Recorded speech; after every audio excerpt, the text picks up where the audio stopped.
CBS FM HD2, New York. Michael K. is on the radio today, and he ain't afraid to say what he's thinking. It's the Michael K. Show on 880 ESPN Radio. And a good afternoon, everybody. This is indeed the Michael K. Show. We thank you for joining us on this Friday. It is December 12th, 2025. Me and you for two, the fastest 2 hours of sports talk radio. Those are the rules of engagement. And this ESPN New York holiday party is live and brought to you by Spike Aid, made for big city social stamina. We are here at your mother's house in Garden City Park, Long Island. So many fans have turned out already. Thank you all for being here. So early in the afternoon, I will lead you right into Don, Hahn, and Rosenberg. They'll be here as well right after 3 o'clock or right at 3 o'clock. So we'll have a good time. We'll talk some sports. You know the rules, 1-800-919-3776. I was talking to some fans the previous half hour before the show began, and I actually got moved. I really did, and I want to talk about it. Because a gentleman who said he's a 40-year Met fan came up to me, and he started talking about what David Stearns has done in the last week or so with trading Nimmo and Diaz and Alonso. And he had a Met shirt on with a big X through it. And he wrote in magic marker, we're done. And I said, really, you're done? He goes, and then he got choked up, which has really got what it's what got me. It really did get me, because you realize that this is a lot invested for a fan. It really is. It's not just watching the game, and if they lose, it's over with. It means a lot. And he said they traded away Pete Alonso, who meant so much to Met fans. Well, not traded him away, it allowed him to get away and become a free agent. And he said he's going to root for them to lose this year. He said that's how much it has affected him. And I think that it's affected so many people. It really has. And as I was driving here today, it's funny because my take was, I know it hurt Met fans. And when you trade away a player that's so popular with the fan base, it's going to hurt. And in this case, they let him get away. It wasn't a trade. Nimmo was a trade, and Diaz, they let him get away. But if you're David Stearns and you're entrusted to build a winner of this team, he looks at it and goes, you know what? The focus of this team, the central nervous system of this team has not won. And last year, with this team pretty much the way you see it right now or before he made these moves, 83-79. And they didn't make the playoffs. They lost out on the final wild card to the Reds. So I know that what he did was heartless. And I think that David Stearns comes here, and his assignment is to build a long-term winner. And Steve Cohen has said they want to be the East Coast Dodgers. And David Stearns, who makes $12 to $14 million a year to do this job, has looked at the lay of the land and said, it's not going to happen. Not with this group. It's not going to happen. So he looked around, and he said, who could I move? Well, you could move Nimmo, although you had to take a 35-year-old to move Nimmo, and you improved the defense at second base by getting Marcus Semien, and you got rid of 5 years of contract that Nimmo had remaining. They tried to keep Diaz. That's the one that I wonder about, because if you tried to keep him, then money shouldn't stand in your way. So when you say, we set a baseline for what we would go to, 66 over 3 years, to me, is not a big difference to 69 over 3 years. It's just not. And it shouldn't be. So if you wanted him, you could have gone the extra $1 million a year. That's the way you have to look at it. An extra $1 million a year and kept him. That's the one that confuses me. Now, with Pete Alonso, I've been telling you this for weeks. I thought that their tipping point where they would tap out would be 3 years. And I thought that maybe because of what he meant to the fan base, that they might push it to 4, maybe a team option or a mutual option in the 4th year. They knew what was being offered to Pete. They knew that the Orioles were at 5 years. So when you read that the Mets did make an offer, they didn't make an offer because they knew they weren't going there. So why make an offer of 3 years and $90 million or $93 million when you know that he's got 5 years and $155? And that's what it comes down to. And they looked at Pete Alonso and said, this is not the type of player that we think is going to be a winning player for us. Because if you look at some of the response that the Orioles have gotten for signing him, they've received a lot of criticism because he's not an analytics darling. He's not. And the Mets have turned into the metrics. They really have. They look at the numbers, the underlying numbers, and they say, this guy's not fast. He runs base to base. He's a bad defender other than the scoops. And, yes, he gives us home runs, but that's about it, and we want more. Now, if you're a Met fan, you sit back and you go, this team is terrible. And you know what? At this point, you're right. But I don't think that you could make this judgment on Friday, December 12th. This guy might surprise you. I think this guy's too smart. He's an Ivy League guy. He grew up a Met fan. Obviously, his marching orders is to turn the team into a winner. Maybe he gets you Kyle Tucker. Maybe he gets you Cody Bellinger. Maybe he makes a trade for Tarek Skubal. Maybe he makes a trade for Freddie Peralta. In 2 weeks, you might be overjoyed. And I know the sting of losing Alonso, it's going to hurt. But what I would tell the fan that came up here and was so emotional, if they start the season 30-10, you're going to be drawn back. Because when you're a fan of a team, it's awfully hard to let go. And I know that what he did was assassin-like, and it was heartless, and it was cutthroat, but that's his marching orders. I've seen it on the other end, but he's probably, a 250 hitter, where if he played a full season, he might hit 23 to 25 home runs, and he's at 696 home runs, 4 away from the milestone 700. And the Yankees said, no, we're done. They cut him. They actually cut him. Now, they gave him a little goodbye that day. His last hit was an RBI double. And Alex could have begged and said, let me stay here for the 4 home runs. And they still had a year left on his contract. So they still had to pay him all that money and the money for the remainder of the season. But Brian Cashman is very methodical.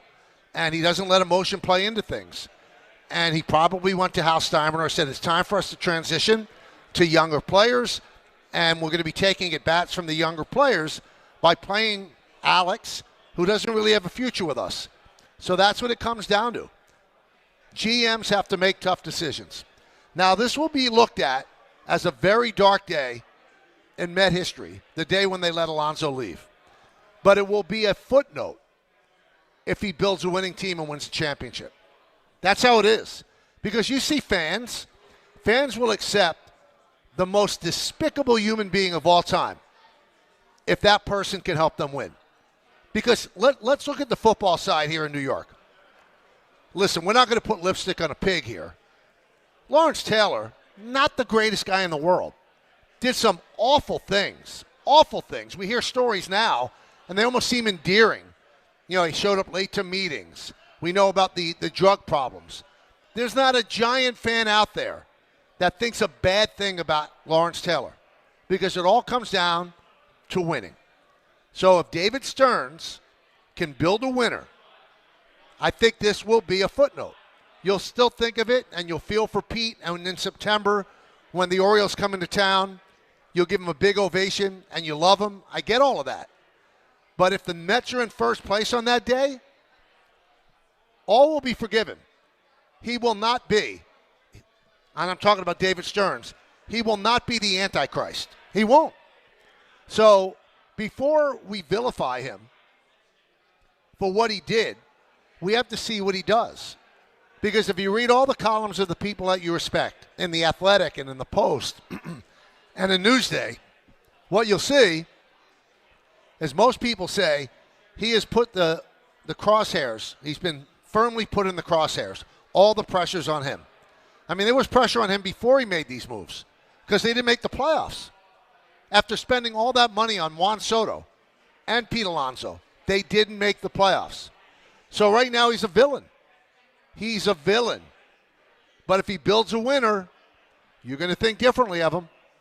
Now, Joe Shane, he looks like he's run out of time, right? I don't know if he's going to be allowed to build a winner. So his place in New York history is going to be a black mark. If David Stearns, who's got 2 more years left on his contract after this, does not build the winner that he promised after making these unpopular moves, he is going to be hated along the lines of the worst New York villains ever. Because whether or not you think Pete Alonso was a complete player, he wasn't. You loved him. And if you're going to let him go, then what transpires after letting him go is going to be how you judge that decision. That's where the hurt will subside. But if they don't make the playoffs this year, and they don't make the playoffs next year, David Stearns is going to be gone. He's going to be gone. He's going to be gone just like Pete Alonso and Edwin Diaz and Brandon Nimmo. I think that what Stearns did, he took a look at a team that failed so miserably in the second half of the season and said, what can I do here? What are the pieces I could move? He can't move Soto. And although there have been some rumors about, well, maybe the Mets should think about trading Lindor, he has a blanket no-trade clause.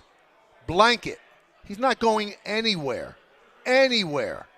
So he knows he's got to keep Soto and he's got to keep Lindor. Everybody else is movable. Everybody. Including the kids, including Senga, Peterson, all of them. They're all movable. So he wants to redo this team. And when the team failed as badly as it did, you kind of understand why he wants to do that. 1-800-919-3776. Let's talk about it. Let's go to Greg in the work truck. Start it off, Greg. Michael, how are you? In your mother's house, how are you? I'm good. How you doing? I'm doing all right. I'd love to come down there, but unfortunately I can't, Mr. Michael. Well, thanks for calling. Yeah, thank you. Listen, I'm in agreement with you about David Stearns, and it's like I think Buster only said a couple of days ago, he better get it right. Yep. The thing that I see here is in 2024, when Stearns first took over, he signed a bunch of guys who were prove-it deals and not the biggest of names, and the Mets went to the NLCS, 6 games. Last year, they signed Alonso to whatever his extension was at the 11th hour, and they signed Juan Soto, and they missed the playoffs. If you ask me, he's probably going to go, and this is how I feel, maybe sign one big name or two, and then leave it up to prove-it guys and try and get the Mets to where they were again. Well, I think that he's going to have to do some – thank you for the call, Greg. He's going to have to do some cosmetic things. So he's going to have to make some sort of a splash. Because if he doesn't make a splash, all right, and he goes with Carson Bang, and if he goes with Jet Williams, and he decides he's going to go with Sproat and Tong to go along with McClain, he better win. Because right now Met fans feel betrayed. Right now Met fans probably wondering, do I renew my season tickets? Because we did what the owner asked us last year. We packed that ballpark. We sold out all the time.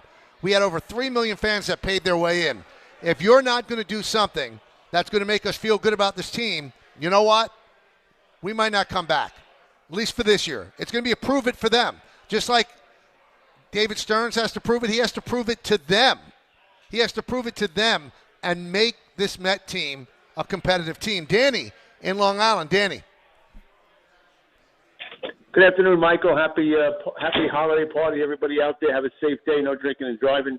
Listen, I agree with a lot of what you said, but this is my question. Did the Mets not make the playoffs because of Pete Alonso? The answer is no. They didn't make the playoffs because the worst starting pitching staff I've ever seen in my soon-to-be 61 years on this earth. So now we just have one other problem. Besides having to fix that starting pitching, we now have to replace a guy who, if he did in the next 5 years what he did in the first 5 years, could end up in Cooperstown. So we trade. I know he's not a perfect ball player, but he has proven to be an RBI and a home run machine at Citi Field with the wind blowing in. And I even watched Soto this year take a couple of nice swings and stand there and realize, oh, this is not Yankee Stadium, the right field. So he has proven he can play in this ballpark, in this media environment, and in this crowd. So what you did was you took out a functioning organ of a body that has many failing organs, and now you have to replace one more. I don't get that. All right, so let me ask you this, because I think you bring up legitimate points. 5 years, 155. Would you have done that? I mean, I think they would have brought him back at 3 years. I don't think the Phillies wanted to go as long as they did, but that's their guy. That's their guy. That's their heart and soul. That's the personality. That's their big clutch player. Got to bite the bullet. And because 5 years from now, the amount of money, that could be a small contract. Listen, the Yankees haven't won a World Series with Judge. Are they getting rid of him? Are they restarting over? Maybe, but they're not getting rid of Judge.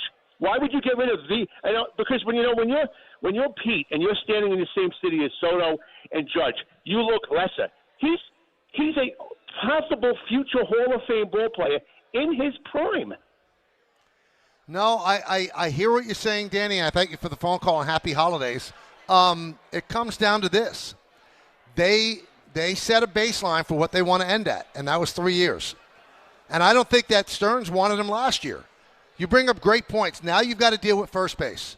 So who's that first baseman going to be? You created another hole for yourself.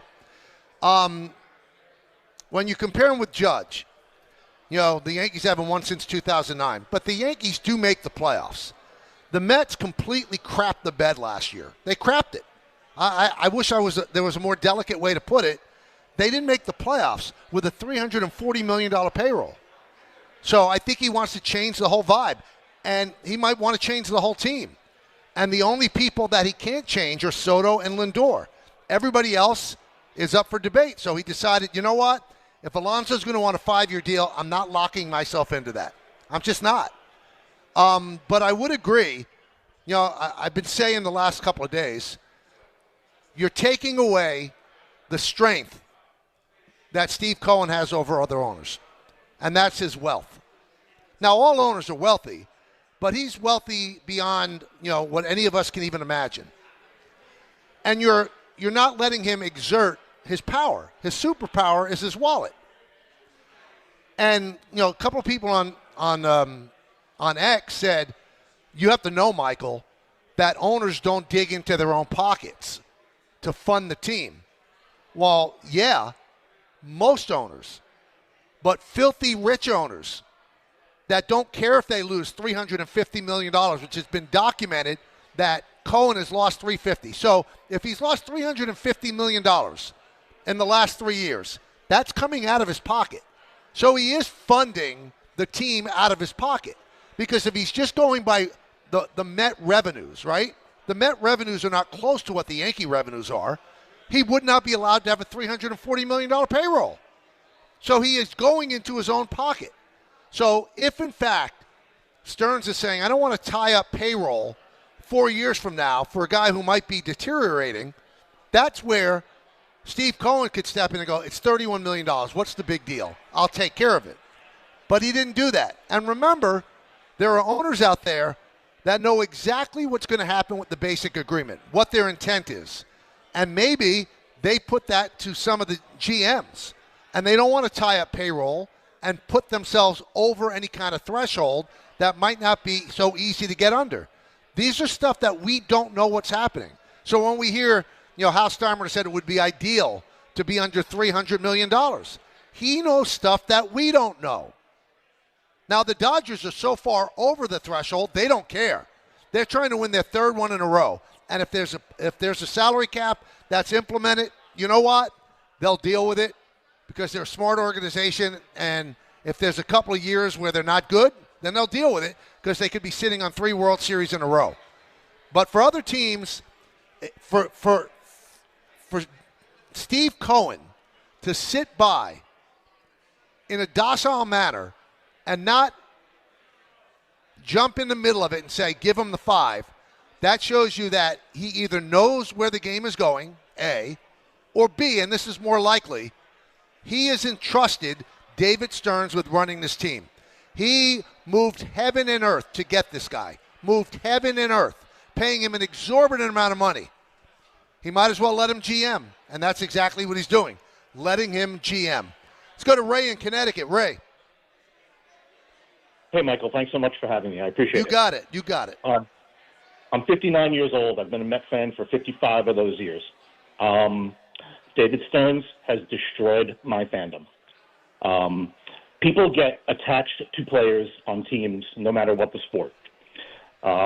They started with Nimmo. I was okay. They let Diaz go. I'm okay. Then everyone's thinking they are definitely signing Alonso. Our guy. Alonso's our guy. Yep.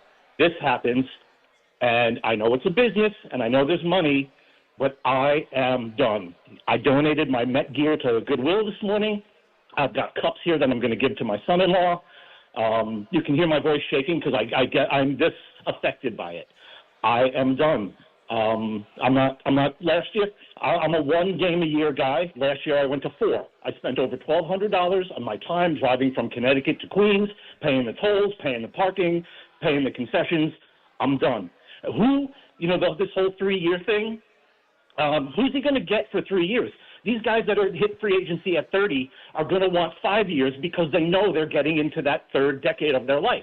Who's coming here for 3 years? Cody Bellinger's going to come here for 3 years? What's he getting when he's 33 and his contract's over? Can you help me out here? I can't make sense of it. I'm done. If he's going to set a limit at 3 years for Cody, he's not going to get him. He's just not going to get him. And in terms of Tucker's probably going to want a 7-year deal. But, they did go above and beyond that for younger players. They went above and beyond that for Soto, 15 years. They offered 12 years to Yamamoto. So I guess there are special cases for younger players.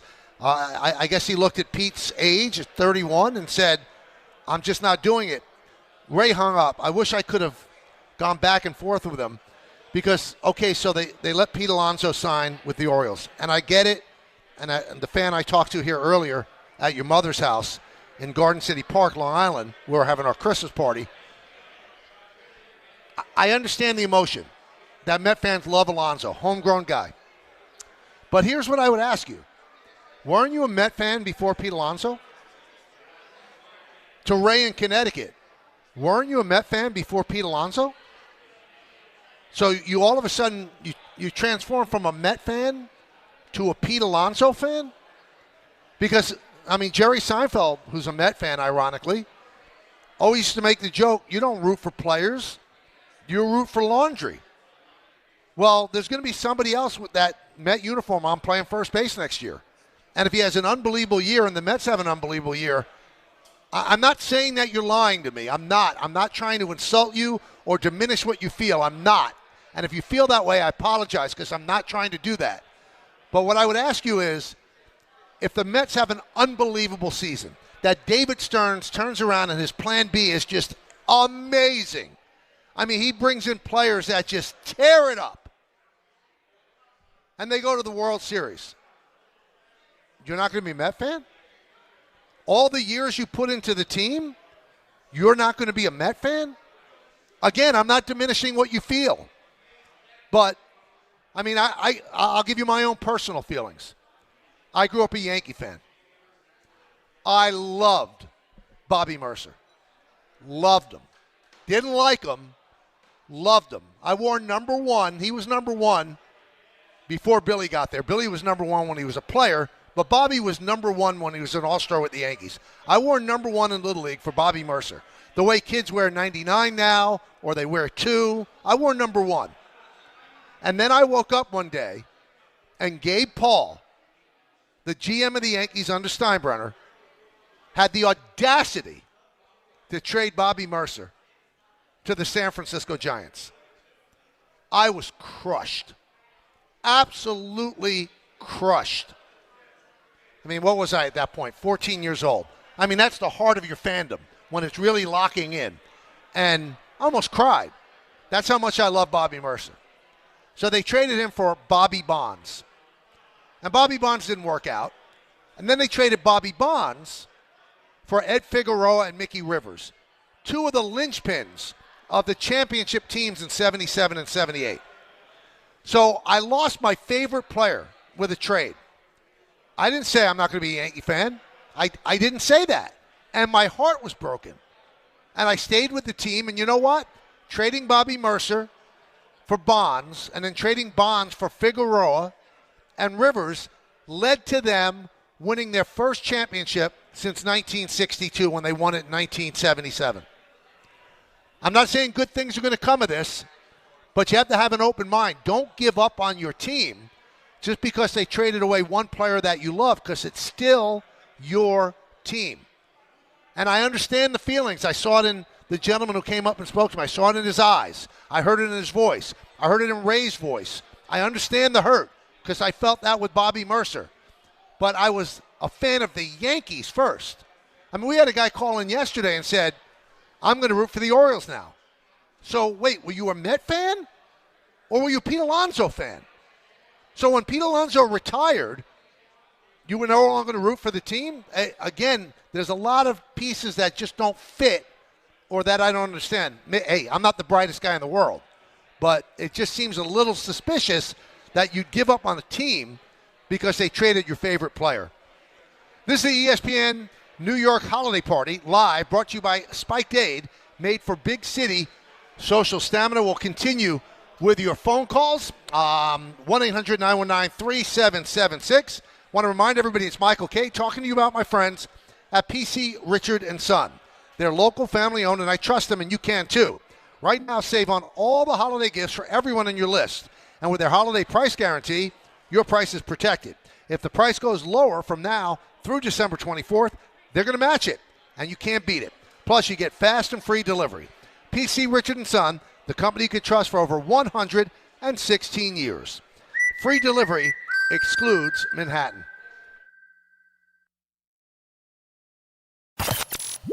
Not sure what to bet on today? Army versus Navy, college basketball, soccer, hockey? Join one of the nation's top sports betting analysts, Joe Wiz, on The Fine Line Saturday at 8 a.m. In the NFL, Buffalo takes on New England, and the Giants are actually favored at home. Will they cover? Follow The Wiz on Instagram at Joe Wiz Sports. It's the best bet in town. The Fine Line with The Wiz Saturday at 8 a.m. Be ready to win.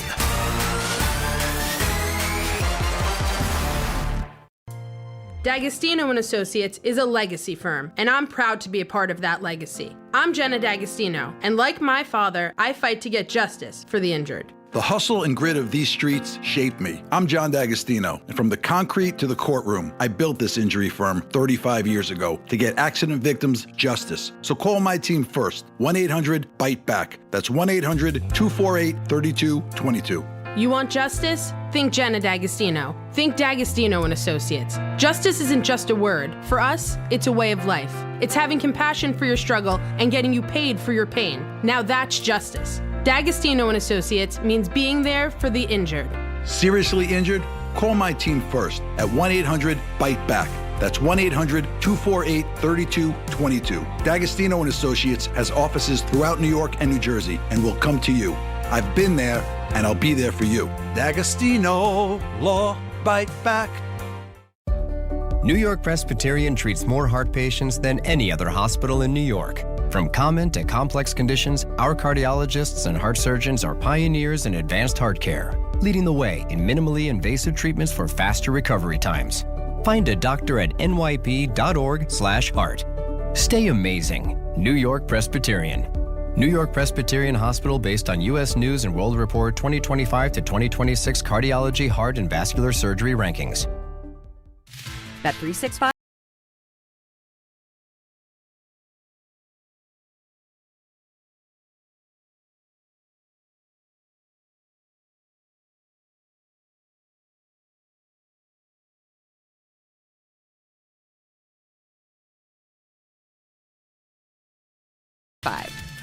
Gambling problem? Call 1-800-GAMBLER. 21 plus only. Must be physically located in New Jersey. T&Cs apply.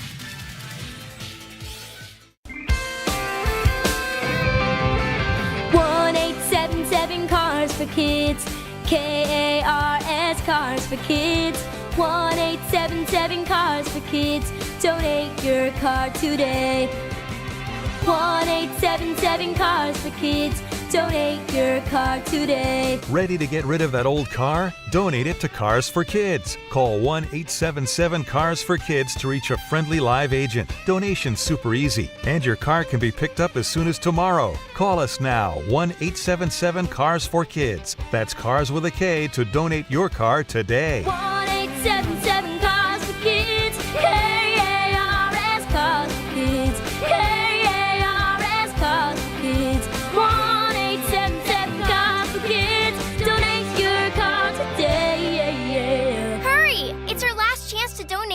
2025. Some stages celebrate. This one tests everything. Every drive, every approach, every putt. Pressure builds. Resilience matters. And history waits for the bold. In June, the 2026 U.S. Open Championship returns to the Hamptons at the iconic Shinnecock Hills Golf Club. Experience the world's best golfers competing on one of the sport's most storied stages. Don't just watch greatness, experience it live at the 126th U.S. Open. Daily tickets are available now on SeatGeek. Hey, fans! Welcome back to Fansville's Cheers and Tears. Oh. Okay, so everybody deals with losing, right? To a rival on a last-second field goal. Whatever, it's fine. I'm totally fine. But I cope with losing with an ice-cold Dr. Pepper. Those 23 flavors are so delicious. They totally wash away the pain of your college football team taking a big fat L. College football, it's a pepper thing.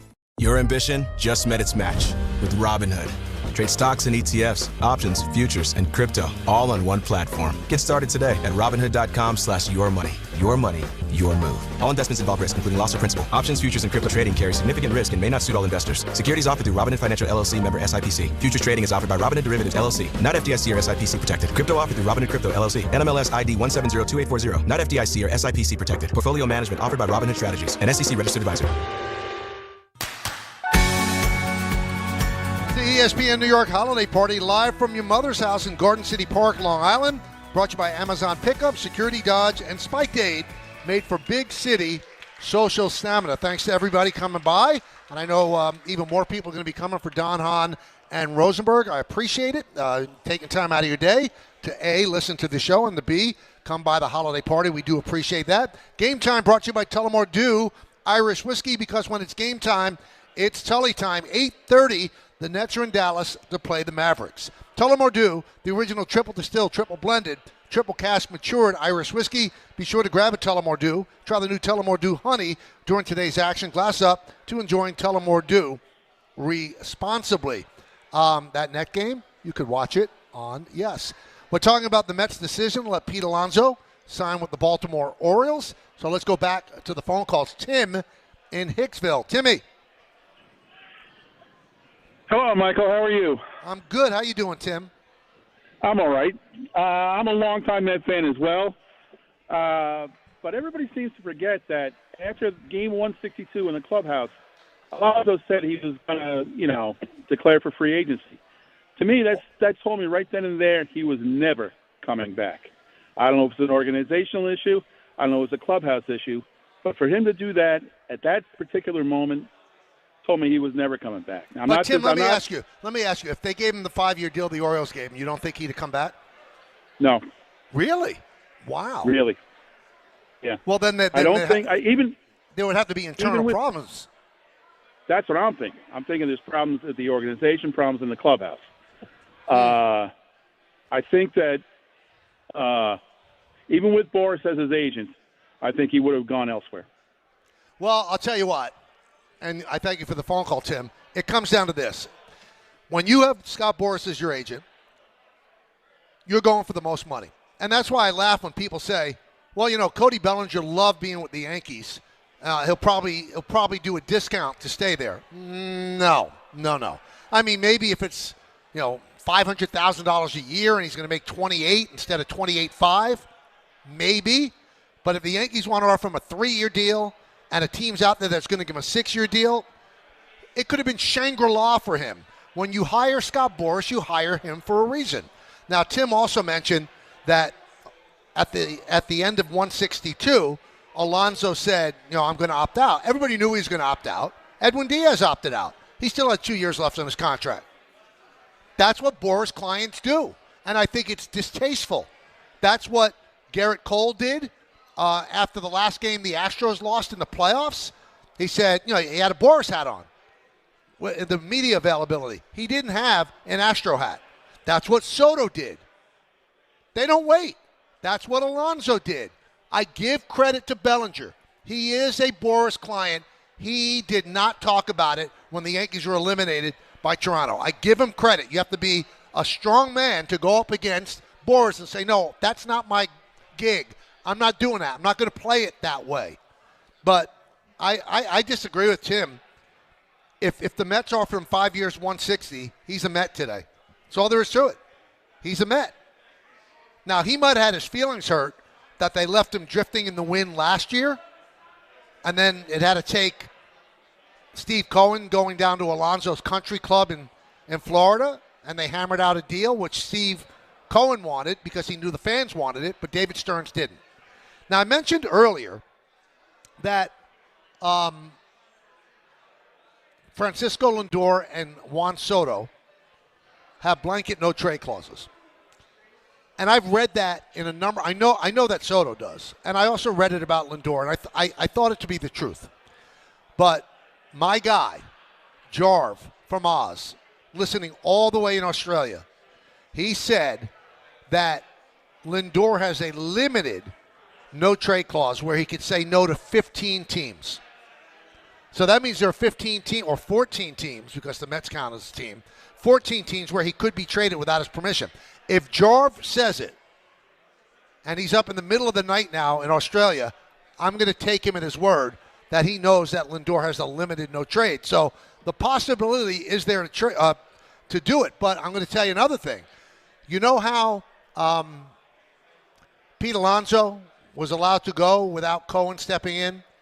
I would be fascinated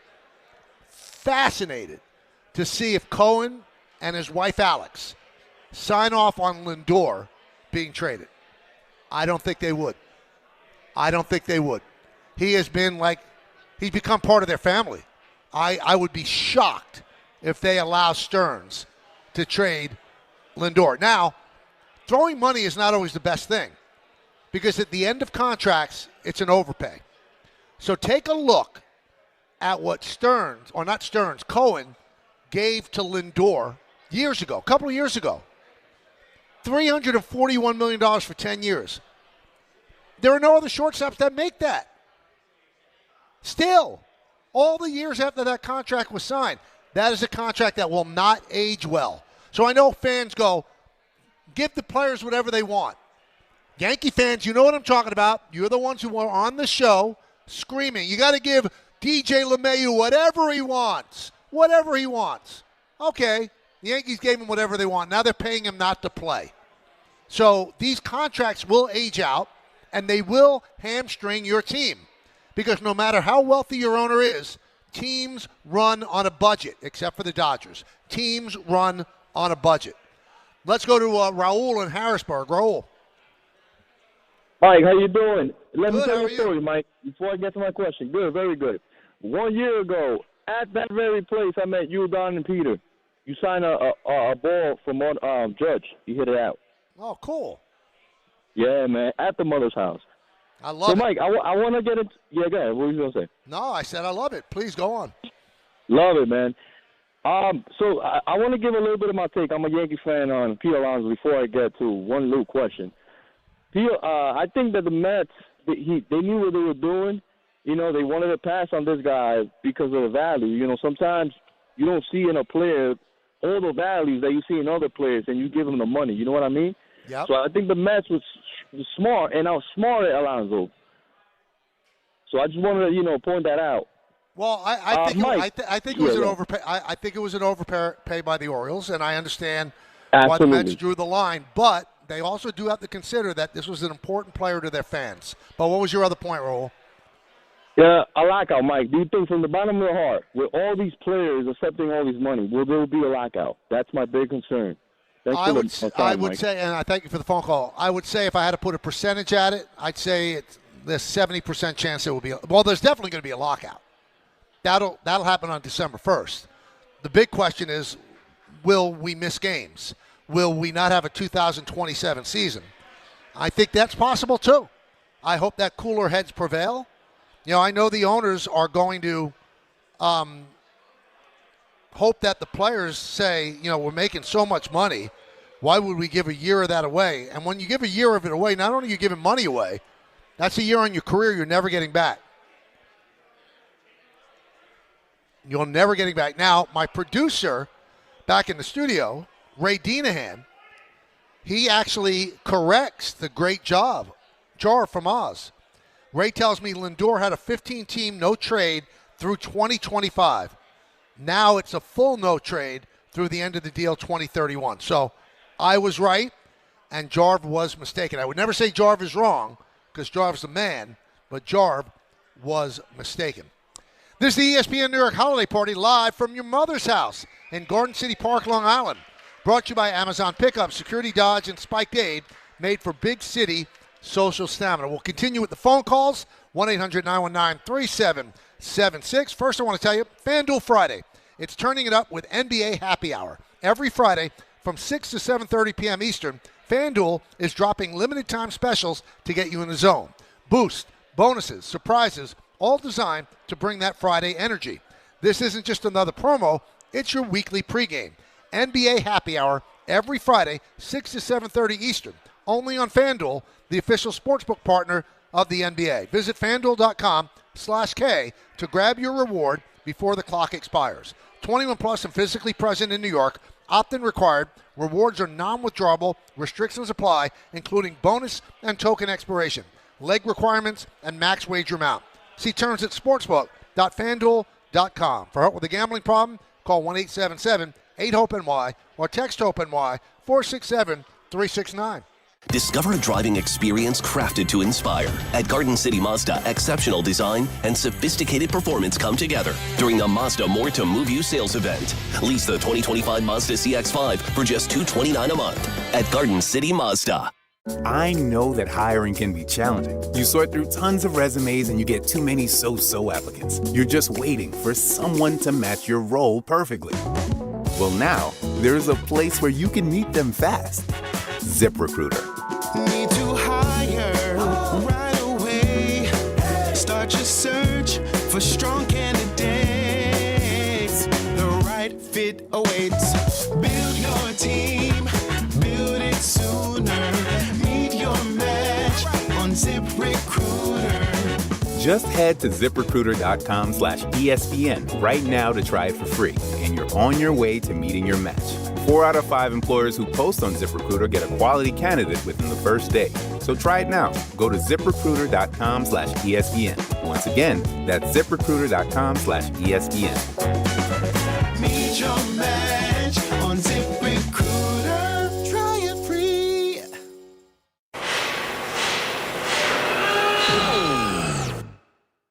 When equipment breaks down and operations come to a halt, every single second counts. So why is your maintenance team spending 60% of their time doing anything but turning wrenches? MaintainX is the AI-powered maintenance and asset management system that helps your team get back to actually fixing breakdowns. No more searching for manuals. No more hunting down parts. No more drowning in paperwork. With MaintainX, your team can access manuals from anywhere, create new procedures in minutes, and turn voice notes into clear and complete work order feedback. What used to take hours now only takes minutes. Keep your operations moving, not your paperwork. Join over 11,000 maintenance teams that are already fixing more and filing less. Try MaintainX for free today. Go to maintainx.com/AI. That's maintain in the letter x.com/AI. PC Richard & Son gives you their holiday price guarantee. If the price goes lower now through December 24th, they will match it so your price is protected. Only at PC Richard & Son. If you've been injured on a construction site, then you need a lawyer who knows New York's unique labor laws. At the Parisman Firm, they have decades of experience handling construction accident cases and a proven track record of delivering huge results. Their team has already recovered nearly $1 billion for hardworking New Yorkers. From scaffold accidents to slip and falls and equipment failures, they've got your back. Call the Parisman Firm now at 718-WORKERS. That's right, 718-WORKERS, because your case is their cause. Get the justice you deserve today. When you're streaming Stranger Things on Netflix, hurry! Okay, wait! Shh! Don't take slow for an answer. Switch to Optimum Fiber for the fastest, most reliable, and most consistent internet speeds, starting at $25 a month. And this holiday season, get Netflix and so much more on us. Call 888-4-OPTIMUM or visit Optimum.com today. Whoa, did you see that? Optimum, don't take slow for an answer. Netflix subscription required. Terms apply. See Optimum.com for details. Clinton Yates here, and the holidays are upon us, full of gatherings, toasts, and plenty of cheer. And if you're like me, you want every moment to shine. That's why I head to Total Wine & More, where you'll find it all at the lowest prices, from rich whiskeys and smooth tequilas to festive liqueurs and elegant champagnes. And if you're not sure what to grab, their guides will help you find bottles that impress. You'll always find what you love and love what you find, only at Total Wine & More. Spirits not sold in Virginia and North Carolina. Drink responsibly. B21. Too much on your list this season? Get 50% off your first 6 months of payroll at gusto.com/radio. Gusto saves you 2 days every month on payroll, taxes, and compliance. So you can go from making payroll to making gingerbread houses, checking your books to decking the halls, spreadsheets to snow angels. Switch before the end of the year and there's no need to transfer payroll history. Now that's a reason to be merry. Choose a future with Gusto and get more time for what matters. For a limited time, get 50% off your first 6 months at gusto.com/radio. You live for this. The wins, the losses, the slam dunks, and the buzzer beaters. The dream that this is your team's year. Hope, it's what keeps you coming back. So you represent with anticipation and with pride. Because when everything's on the line, your support means everything. That's why the NBA Store is here to support you. Check out the largest selection of official NBA gear at NBAstore.com. A Fanatics experience. Hey everybody, this is the ESPN New York Holiday Party live from your mother's house in Garden City Park, Long Island, brought to you by Amazon Pickup, Security Dodge, and Spike Aid, made for big city social stamina. I'll tell you what, it's so cool when we have these shows at restaurants, bars around the tri-state. I see a buddy, Steve Brzezinski, who's had some health issues over the year, but he always makes it a point, whether we're in Jersey or Long Island, he comes and sees us. And I know it's not a doppelganger because Steve is carrying around a pitcher of beer, which he will finish and get another, and he'll finish that, and he'll get another, and he'll finish that. You're looking great, so everything's going well health-wise. So Steve Brzezinski, longtime listener of the show in the afternoon and hanging around here in the 1 to 3 spot. Also, Mad Mike Caraballo. It is his birthday weekend, so we wish him a happy birthday. I know Mike back to the old Yankee Stadium, and so he made his way here. Happy birthday, buddy. Hope you have a great weekend. Last year, when we did the holiday show, it was a little bit melancholy, to tell you the truth, because it was the last show that I ever did with Don and Peter. And that was like the farewell show. I knew that I was going to be doing this show, and they were going to be doing the afternoon show with Alan Hahn, and it's been great. Don Hahn and Rosenberg are great. You should be listening to them every day starting at 3 o'clock. But the fact that that was the ending of a show that was about 23 years, it was emotional. It really was emotional. So this one feels a little happier. Don Hahn and Rosenberg will be doing their show here at 3 o'clock, so stick around for that. But I want to thank you in this holiday season, how easy you have made this transition for me. You know, people are continuing to listen. They're enjoying the show. They seem like they've enjoyed the YouTube aspect where they could see it visually as well. So thank you all for sticking with me as I'm doing the show alone. I love you. I never let it go unsaid that you're spending part of your day with me. You don't have to. You have a lot of choices. So thank you to everybody. Thank you to everybody. Thank you. 1-800-919-3776. Let's go to Eric on the Upper East Side. Eric, talk to me. Hey, Michael. What's going on? How are you? How you doing, Eric? I'm good. I actually just got married. My 1 month will be on Sunday. And I just was thinking, I can't think of a better blessing for myself that my kids eventually look this good in a black turtleneck and whatever color blazer you're wearing. My God, do you look amazing. You look amazing on YouTube. Well, unbelievable. Congratulations on the wedding. Is it going well for the first month? It's going really well. We're both big diehard Met fans, and we're both on very opposite ends of. All right, what end are you on? What end are you on? I'm on the end. I'm very on board with what David Stearns is doing. Obviously, I love Pete, and I love Diaz. But I was mentally prepared to lose Pete last year, and I kind of was setting myself up for that this year. The Diaz thing I definitely agree with is weird, but fans want change. Fans were disgusted with last season, and now that change is here. Fans are super. What do you think? What did fans think was going to happen? We're going to lose McNeil. I'm very comfortable with David Stearns having financial flexibility, prospect flexibility, and a core of Soto and Lindor and McLean. They should be okay. I'm not losing my mind over losing a aging first baseman. Pete's good. He's very good. But he's not entering his prime now. Let's all calm down. If I recall correctly, when the Nationals won the World Series, didn't they lose Bryce Harper this season, that offseason? And guess what? When they made the playoffs and they were doing their thing and Howie Kendrick was going off, the stadium was full. As you said before, winning is the best deodorant, and people won't care if Pete's not here if they succeed. That's just my opinion. Let me ask you this, Eric. Let me ask you this. So they had a terrible season last year. There's no denying that. But as Danny from Long Island said earlier in the show, was Pete Alonso the reason they had a bad season?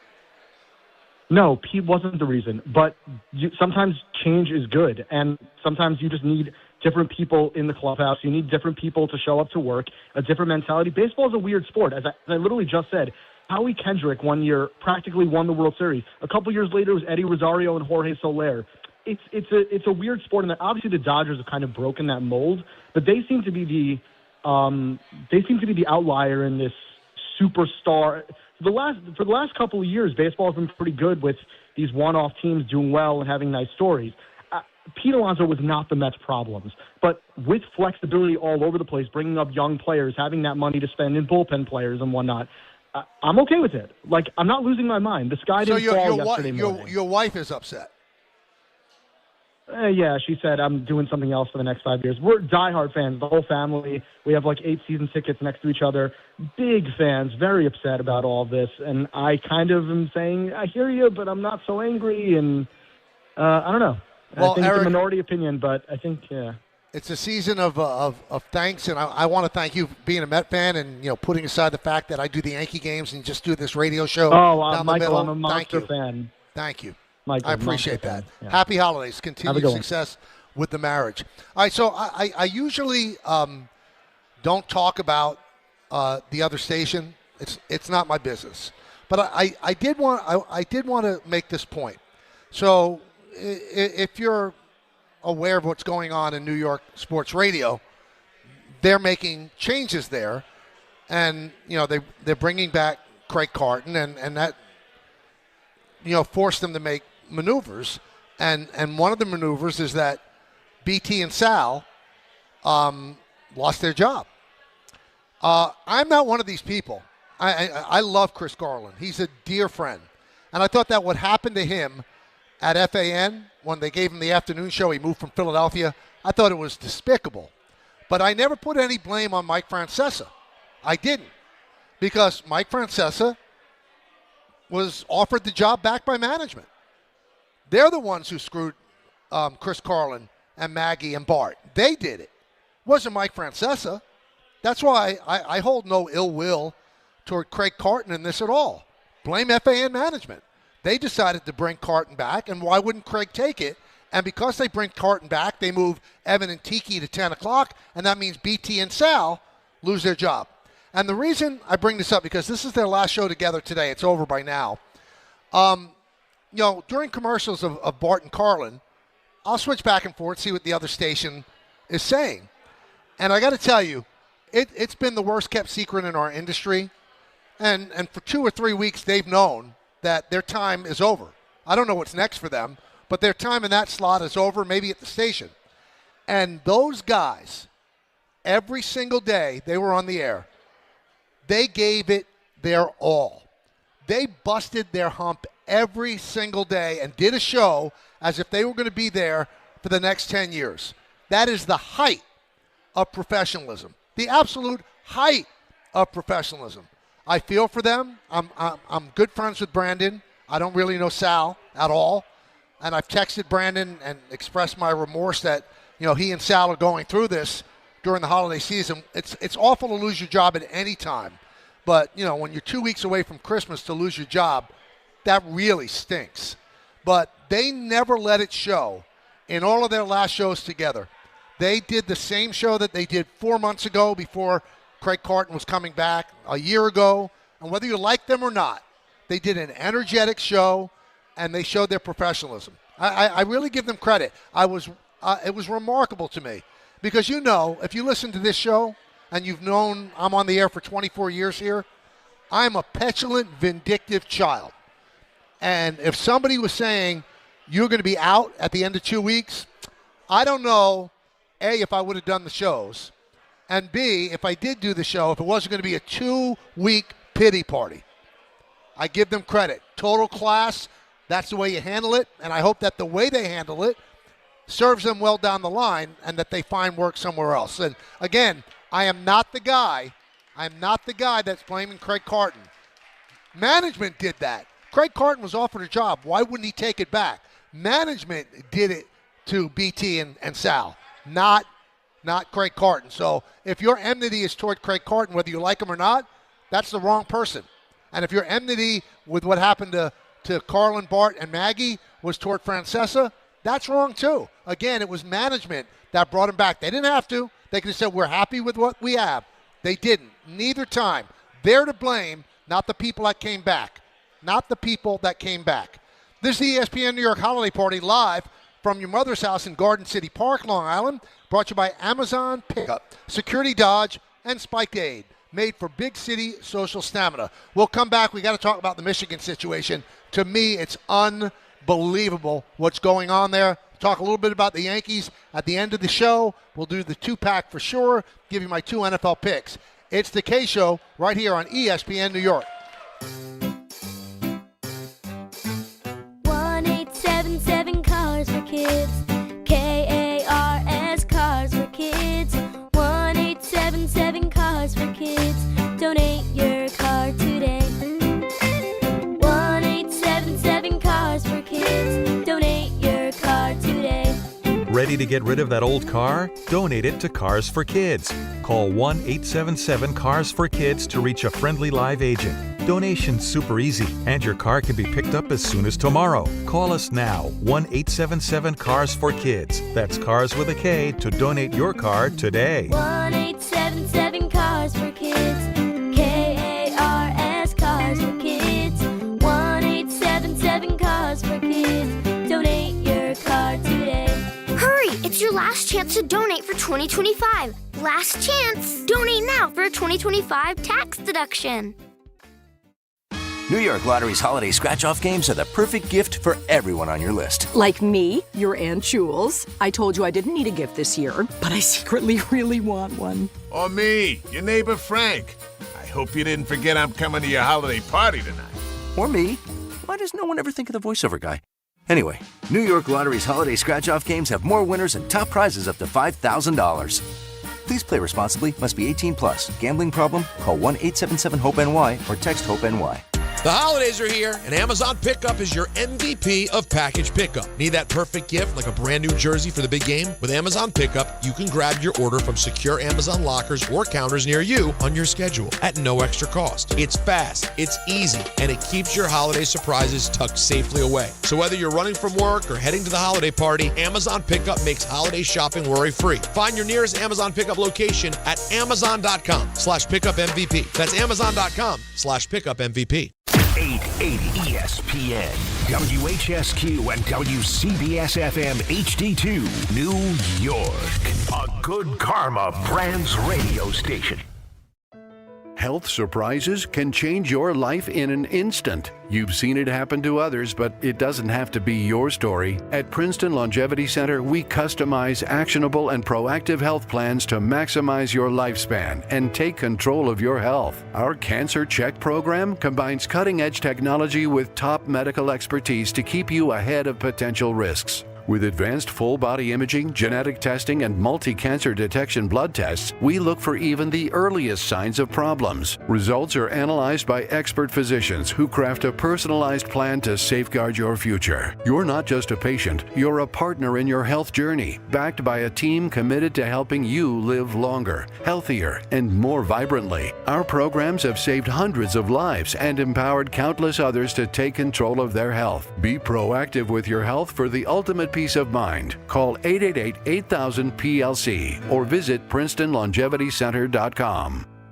Rich Eisen here. As you all know, I care deeply about pediatric cancer research and awareness. That's why I'm proud to talk about Hyundai Hope on Wheels. For over 27 years, every Hyundai sold has helped fund life-saving pediatric cancer research. Together with over 850 dealers nationwide, they've raised more than $277 million, supporting over 25,000 kids in their fight against cancer. At Hyundai, hope isn't optional. It comes standard. Visit HyundaiUSA.com and search Hyundai Hope on Wheels to learn more.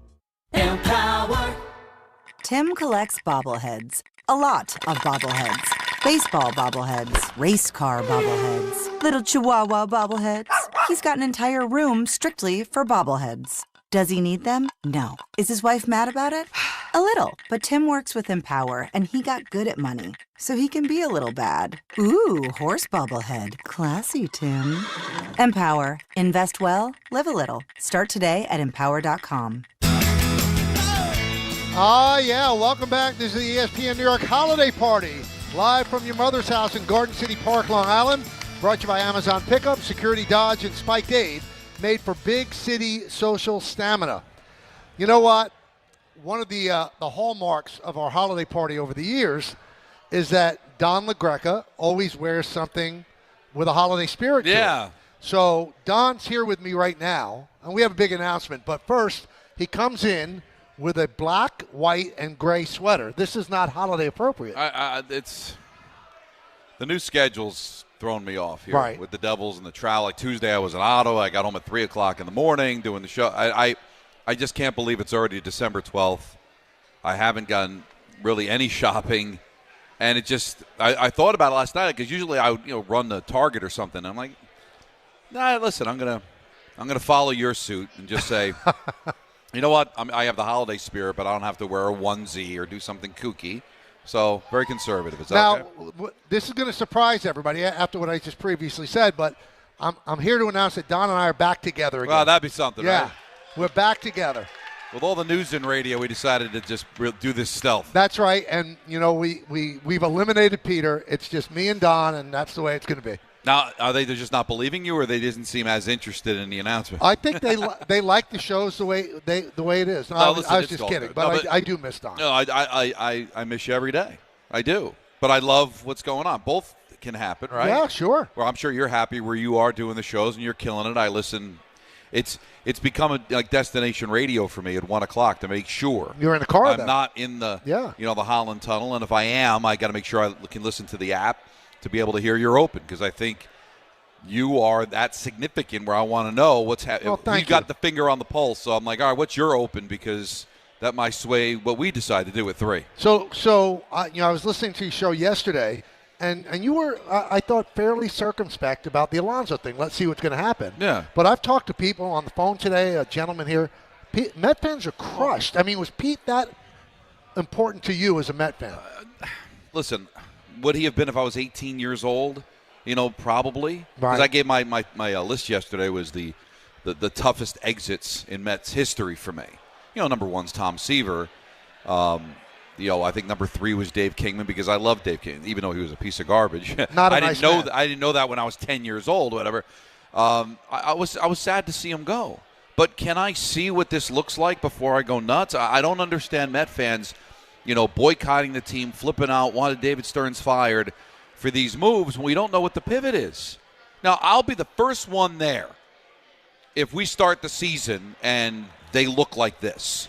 And I'll be the first one killing him if they have a 62-win season and 2-3 years from now they completely bottom out and are nobody. I'll be there with everybody else with the pitchfork out, looking for his job. But can I just see where we go with this? Listen, he brought Alonso back because he hit the home run against Devin Williams. You knew he didn't want him last year. It was Cohen that did that. Right, and he I think Cohen brought Soto, too. I wouldn't doubt it. And listen, he's on orders, but at the same time, he probably figured, okay, I'm going to make a contract for Alonso that if this doesn't work, which I don't think it's going to, that I can get out. Now, he had a good season, much better than he did the year before, but that's 183 games, Michael. We're holding on to players that have not won us anything. As a matter of fact, they've broken our hearts. The second half of that year, last year, was god-awful. They collapsed. You go back to 22, 101 wins, but they hand the division over to the Braves. They lose in the wild card to San Diego. this team hasn't accomplished anything. I don't want to be a Met fan the way a Knick fan's glory days are losing to Jordan and losing to Hakeem Olajuwon. I don't want to be a Jet fan where my glory days are the back-to-back championship games. I want to be a Met fan and have my glory days, finding a way to win for the first time since 1986. I don't want my glory days losing to the Royals in 2015, losing to the Padres in 22, losing to the Dodgers in 24. I want a team that's going to win a championship, and I'm going to give him the opportunity to build that. And if it doesn't work out, he'll lose his job. I'll be all over him, but can't I wait and see what it looks like? Well, I think it's unfair, and I understand fans want results yesterday. I mean, I'm getting it on social media. Cashman's failing. He hasn't failed. Let's see what he does. If this is the team the Mets have when they report to Port St. Lucie, then you have some issues. And we'll see what Cashman does with the Yankees. You can't judge their offseason work on December 12th. But right now, if you're a Met fan, the Phillies have gotten better, and the Braves have gotten better. Well, you knew the Braves are going to be better just because they went through the injuries last year, and that's going to be tough. And the National League, I think, is much better than the American League because, the Dodgers right now are clearly the best team in baseball. The Padres are still a very good team. It's going to be tough to make the playoffs. 83 wins in some years could have been enough maybe to sneak in. It wasn't even close this past year because how good the National League is. But the difference between the Mets and the Yankees, Cashman's been here forever. There's already a preconceived notion of the fans being down on him, so they don't trust him. Met fans don't trust David Stearns because he didn't have the greatest of trade deadlines last year. But then again, he was trying to improve on the team that we know he probably didn't like. Right. And he knew that he was going to change it anyway, so maybe not doing anything at the deadline last year was exactly what the doctor ordered. I mean, Montas was a failed experiment for sure. No general manager's perfect, but am I wrong to still trust and see what he can do? Well, I think you are putting – he's failed because when he went to the National Championship Series, that was Billy Epler's team. Then last year, he makes those two pitching signings, which are awful. One's been released already. Yeah. They're paying him $17 million not the pitch. And then at the trade deadline, he laid an egg. He didn't help them at all. So, you are putting aside those failures. No, well, at least the trade deadline, I can say he wasn't going to feed into a team he didn't believe in the first place anyway. Mm-hmm. And it's a philosophy with pitching, isn't it, with him? He's not going to give big-time contracts to pitchers that are of a certain age, and certainly some guys have failed. But the year before, he caught lightning in a bottle, right? Yep. With Minaya and Quintana, and it worked out. But look at the guys he's gotten rid of. You talk about, Epler's team. He's getting rid of all the guys from the previous regime. Yeah. And I do think there might be something to this Lindor. Now, maybe San Diego, they won't make a deal, and I'm not sure I'd want Bogarts to be my shortstop over Lindor. But I think if he can move Lindor, I think he might try to. It'd just be a hard contract to move, but I think he would like to do that. Oh, but he's going to have to take it back. I think it would be a terrible deal if he brings back Bogarts. Bogarts is shot. What about now if he gets Jr.? That would be unbelievable. But why would they do that? Because Tatis Jr. makes less than Lindor. Tatis Jr. makes average annual value of like $25.5 million. Lindor's $34.1.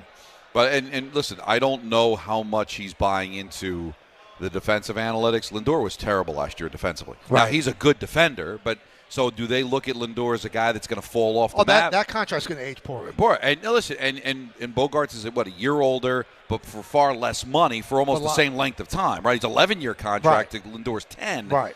But a lot less money. I think it was $280 to $350. $341. So it's I want to just see how it works. I'm just saying I think he would probably move Lindor. There's also a problem in the clubhouse. I've talked to a few people, and it's split.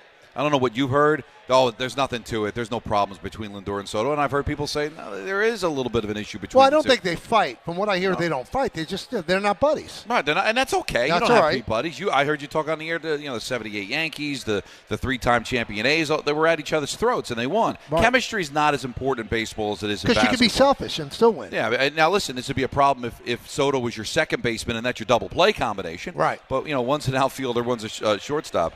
So I wouldn't worry about that. But I'd like to see what the pivot is. I heard you say the other day, well, this is why you have Cohen, so you can overpay.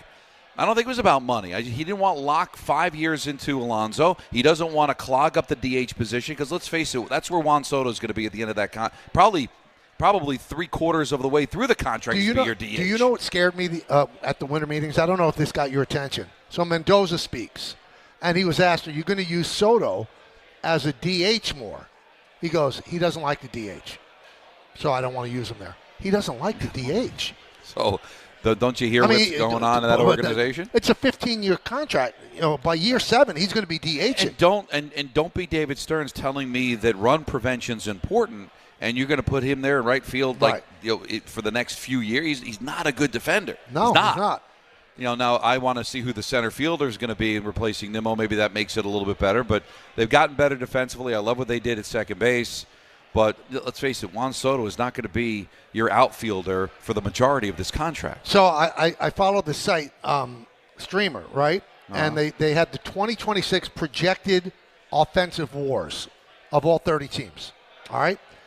The Dodgers are first at 25.8. Okay. Even without Bellinger, the Yankees are 25.5. They're second. The Orioles are 25.3. And the Mets, subtracting Alonso, they're fourth in baseball at 24.9. So it's not as dire as you think. If you believe in that stat, and it looks like everybody else does, no matter what we think. Interesting.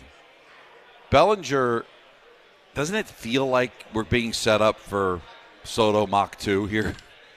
What do you mean? Meaning that the Mets will do everything to get him. If not, then drive up the price for the Yankees and bring Bellinger here. Well, I don't think that's going to happen. The Yankees, they went far above and beyond what they wanted to do for Soto. If it gets crazy with Bellinger, they'll tap out. Well, that's what but I think the Mets might be there to grab him. But if the Mets are, they don't want to give more than 3-year contracts out, you're not going to get them. Like Andrew Friedman said all those years ago, if you're rational with free agents, you're always going to finish third. Right, but I could see Stearns liking Bellinger more than Alonso, he right? He could be your first baseman. He's a little bit younger. He's played, 350 games at first base? Yeah, he's a good first baseman. So if he's a good first baseman and he's a year younger and you like him more, I think you might be able to give more than what the Yankees give. I think they can go out and I guess, sign King. Maybe they can be on Scooble where they can get him and then give him a contract. I mean, these are the things I'm hoping that they can land. See, I'm glad you brought up Scooble because I was going to ask you about that, and I was going to talk about it today. I don't know if the move for the Mets is to get Scooble. Okay, why? Because I don't think they're going to win next year. No matter what they do, I don't think they're going to be a World Series team next year. And you could get Scooble just for money. And with Boris as his agent, the Mets are going to give a truckload of talent to the Tigers to get Scooble. And then you can lose them to the Dodgers the next year. You could. Now, remember, they did the same thing, different regime, but remember, they could have done that with Lindor and instead gave him the contract. Right. Because I think the Mets thinking then, and it might be the thinking here is, we want to show him New York. We want to show, I want him to play here a year, see how cool it is, see the vibe of it, and then have an inside track to keep him. But I would make the deal if the Tigers allow me to talk extension with him. And that Boris lets him talk extension. Say, okay, we'll give you $400 million for 10 years. Then I'll give that's what I was hoping for. Right, but they're not going to give me that window. I don't know if I don't want to do what the Yankees did with Soto. I mean, they got to the World Series, and that's all well and good. But I think the Yankees were hoping that year would be a nice audition for him to stay long term or give him the inside track. That was a bad read because we said it from the beginning it was going to be about the money anyway. I don't know if that's going to be the case here. But there's still guys that they can go out and get. Tucker, so the overspend, the advantages of Cohen can still be utilized here. I don't think this is about money. I think this is about they didn't want Alonso. Diaz is interesting because you could have gone the extra mile. Right, and it wasn't a real long mile. It's a couple of blocks. It's $1 million a year. Unless, they just want to change the face. Maybe they weren't in love with the clubhouse. Did he have something to do with that? Maybe just inside he really wants Devin Williams to be his closer. And then I thought, well, is that also something to where if they think they can do something with San Diego, could Miller be here? And then Williams is your setup man to Miller as your closer. But remember, in Williams' press conference, his Zoom press conference, said they told me I was going to be a closer. They only talked to me about being a closer. Now, he proved last year he's pretty good setup guy. I mean, you really saw. I was down when the deal was first made because my impression was that he couldn't handle New York and he lost his closing job. But you really sold me when you came. I guess you had been off, so you weren't on when it happened. And you kind of recapped it saying that, hey, listen, he won the job back and he seemed to feel better about New York. But he lost it again. He ended up being a setup guy to Bednar and was great. Yeah. I don't think he allowed a run in September and in postseason. Yeah, and Bednar was, but Bednar was a closer. But he didn't lose it He lost it because there was a better option after the trade deadline. Well, he also didn't pitch well. Yeah, It seemed like he did not pitch well as a closer. As a setup guy, he was much better. So maybe there is. You want to pay $17 million a year for a setup guy? No. So that's why when they signed him, I had a feeling Diaz was gone. That wasn't insurance. That was. And if I had heard that, like the same with Alonso, that they didn't make him an offer, then I'd say, okay, just they don't like him. Right. But they made him an offer. They made him an offer. So there was a possibility Diaz would have said yes, and then you would be paying that much money for a setup guy, right? Yep. Now I follow you, like a hawk. Okay. Everything. You were not happy with that Devil loss yesterday. You're a little empty on it. I didn't see it coming. Right. None of us did. Because Tampa Bay is kind of beaten up too, right? Well, yeah. So that's why you can't listen. They lost Jack Hughes. They lost Brett Pesci. I think it's Huggis. They played last night, and probably for the next few games without Timo Meyer for personal reasons. That's a lot to lose. Mm-hmm. But Tampa's got injuries too. The Devils lost to a team in Boston last week that was playing without Pasternak, their best offensive player, and McAvoy, their best defenseman. Everybody's got injuries. And you give up 8 goals. The goaltender gets pulled in the first period. 1 for 11 on the power play. They've given up 5 goals in the last 6 times they've been shorthanded. There's a lot of things that are kind of bottoming out here. Hopefully it's just a blip on the radar screen. But, give up 8 goals in a building. You were 9-0-1 at home, and now you've lost 5 straight at home. And you come off a win on Tuesday and a nice win and get beat up the way that you did, even though you're shorthanded. That was a little disturbing. It was. So you're not quite halfway through. Are you still enjoying it as much as at the beginning? Because doing this and play-by-play, it's exhausting. You saw it with me. It was killing me, but it's exhausting. Have you felt tired? Not physically tired. Right. I sometimes... And I wonder if you went through this. I thought about it the other day. How much different would it be if I didn't have the radio show? Oh, be unbelievable. Be nirvana. And listen, you were doing it a long time before you started doing radio. Yeah. And I did Rangers, but it was sparse compared to I've done 30 of the 32 games. Only 2 games were taken nationally, and there's travel and all that. I still love it. It's amazing. It's every bit as exciting today as it was the first time that I did it. But there's certain stresses to it. But again, I don't work for a living. My dad worked. We're not digging ditches. This is a lot of fun.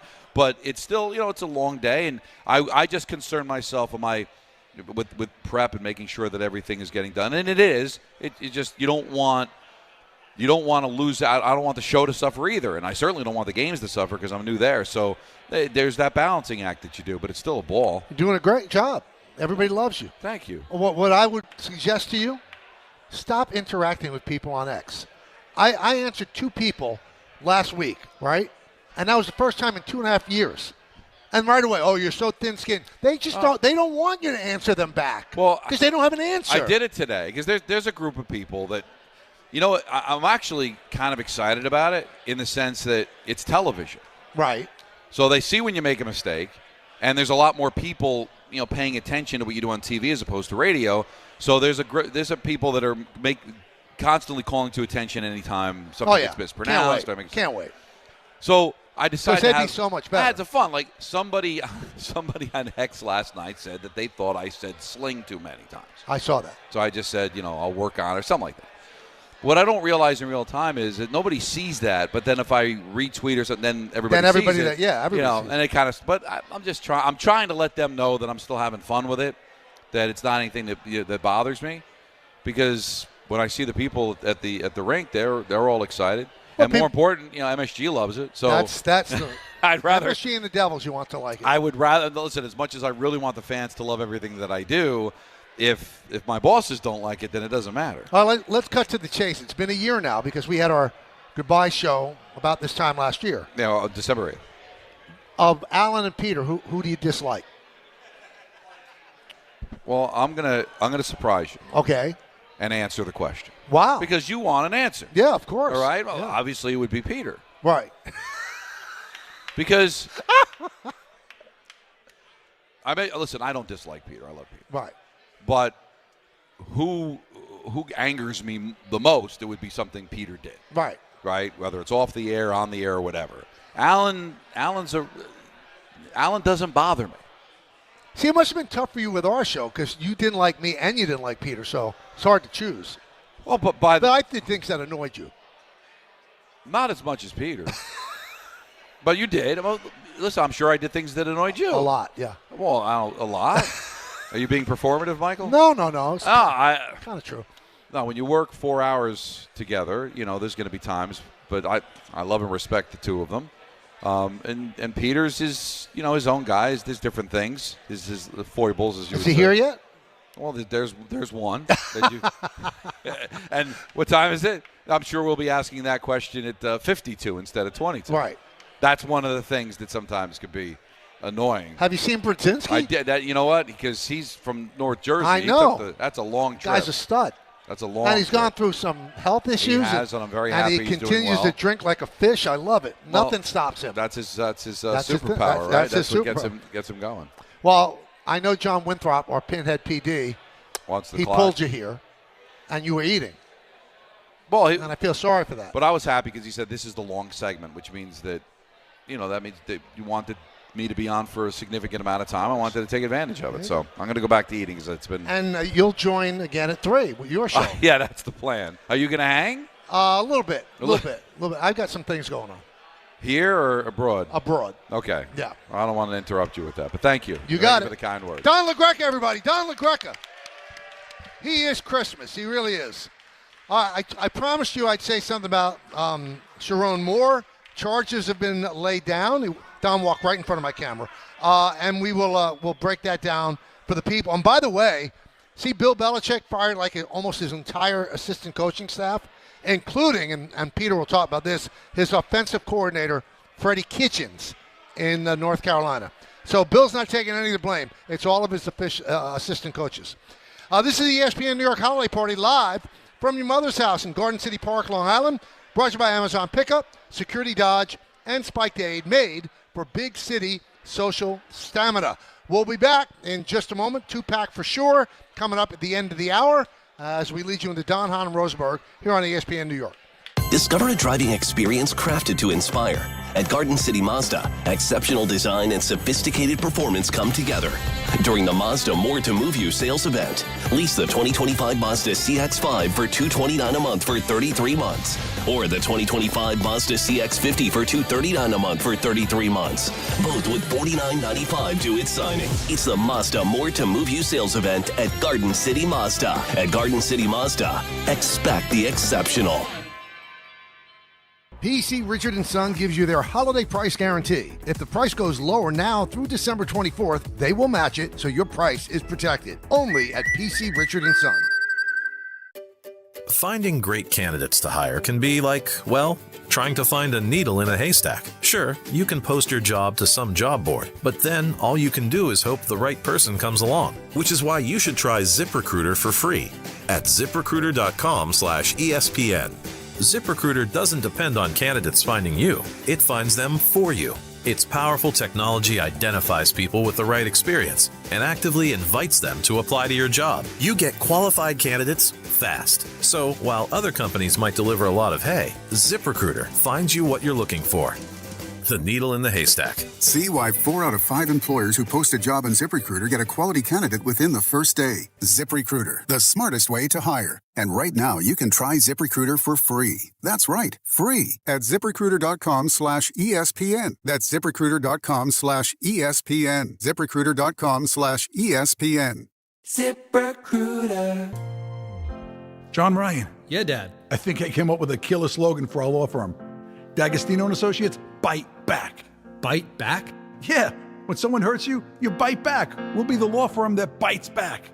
Dad, that's brilliant. Accident victims, call D'Agostino and Associates and bite back. Hey, we could even put a big vicious dog on billboards everywhere. Yeah, and Rottweilers on buses. Hey, how about a toll-free number?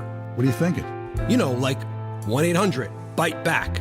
1-800-BITE-BACK. That's brilliant. But what if people hear fight back? Easy. I'll spell it out for them, like 1-800-BITE, back. 1-800-BITE-BACK. That's 1-800-248-3222. Love it. Hey, Dad. Yeah? All this talk about biting back got me hungry. Me too. Want to grab lunch? Sure. Hey, how about a jingle? You mean like D'Agostino Law Bite Back. New York Presbyterian treats more heart patients than any other hospital in New York. From common to complex conditions, our cardiologists and heart surgeons are pioneers in advanced heart care, leading the way in minimally invasive treatments for faster recovery times. Find a doctor at nyp.org/heart. Stay amazing. New York Presbyterian. New York Presbyterian Hospital based on U.S. News and World Report 2025 to 2026 Cardiology, Heart, and Vascular Surgery rankings. Listen up, football fans.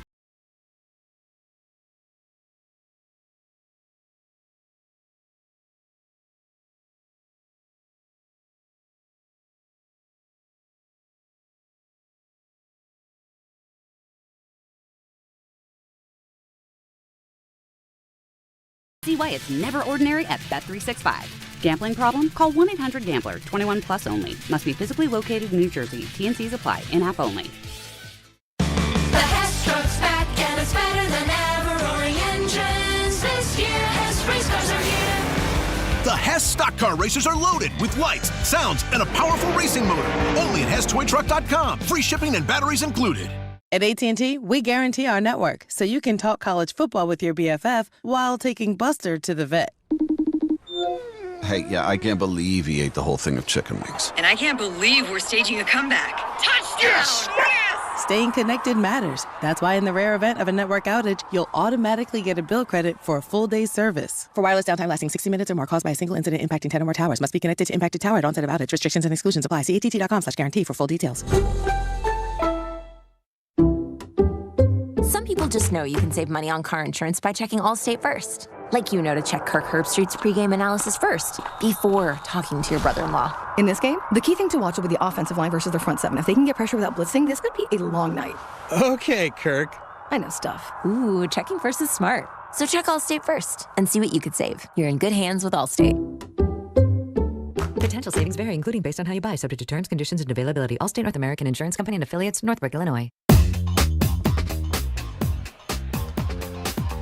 This is the ESPN New York Holiday Party live from your mother's house in Garden City Park, Long Island. Brought to you by Amazon Pickup, Security Dodge, and Spike Aid, made for big city social stamina. All right, obviously Pete Alonso signing with the Orioles is a big story, a big New York story, and nationally too. But I don't know how much or how closely you followed the situation in Michigan, but wow, it's unbelievable. So, Sherrone Moore, the head coach, has been fired.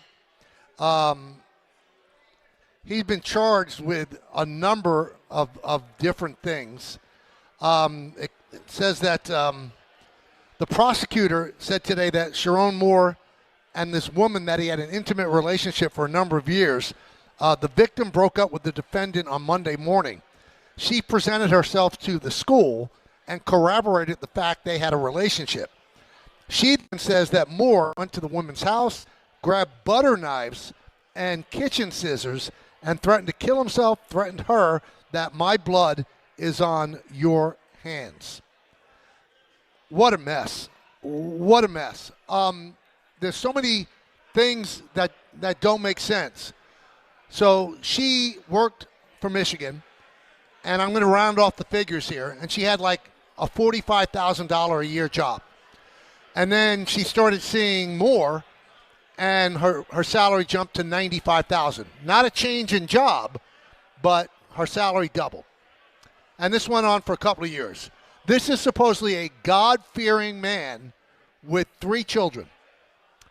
And there's a rumor out there, and I don't even think it's right to perpetuate the rumor, but if he had won the Ohio State game, and that they were in the college football playoffs, that Michigan would not have fired him. I mean, if that's true, it would make me sick to my stomach. But you got to be true to the values of the school, I would hope. So I would never accuse them of doing that, but that is out there. You do wonder why, though. She was with this man for 4 years, and she all of a sudden turned him in? Does that seem at all like it could be a little bit of a conspiracy? Did somebody that with ties to the school that didn't want Moore as the coach anymore convince her some way, somehow, to all of a sudden turn on him. And then he threatens to kill somebody with a butter knife and commit suicide with a butter knife. So, I mean, he has a lot of charges against him. He's still in jail. So we have not heard his side of the story. But I'm going to talk turkey here. And I know it's the holiday season, and I'm not trying to bring people down. It is amazing to me how many people in this world throw away their livelihood, throw away their family, so they could have an extramarital affair. It's inconceivable to me, because here are the rules of engagement in this world. If you want to run around and do what you want to do, don't get married. I did that till I was 49 years old. And I never wanted to get married because I liked running around and doing whatever I wanted to do. And while I was doing that, as long as I was up front with the people that I was with, I wasn't hurting anybody. But once you get married, again, I don't want to sound Pollyanna-ish. Once you get married, that's a covenant. And forget about religion. It's a covenant between two people that you're going to be faithful to that person. And then when you have kids, it further cements the covenant, where you don't just have to all of a sudden get a chance to act on your carnal urges. I mean, the people that do this, I would like to say I don't want to cast aspersions, but I want to cast aspersions. You know, you can't have everything you want in life. So once you get married, you eliminate the carousing. You eliminate eating at the buffet. Now you're eating one meal every single day. You don't get a chance to try everything at the buffet. That's not how life is. But people that do that are probably self-important, have a God complex, and think because they're them that they deserve to get whatever they want to get. So if Moore, in fact, was cheating on his wife with a subordinate at Michigan, he deserved what's coming to him. Because think about the 3 daughters that he had, all young. How's their Christmas going to be? Because daddy couldn't keep it in his pants. How's their Christmas going to be?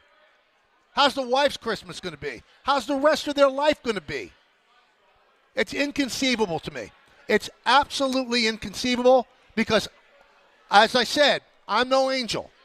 I am no angel. But one thing I am is honorable. And I see it in athletes too. They get married so that they can have their kids. And then once they hit the road, where the wife's not there, they do whatever they want. How about this? Don't get married, don't have the kids, do whatever you want, and then do that. Then get married and have the kids. You know who did it right? Derek Jeter. Derek Jeter lived the life he wanted to live while he was a professional ball player. And I would hope that he was up front with everybody that he dated. And then, after it was all over, and all the fun and games were over, and he was no longer the Yankee shortstop, he just became Derek Sanderson Jeter. He got married, and he has a lovely family, and I'm sure he's an honorable guy. I would hope that. But that's not the way the world works, I guess. It just doesn't seem like that's what everybody accepts. And this guy Moore, the thing that bothers me too, he's a proselytizer too. He's a devout man. Really? Now, I know everybody makes mistakes, and you could say, you know, ask for forgiveness. I don't always buy that. I don't always buy that. If you're as religious as you say you are, you know you're not supposed to do that. You're not supposed to do that. In the Bible, it says you're not supposed to do that. But still, on the outward, you sell this pious attitude, and you're preaching to people, and we see this in politics too. The most pious, preachy people are freaks. And that's what's happening here, too. So if he did these things, and all these things that he's charged with, good for him. He earned it. And I don't want to hear all the nonsense. Oh, you have to feel for him. He's got issues. We all have issues. We fight them. We fight those issues. That's the thing to do. You got a little urge, ignore it. If you're a diabetic, don't eat candy. If you're a sex addict and you're married, don't have sex with other people. It's an easy thing to do. But you probably think you're above the rules. because you're the head coach of Michigan football, but you're not anymore because the house came crashing down because you couldn't control your urges. And 3 little kids in the Christmas season, their dad's locked up in a yellow jumpsuit, and it's out there for the world that he's been cheating on mommy for 4 years with a woman that you probably saw all the time at his office. Isn't that grand? How nice is that? Now, he's on protective watch because obviously if he was going to kill himself at this woman's house, he might try the same thing in prison. And if he does that, he's just further running away from the problem because he can't face the consequences of his acts. Sickening. Sickening. And I was listening to Barton Carlin driving in, and there was a caller that called in about what Michigan should do for their new head coach, who they should get. And the guy rattled off, they should get Kirk Cignetti. You know, he's been great with Indiana. Or they should get Kalen DeBoer. He's a really good coach with Alabama. These people have jobs. Kurt Cignetti just signed a mega $1 million deal with Indiana. But that's the way college sports are. So how can we expect anybody in college sports to act like a normal human being when you know that Michigan is going to poach some team's coach that has a contract? And it's accepted because college sports is the wild, wild west. What an absolutely odious sport this has become. Absolutely on the field, it's fun to watch, and people just forget about it. Like I said earlier, if your team has a reprobate on its team, and that reprobate happens to be an unbelievable player, you don't care. You don't care. Giant fans don't care what Lawrence Taylor did. They don't care. They don't care. We go chapter and verse because they help you win, because winning is the deodorant. And the deodorant for Sherrone Moore was when Michigan won. And when they lost to Ohio State and they didn't make the college football playoffs, wow, all of this stuff came out. How convenient. So that means that you could be a creep and you could be a bad person. As long as you win, we'll turn the other way. But if you don't win, wow, who knows what's going to turn up. 1-800-919-3776. Let's go to Joe in the Bronx. Joe. Hey, what's going on, Michael? Thanks for taking Hey, Joe. Just FYI, I actually watched a show you recommended a couple weeks ago, Landman. I thought it's phenomenal. I'm up to date. I got up to date in a day. It's so good. Actually. It's so good. Yeah, I'm glad you enjoyed it. Very good. Yeah, it's great. Now, my Yankees point, I was thinking, I saw a report that they might trade Jazz. I was thinking that they do that, probably get Bichette. Hear me out on this. Don't even sign Bellinger. Get Bichette, move him to second base because we know he has issues at shortstop, and then get Seager to play shortstop. And if you're going to say Volpe, you know, they don't want to move on from Volpe, fine. Have Seager play third, and they can platoon Volpe with McMahon. McMahon doesn't play short. But, Joe, you're giving this pie-in-the-sky stuff. Where are they getting the money? Bichette's going to cost $30 million a year. Jazz makes $12.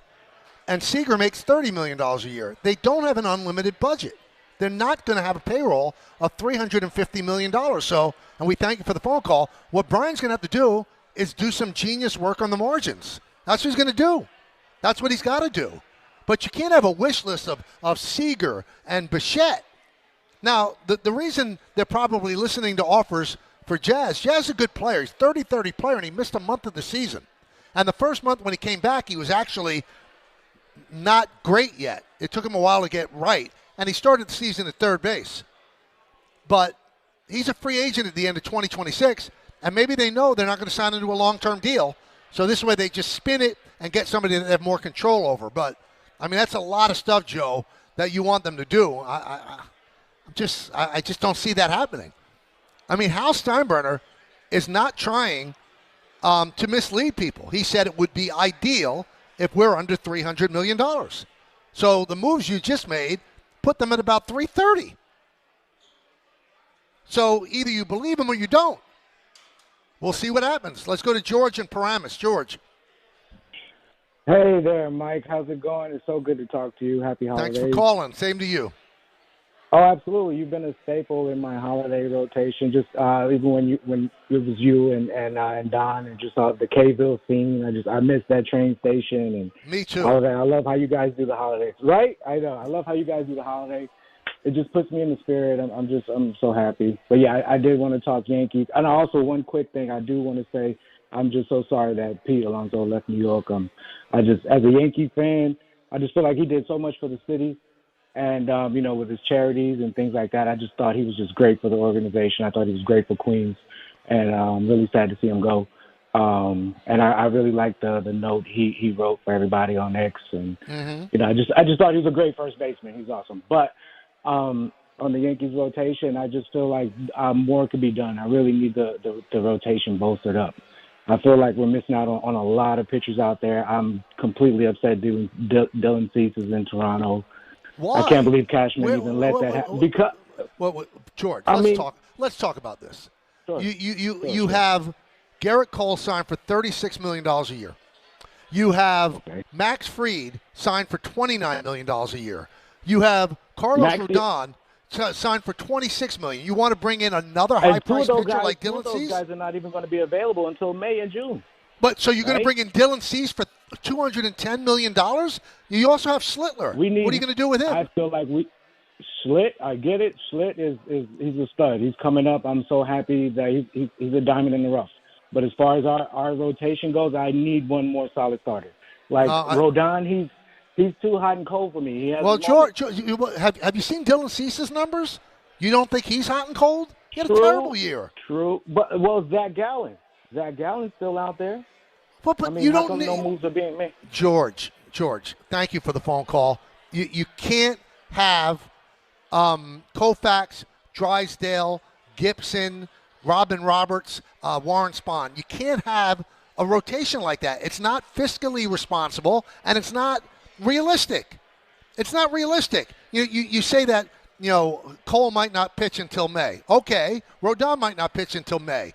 Will Warren made 32 starts last year and pitched really, really well for rookie. He's only going to get better. You have Luis Heel, who was the Rookie of the Year in 2024. You have Cam Slittler, who burst upon the scene and saved the Yankees' season by beating the Red Sox in Game 3 of the Wild Card Series. And you want to just cast them all aside and sign another big-time pitcher. The thing that's funny about what you're saying, George, that's the one problem the Yankees don't have. Their starting pitching is fine. Now, if you say, I'd like to spend more money to get a big-time reliever, now we could talk. You want to spend $210 million on Dylan Cease? Doesn't make sense. It doesn't make sense. You can't always get what you want. I think Mick said that, and it applies here. Because every fan wants a Hall of Famer at every position. Even the Dodgers don't have that. The Dodgers settle for a center fielder named Andy Pages. That's what they do. You give, you take. Yankees have a payroll of about $300 million. They're not signing a big-time starter that they don't need. That's the last of their worries. They need a right-handed first baseman or third baseman. They need to fill left field either with re-signing Bellinger or committing to Dominguez, and they need somebody in the bullpen. Starting pitching is last on the list. The two-pack for sure is coming up in just a moment. This is the ESPN New York Holiday Party, live from your mother's house in Garden City Park, Long Island. Brought to you by Amazon Pickup, Security Dodge, and Spike Aid, made for big city social stamina. Not sure what to bet on today? Army versus Navy, college basketball, soccer, hockey? Join one of the nation's top sports betting analysts, Joe Wiz, on The Fine Line Saturday at 8 a.m. In the NFL, Buffalo takes on New England, and the Giants are actually favored at home. Will they cover? Follow The Wiz on Instagram at Joe Wiz Sports. It's the best bet in town. The Fine Line with The Wiz Saturday at 8 a.m. Be ready to win.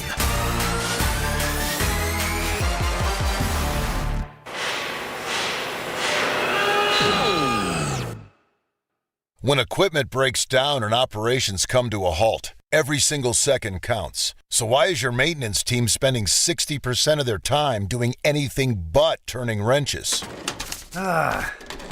MaintainX is the AI-powered maintenance and asset management system that helps your team get back to actually fixing breakdowns. No more searching for manuals. No more hunting down parts. No more drowning in paperwork. With Maintain X, your team can access manuals from anywhere, create new procedures in minutes, and turn voice notes into clear and complete work order feedback. What used to take hours now only takes minutes. Keep your operations moving, not your paperwork. Join over 11,000 maintenance teams that are already fixing more and filing less. Try Maintain X for free today. Go to maintainx.com/AI. That's maintain and the letter x.com/AI. Some stages celebrate. This one tests everything.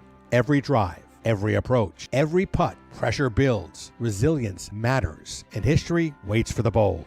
In June, the 2026 U.S. Open Championship returns to the Hamptons at the iconic Shinnecock Hills Golf Club. Experience the world's best golfers competing on one of the sport's most storied stages. Don't just watch greatness, experience it live at the 126th U.S. Open. Daily tickets are available now on SeatGeek. If you've been injured in an accident that wasn't your fault, then you need a lawyer who knows New York's unique personal injury and workers' compensation laws. At the Parisman Firm, they have decades of experience handling all types of accident cases and a proven track record of delivering huge results. Their team has already recovered nearly $1 billion for injured New Yorkers. From construction to car accidents and slips and falls, they've got you covered. Call the Parisman Firm now at 718-WORKERS, where your case is their cause. Get the justice you deserve today. Whether you're shopping, gaming, or streaming this holiday season, don't take slow for an answer. Get Optimum Fiber for the fastest, most reliable, and most consistent internet speeds, starting at $25 a month. Call 888-4OPTIMUM or visit Optimum.com to switch. Act now and get Netflix, a 5-year price lock, and $100 back, all on us. Call 888-4OPTIMUM or visit Optimum.com today. Optimum, don't take slow for an answer. Terms apply. See Optimum.com for details. At Uline, they know going the extra mile takes hard work. For companies pushing to go further, Uline will go the distance with you. 24/7, they answer the phone to get you the shipping and industrial supplies you need. Business can move fast. Unexpected large orders, adverse weather, new safety guidelines, and changing economic trends. Uline works hard keeping 41,000 items ready to ship, minimizing detours on your way to the extra mile. Visit uline.com. Rich Eisen here, and we're brought to you by Sonos. This season, make your home feel alive with Sonos speakers. From cinematic sound that pulls you into every holiday movie to game day audio that puts you right in the middle of the action, Sonos makes it effortless to fill your home with incredible ambiance. Stream everything you love, music, movies, or your favorite sports podcasts, all in one place. Sonos' holiday sale is on now through December 28, 2025 at Sonos.com. Discover how easy it is to bring every room to life with Sonos. Rich Eisen here. As you all know, I care deeply about pediatric cancer research and awareness. That's why I'm proud to talk about Hyundai Hope on Wheels. For over 27 years, every Hyundai sold has helped fund life-saving pediatric cancer research. Together with over 850 dealers nationwide, they've raised more than $277 million, supporting over 25,000 kids in their fight against cancer. At Hyundai, hope isn't optional. It comes standard. Visit HyundaiUSA.com and search Hyundai Hope on Wheels to learn more. In the city that never sleeps and never stops talking sports, ESPN New York is always on. Now you can live and breathe everything New York sports wherever you are. On your radio dial, on the ESPN New York app, and streaming live on YouTube. However you watch or listen, ESPN New York is always on for you. Hear us, stream us, watch us. This is ESPN New York.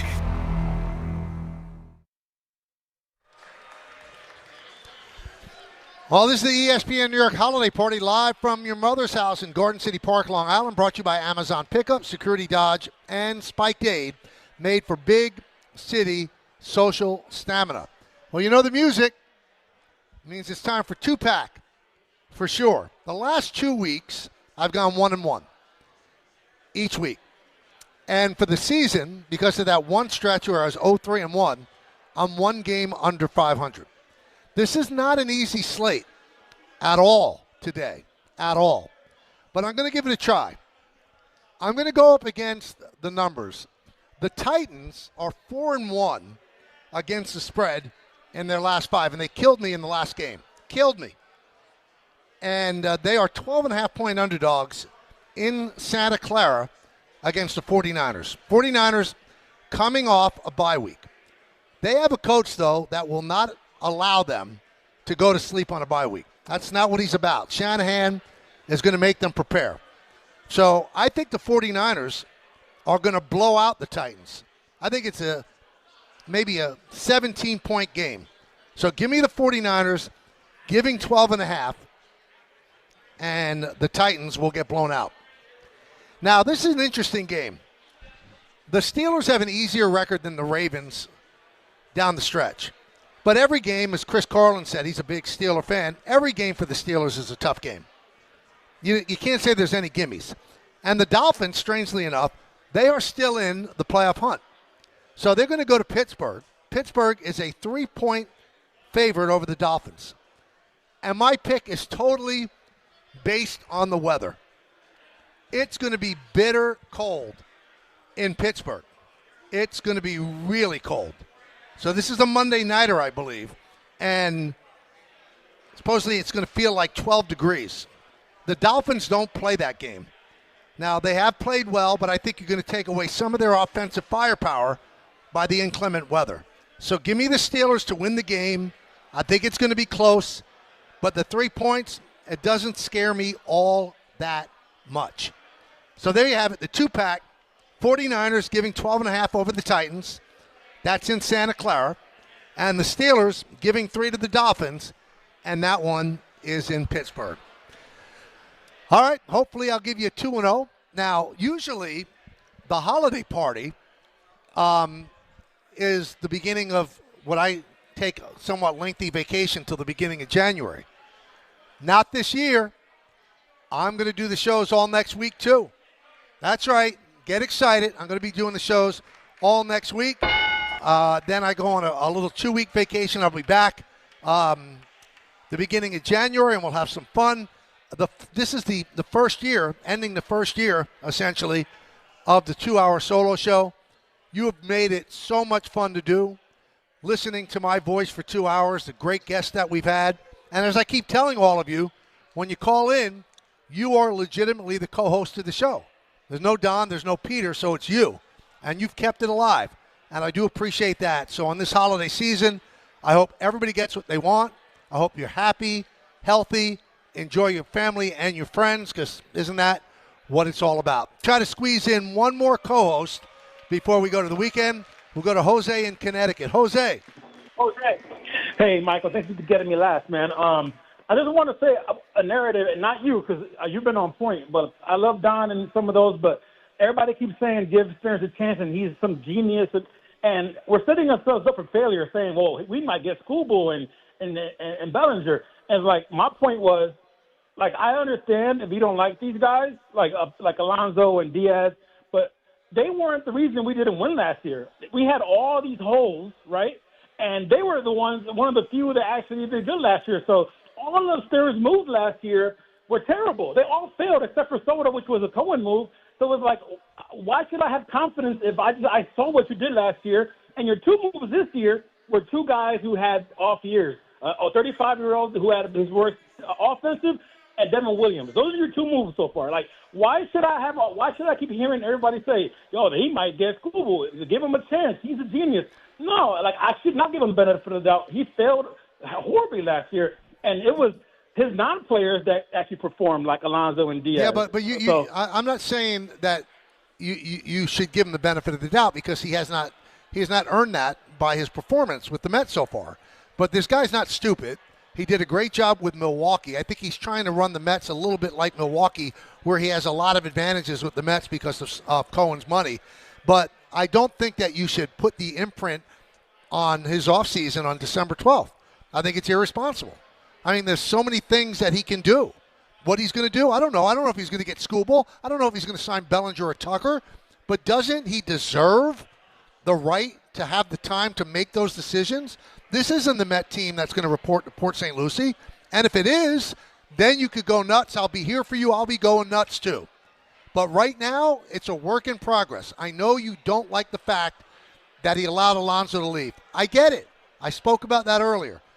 And I'm not saying giving him the benefit of the doubt, but you have to give him time. he's the GM of the team. The owner is entrusting him with building this team. Now he's going to build his vision. The last two teams, last year was kind of his vision, and it fell flat. Let's see what he does this year. He's got the draft capital to do it. He's got the minor league system to do it. He certainly has the money. We'll see what he does over the next month and a half. Same thing with the Yankees. Thank you so much for joining us on the Holiday Show. We've had a great time. You've all been a great crowd. And this is the ESPN New York Holiday Party live from your mother's house in Garden City Park, Long Island. Brought to you by Amazon Pickup, Security Dodge, and Spike Aid, made for big city social stamina. But don't go anywhere. Everybody here at your mother's house, stay right where you are, because Don, Hahn, and Rosenberg will join us in just a moment. They'll start their show, and I want you to be here when they do it. In the words of Billy Joel, life is a series of hellos and goodbyes. I'm afraid it's time for goodbye again. See everybody. Have a wonderful weekend. Don, Hahn, and Rosenberg next.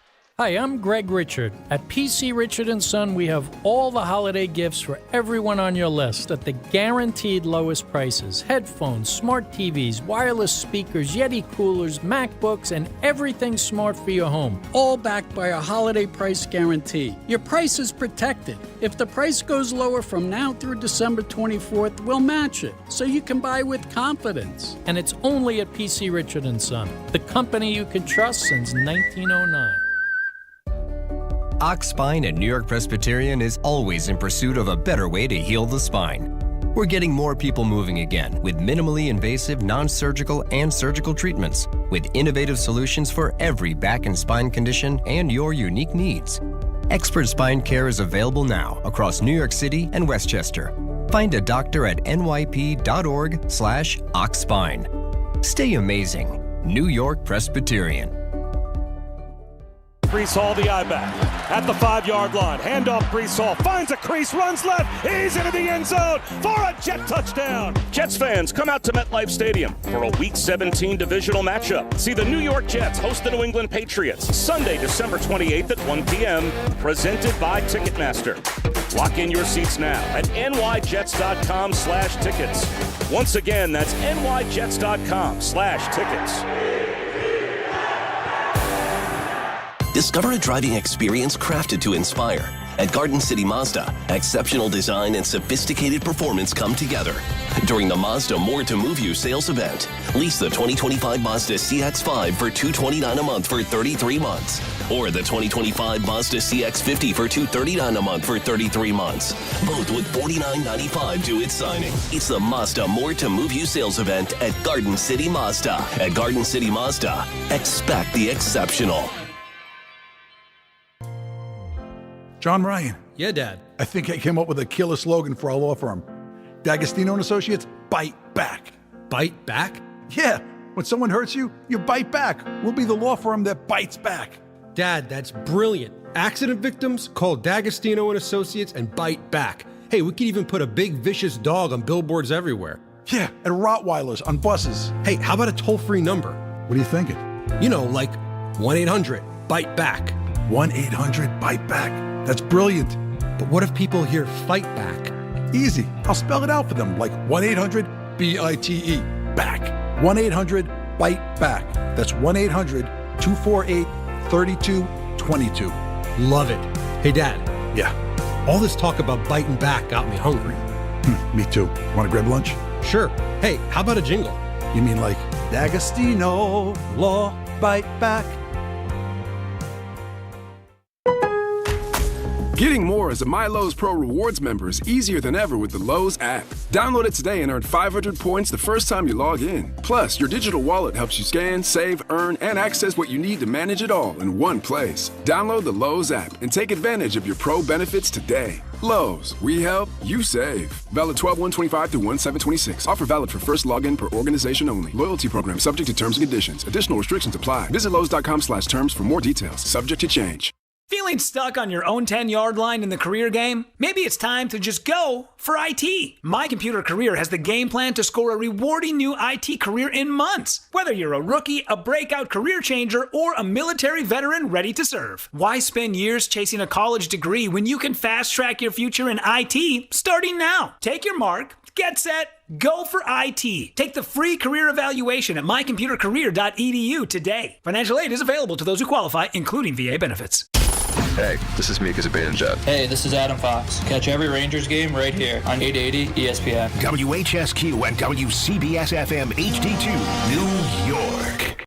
Todd. You know, maybe they can go pee on each other. That'd be great. Hahn. There's a lot of women out there that want you, Alan. And Rosenberg. Give me the porn, for God's sake. This isn't North Dakota. This is New York. This is Don, Hahn, and Rosenberg. The best threesome I've ever heard. On ESPN New York and streaming live on YouTube. Hello! Happy Friday, everybody. It is 3 o'clock in the big city. Don, Hahn, and Rosenberg, we're at your mother's house. That's right, your mother. This ESPN New York holiday party is coming to you live from your mother's house in Garden City Park, Long Island. Brought to you by Amazon Pickup, Security Dodge, and Spiked Aid, made for big city social stamina. And when you say in the city, we mean Garden City. Garden City. Long Island, my hometown. I did. We can do better than that. Because I'm starting to talk to corporations now, a little side action. All right. And wow. I don't know what that means. I spoke to a company, and I was at the end of the speech, 45 minutes, it's 15 minutes a question, so an hour. I was complimented for my stamina. I can honestly say that has never happened. First time you've ever been complimented for your stamina? First time I haven't ever been complimented. Wait, what do you mean you're talking? When you told Nancy, did she laugh? What do you mean you're talking to corporations? What does that mean? Just they're bringing you in just to paying you some money to say, hey, we want to hear from Don. Listen, it's none of your business. I'm just saying. It's called making an appearance. That you make a little appearance. You're making corporate appearances? Because I believe Bet your ace. My story. Can you see Don on a stage just pacing back and forth? Oh, my God. My story. You need to close that sale, and this is how you do it. He's like the Wolf of Wall Street. He gives you the top 5 reasons, right? He gives you a what list. What was that George Clooney movie? It was Up in the Air. Ocean's 11. Oh, there's a lot of George. No, up in the air. Up in the air. It's a great movie. And he's giving the speech about all the things that you put in the bag. Yeah, sure. It's something like that. Because I think that our stories, our collective stories, work in corporate America. Sure, a lot of the values that we have strived for can work in corporate America. We have values. You know what I like about today? You know how I know today's a good day? Why? Because I am looking straight into the beautiful eyes of Paul Simon and Art Garfunkel as I sit here and live and breathe. How about that? Oh, wow, there you go. Two men that just created such amazing music. Actually, really look at this didn't wall. have any use for each other. Yeah, I know. This wall's got a lot of us right here. You got Bruce, right? You got Freddie Mercury. I love everything And about then, of that course, wall. to go along with it, Bill Parcells. And Bill Parcells. This is a great wall for us. It is one of the rare times where I could honestly say, to me at least, Bruce Springsteen comes in fourth. When I got Freddie Mercury, Bill Parcells, Simon and Garfunkel but you're not a big Springsteen guy. That's right. I'm just saying. So Parcells ahead of Spring. I've never heard Parcells sing. But no, Don, for a Jersey guy, you have great respect for Bruce Springsteen. He's just not your cup of tea musically. It's interesting. And he doesn't feel like I have to love him because I'm a Jersey. No, he's not that way. No, I like Billy Joel more than I like Bruce. God bless you. And of those people on the wall, there are 3 people from Jersey, right? Obviously, Bruce, we know. Yeah. Bill grew up in Oradell, New Jersey. And of course, Freddie Mercury. And Paul Simon was born in Newark, New Jersey. Yeah, I mean, he's not from Newark, but he was born. He's briefly there. Right, I'm just saying. He was there. Interesting here in Garden City we'd find a wall like that. Thanks, everybody, for joining us. This has become a tradition like no other. Oh, are you kidding me? It was great to see Michael Kay, and we're going to take you right up until 7 o'clock, and we're going to have some fun. We'll do our usual things for the audience. What does that mean? Meaning we're going to have our picks at 5:45. We're going to have ENN at 6. Great. And we're going to talk some sports and have some fun. The difference, though, is that usually our holiday party was a goodbye to Michael. Because at the end of the holiday party, we didn't see a Michael again until the calendar turned over. Yes. So, and then we actually said goodbye to Michael pretty much forever last December 8th. Yes. But it's not like that because I'm going to be in next week. You? No, I'm not. Interesting. But you normally would be. But I this would. whole Fugazi, My Fugazi paternity leave. I am taking the last week next week. That is right. But Alan's going to be here if he's not, in an ICU because he is really making the ultimate sacrifice today. He's not well. He looks great. He does look fantastic, and he sounds great as well. Fake it till we make it. But listen, he's going through it. Nancy, too. Every December, usually closer to Christmas, she gets her traditional flu. that's kind of going around and she's dealing with. And I don't know if Alan's got the flu, but he's feeling under the weather. But he knew the importance of this show. It's too important. Can you believe Anthony Pucik's here, too? That's right. I think he got a haircut. Poochie. He looks great. Yeah, he looks great, the Poochie. He's got the sweater on. No, but we really appreciate days like this because, I'm running into people. Steve Brzezinski is here, and he's from Jersey, and he took the train here. Where's Stevie B today? Where is he? So all the Long Island people, but Where there's is also Long Island's in the house. Well, I hope so. I met a lovely young lady from Fort Lee, New Jersey. So people are making the trek. Fort Lee. Well, and remember, it's early in the day. The people here now are the addicts, the derelicts, the lunatics. I mean, the ne'er-do-wells. I mean, the P1s. The P1s, I mean. Okay. That's what I meant. All right. Represented by Captain Steve Brzezinski. Might be 4 deep. Right. He's on a pub crawl across the metropolitan area. By himself is the interesting part. And with his hip, he is crawling. Let's be honest. But as the day goes on, of course, we're excited to meet more and more people, and I'm always in a good mood on a football Friday. I heard you guys. I heard you and Michael in your zone. You found each other. Oh, wow. That was a listen? Oh, man. They were in. Was that a listen? Oh, they were in. I felt like old times. I'm in the car. I'm listening to Don and Michael breaking down baseball in December. Nothing like it. To a fine powder. We're not going to do that. But I do think it's still What do you think they should do with the bullpen catcher on the Mets? Because I needed to know. Hey, listen. The bullpen catcher didn't get mentioned, did he brought up an individual. I didn't catch his name. I saw him earlier because we're out here in Long Island, so there's a lot of Met fans. And, Michael brought it up to open the show. There's a guy, I don't know if he's still here because we got all the lights in our face here that had a Met sweater, and he X'd out the logo. He's done. He's out. No. Because of the departure was it of Fran? Nemo, Diaz, and Soto. Not Soto. Pete Alonso. Pete Alfonso. Pete Alfonso. I'm a fan. And that they're out, and then that means that he's out. And I think, just to play pop psychologist for a second. Please. It feels like to me that people want to be miserable. They want to be mad. They're mad at this team for what happened last year. They're one of the best teams of baseball in the first half of the year, ended up winning 83 games, collapse again. And you're angry. And listen, I can't defend David Stearns' moves during the offseason last year and during the trade deadline when he pretty much didn't do anything, and the things that he did didn't work. But he wants to build this team. He's being paid to build this team. He will lose his job if he doesn't succeed building this team. I want to give him a chance to do it. But I think fans, they want to turn on this team because this team has given them nothing to get excited about. They haven't won since 1986. They haven't embarrassed themselves like some franchises. They're not the Jets. They've been to a World Series within the last decade. They've been a team that's won 100 games. They've competed. They just haven't won. And they're trying to change that. So I just find it so interesting that what's the biggest complaint you get from people about the Mets? They haven't won. Haven't won since 1986. It's been a long time. Don LaGreca was 18 years old the last time they won. If he were a day. But now we're going to give up on the team because Pete Alonso's gone? Listen, I like Pete Alonso. I like Edwin Diaz, all right? I love the Timmy Trumpet stuff. I love Nimmo. I love his story. I love his hustle running down the first base. But how many rings did he get? But at the end of the day, I want to see this team win. Yep. And if David Stearns is going to build a winner, then, hey, this will be a blip on the radar screen. This will just be something that happened on the way to a championship. And if he doesn't, I'll be there to rip him like everybody else should rip him.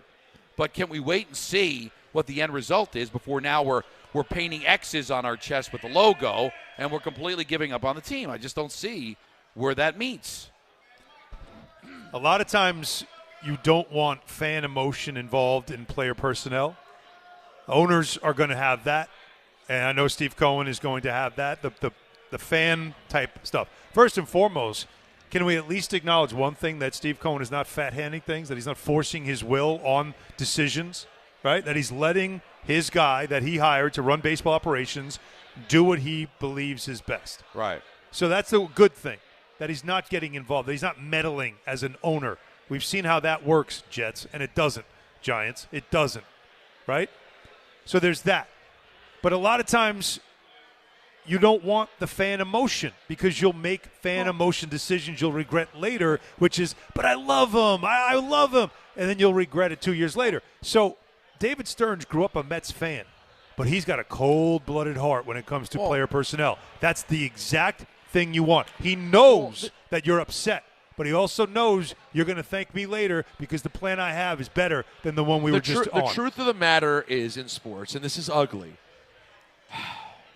and it's not even just in sports, it's across in life. Sometimes we hang on to situations that are familiar to us and that feel nice and warm, but really they're preventing us from further greatness. And it happens in sports all the time. The real teams are cold-blooded. Right. The Eagles, the Patriots, look around the league. They make the moves when it's time. Getting rid of a guy when you know he's done. The Packers drafted Rodgers before Favre was ready. They drafted Love before Rodgers was ready. This is what real franchises do. So it stinks to lose them, but the truth is that's what good franchises do. You went through it. I wouldn't say Marcus Smart was to the level of Pete Alonso in the Celtics lore, but he was one of your favorite Although players. at the time it felt like it. Right. Like, that's the thing about these things. In the moment, it feels like, oh, my God. He was the heart and soul He of that was team. the heart and soul But of it the team. bothered you. It Big bothered time. you because you liked him. He was one of your favorite players. But you saw the forest through the trees. They made the move, and it worked out. Well, but remember, the order was this. Kristaps Porzingis. Drew Holiday. Oh, it's starting to take shape. Oh, championship. That's how it works. Well, because there are two types of teams that hold on to their players, the legacy of their players. And those are, the Yankees with their core four. The Celtics with Bird and McHale, right? Those guys. Mets, Strawberry, Gooden, Carter, Keith Hernandez. Those are from, hey, those guys won me a title. I want to hold on to those guys. I want to cherish those guys. The other type of teams are the ones where your team hasn't won anything, so all you really have is your favorite player because your team's not winning a championship. So, because that was me when I was a kid. I loved Dave Kingman because the Mets were never going to win, but maybe Dave Kingman might win the home run title. He was hitting 500-foot bombs, and that kept me engaged when they were on their way to losing 105 games. And it hurt me to see him go because the best part of the team walked out the door. I don't want to be that fan where I'm holding on to Pete Alonso and Edwin Diaz and Nimmo and all these players because I really enjoyed watching them. They didn't win me anything, but I really enjoyed watching them on a hot July day in the middle of the summer on a Tuesday. They entertained me. Yeah, they did, and I'm sad to see them go, but I don't want to hold on to these guys because that's all I got. I want to hold on to guys because they won me a ton of rings, and I don't want to see them go. Well, and everyone understands that once you get, once you make it past the season. I don't mean the literal season. I mean the season of our lives, if you will. You're able to look back and see it, right? Like, for example, I'm gonna bring you into my world. For example, I'm pretty sure I'm not gonna look at the stats. I'm pretty sure Santana Moss was a better overall player than Gary Clark. I'm pretty sure. You guys remember Gary Clark from your childhood. Member of the Posse. But Gary Clark won multiple rings. He was part of something iconic. When he shows up at the stadium, it's like, oh, my God, Gary Clark is here. Royalty. Santana's there all the time. He works for the local TV channel, and everyone's got love for Santana Moss. But he didn't win a title. It's just not the same. And it's unfortunate, but that's how these things are. And you don't want to be, to your point, Don, someone who's hung up on your emotional ties to the guys who didn't bring you titles. I'm sorry. Look, I'm with you. When you're a fan and your team doesn't win, you hold on to those pieces. And so when you want to see the team do well, you want them to be part of it. Like, that's what you want. That's the hope. Like, because you like them. And so this stuff gets frustrating. But a trade gives you an immediate reaction. I said this yesterday. A trade gives you the immediate reaction. The problem is that this is cleaning house, and I haven't seen what you're replacing it with yet. So my initial reaction is, how can you get rid of this guy? What are you going to do now? That's the problem, is that there's now a gap right now between who you're replacing someone and who you're replacing them with. So until you can. That's why, you can't overreact, but I understand the emotion of it. We all have those players that we want. When this thing turns, I want him to be part of it. I want him to be part of the winning. Yeah, that would be nice. It's just, you can't always happen that way. But unfortunately, Pete was going to go for a 5-year contract. See, people think it's about the money. It wasn't about the money. It was the commitment. And the reason they didn't make him an offer was because they weren't going to go more than 3 years. They knew Boris was going to ask for 5. Then we're out. Why are we going to dance? Why are we going to play games? All right, if he wants to stick around for 3 more years, we could probably make it work because we probably won't need the DH in the next 3 years the way we're going to need it the final 2 years of the contract when Soto's probably going to be the DH or whoever. So we're not willing to go more than 3. That's it. And then maybe he's wrong, and maybe this all blows up in his face. I'm willing to wait and see. Has he been perfect? No, he hasn't been perfect. This has not been a great year for Stearns as far as how he built the pitching staff, how it worked with the trade deadline. But maybe he didn't invest in the trade deadline, Alan, because he knew this team's not going anywhere. Right. So let's see. And if he fails, then you've got all the reason to rip him. But to sit here and to give up on the team and quit on the team and start asking for his job before you see what the pivot is. Now, maybe he's not a great general manager. Maybe he's going to screw this whole thing up. But he's got the job. He's making like $14, $15 million a year to do it. So let's see what he does. And I'll be there to kill him if he fails. But I'd like to see what the pivot is, please. Well, the gentleman right there, I think, is who Michael was talking about, yes, right? He's there. Because he has the sweatshirt. Sir, right. Can we see your Can we see the shirt? Oh, he's in the middle of a conversation. Can we see I just want to see the shirt. You have the big X on it. Come on over here. Because this is exactly what we're talking about. No, you can come on. Yeah, come on. Because I just want to see it. What's up, buddy? And so it says, it used to say there's no place like with home plate and the Met logo. You want to turn towards the camera so they can see you?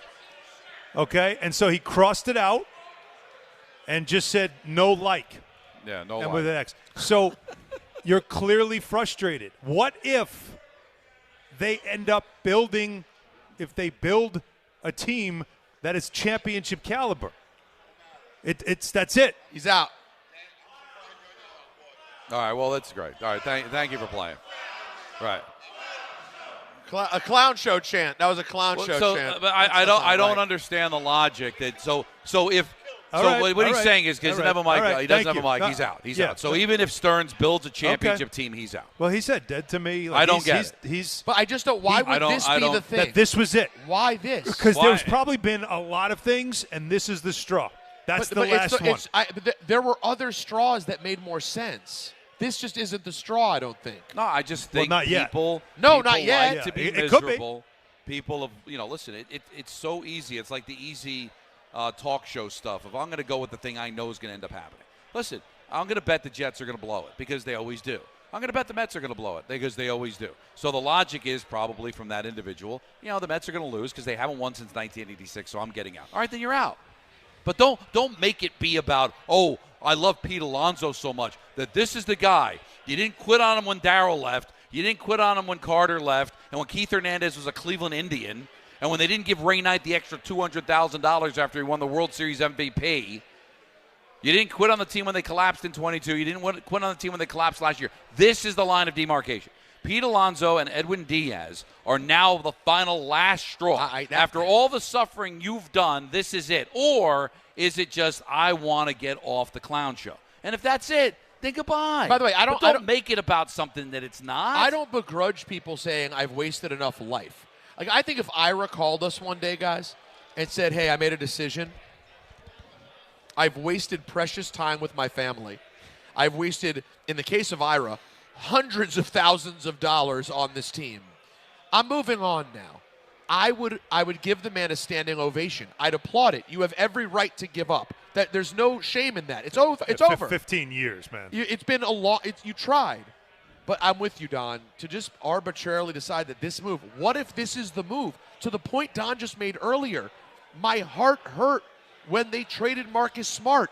That is the reason they won the championship. Without the Smart trade, they don't win.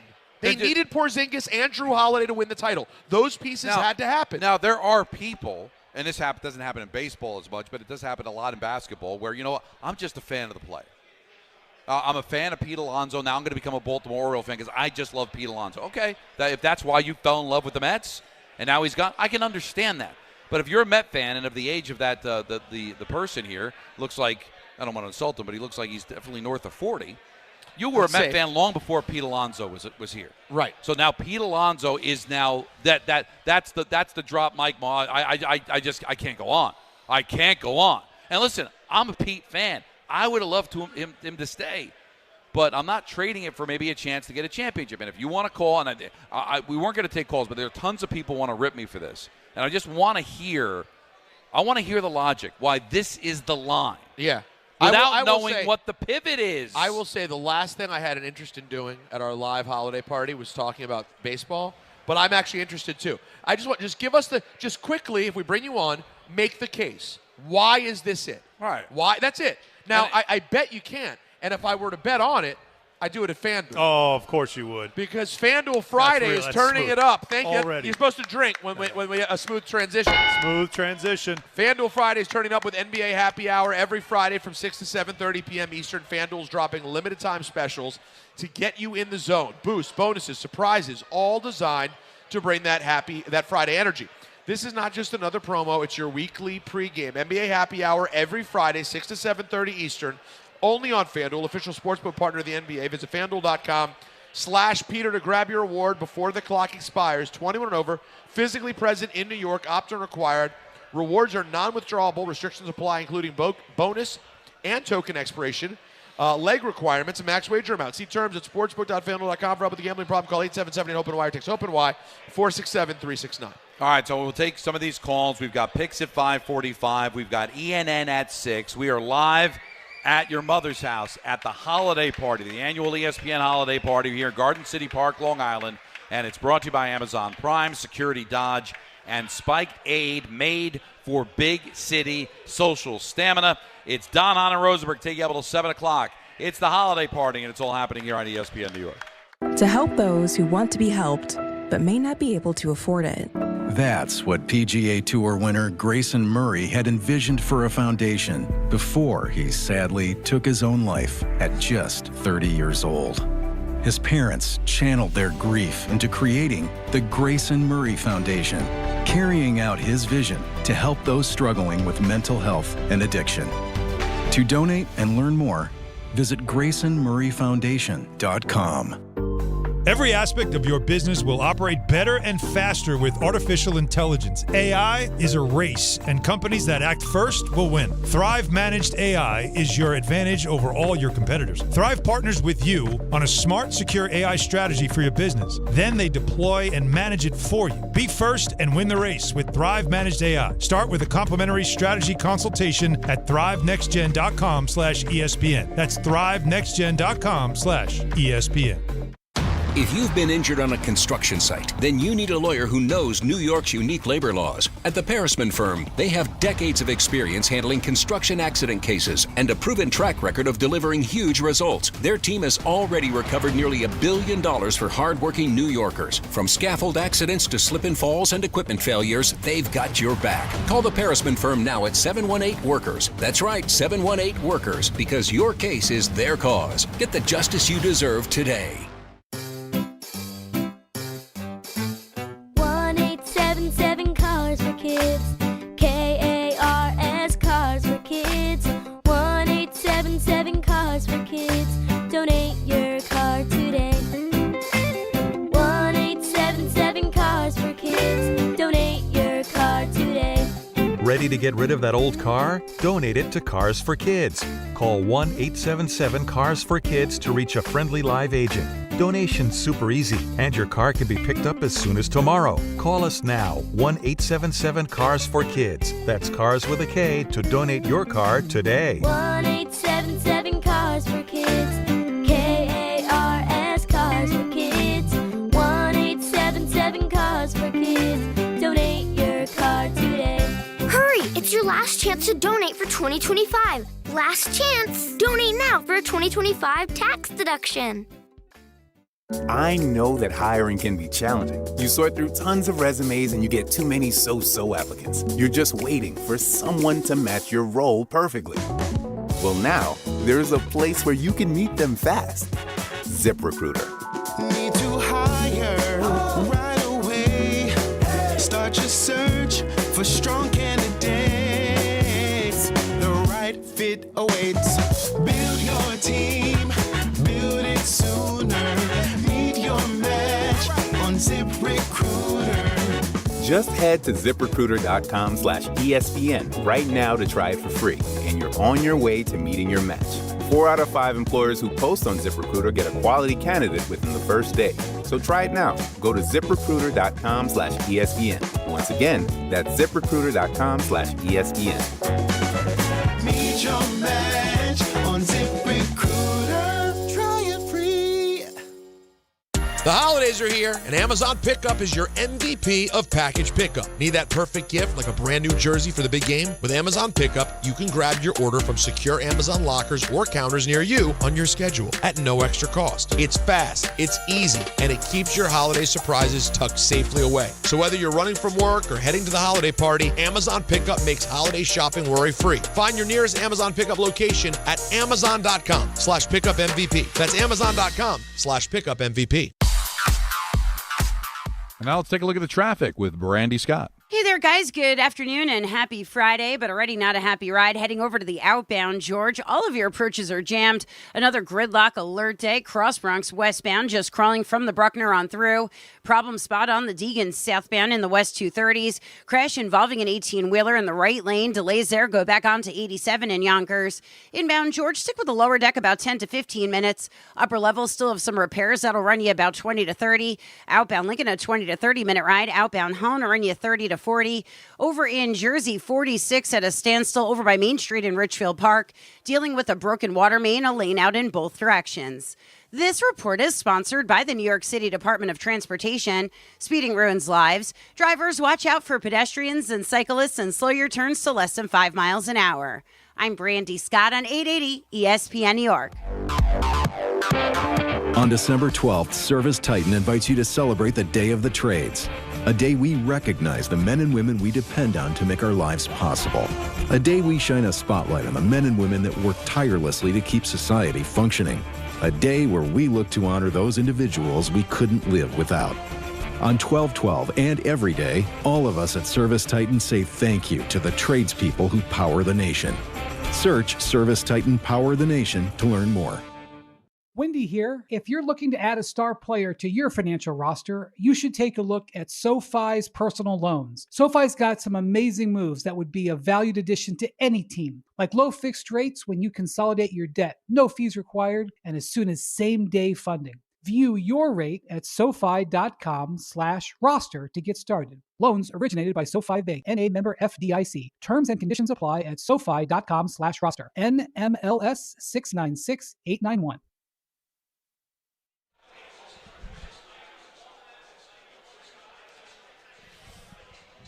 Don, Hahn, and Rosenberg with you till 7 o'clock, and this is the ESPN New York Holiday Party live from your mother's house in Garden City Park, Long Island, brought to you by Amazon Pickup, Security Dodge, and Spiked Aid, made for big city social stamina. 1-800-919-3776. We wanted to get some people that, want to just debate me on the Alonso thing, and let's go to Jason in New Jersey. You're on Don, Hahn, and Rosenberg. What's up, buddy? Hey, guys. How's it going? Thanks for taking my call. I'm looking at this from a baseball perspective. I'm not a Mets fan. I'm actually a Yankee fan. But from overall baseball, I want to talk about Pete Alonso. When I look for when free agency starts for teams, you look for someone who's a consistent, healthy player, right? That's usually what I look for when you're giving out a long-term deal or when teams do. And the one thing that Pete Alonso does, he plays every day. He's done it for about 5 straight years. And you're going to pay him to hit 35, 40 home runs, 100, 120 RBIs. That's his job, right? And he had one of his best seasons behind Juan Soto last year. So I think getting rid of him on that aspect of things, to me, is a mistake for the Mets. I know so you would have given him 5 years. Baseman in the world. Sorry? So you would have given him 5 years.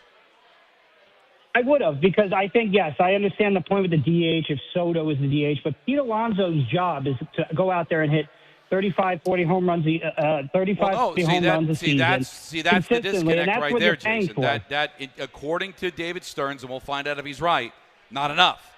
He wants run prevention. He is not a great defender, all right? He is a home run hitter, and that's pretty much what he brings to the table, and that's been good.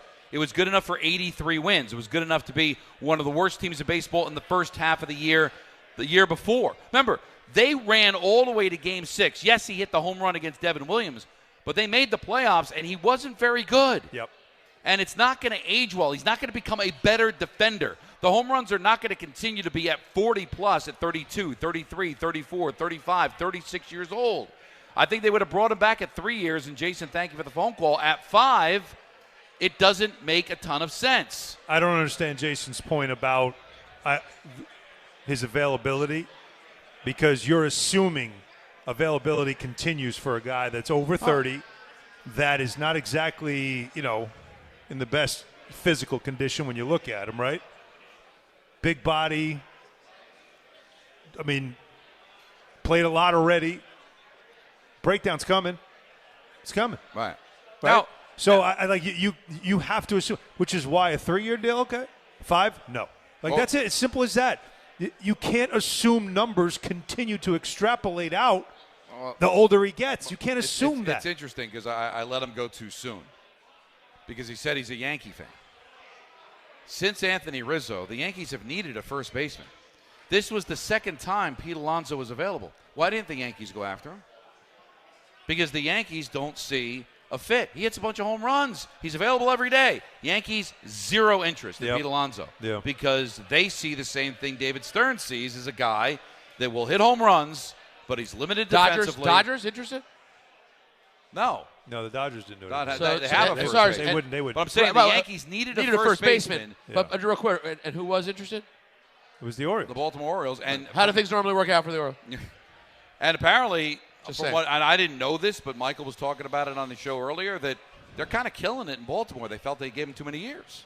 Oh, they will. Oh, yeah. Of course they felt that. So listen, we agree to disagree, and let's see who plays first base over the next couple of years, and maybe Jason's going to turn out to be right.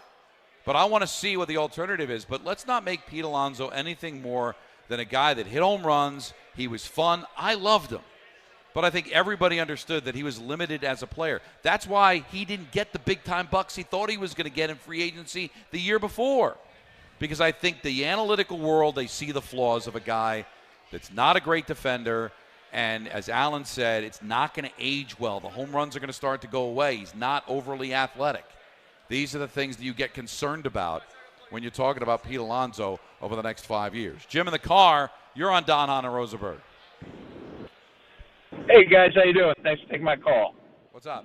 So, Don, as a Met fan who is a year older than you, I watched that World Series in my college dorm with a bunch of guys. I was a sophomore. You were a freshman. What college? We have the same history with the Mets. But I have to disagree with you with Stearns. I'm not. It was Fordham. Okay, cool. Fordham University. There you go. So never really left the area. I've been a long-time New Yorker. So I don't really agree with you with Stearns about giving him the benefit because, yeah, first of all, run prevention, great. We need runs. He just blew up 2 holes in the offense. But his pitching staff last year was atrocious. I mean, how do you expect Clay Holmes? It wasn't a shock that his arm fell off halfway through the season. He never pitched like that. Minaya got $75 million off of 10 starts. Montas bust.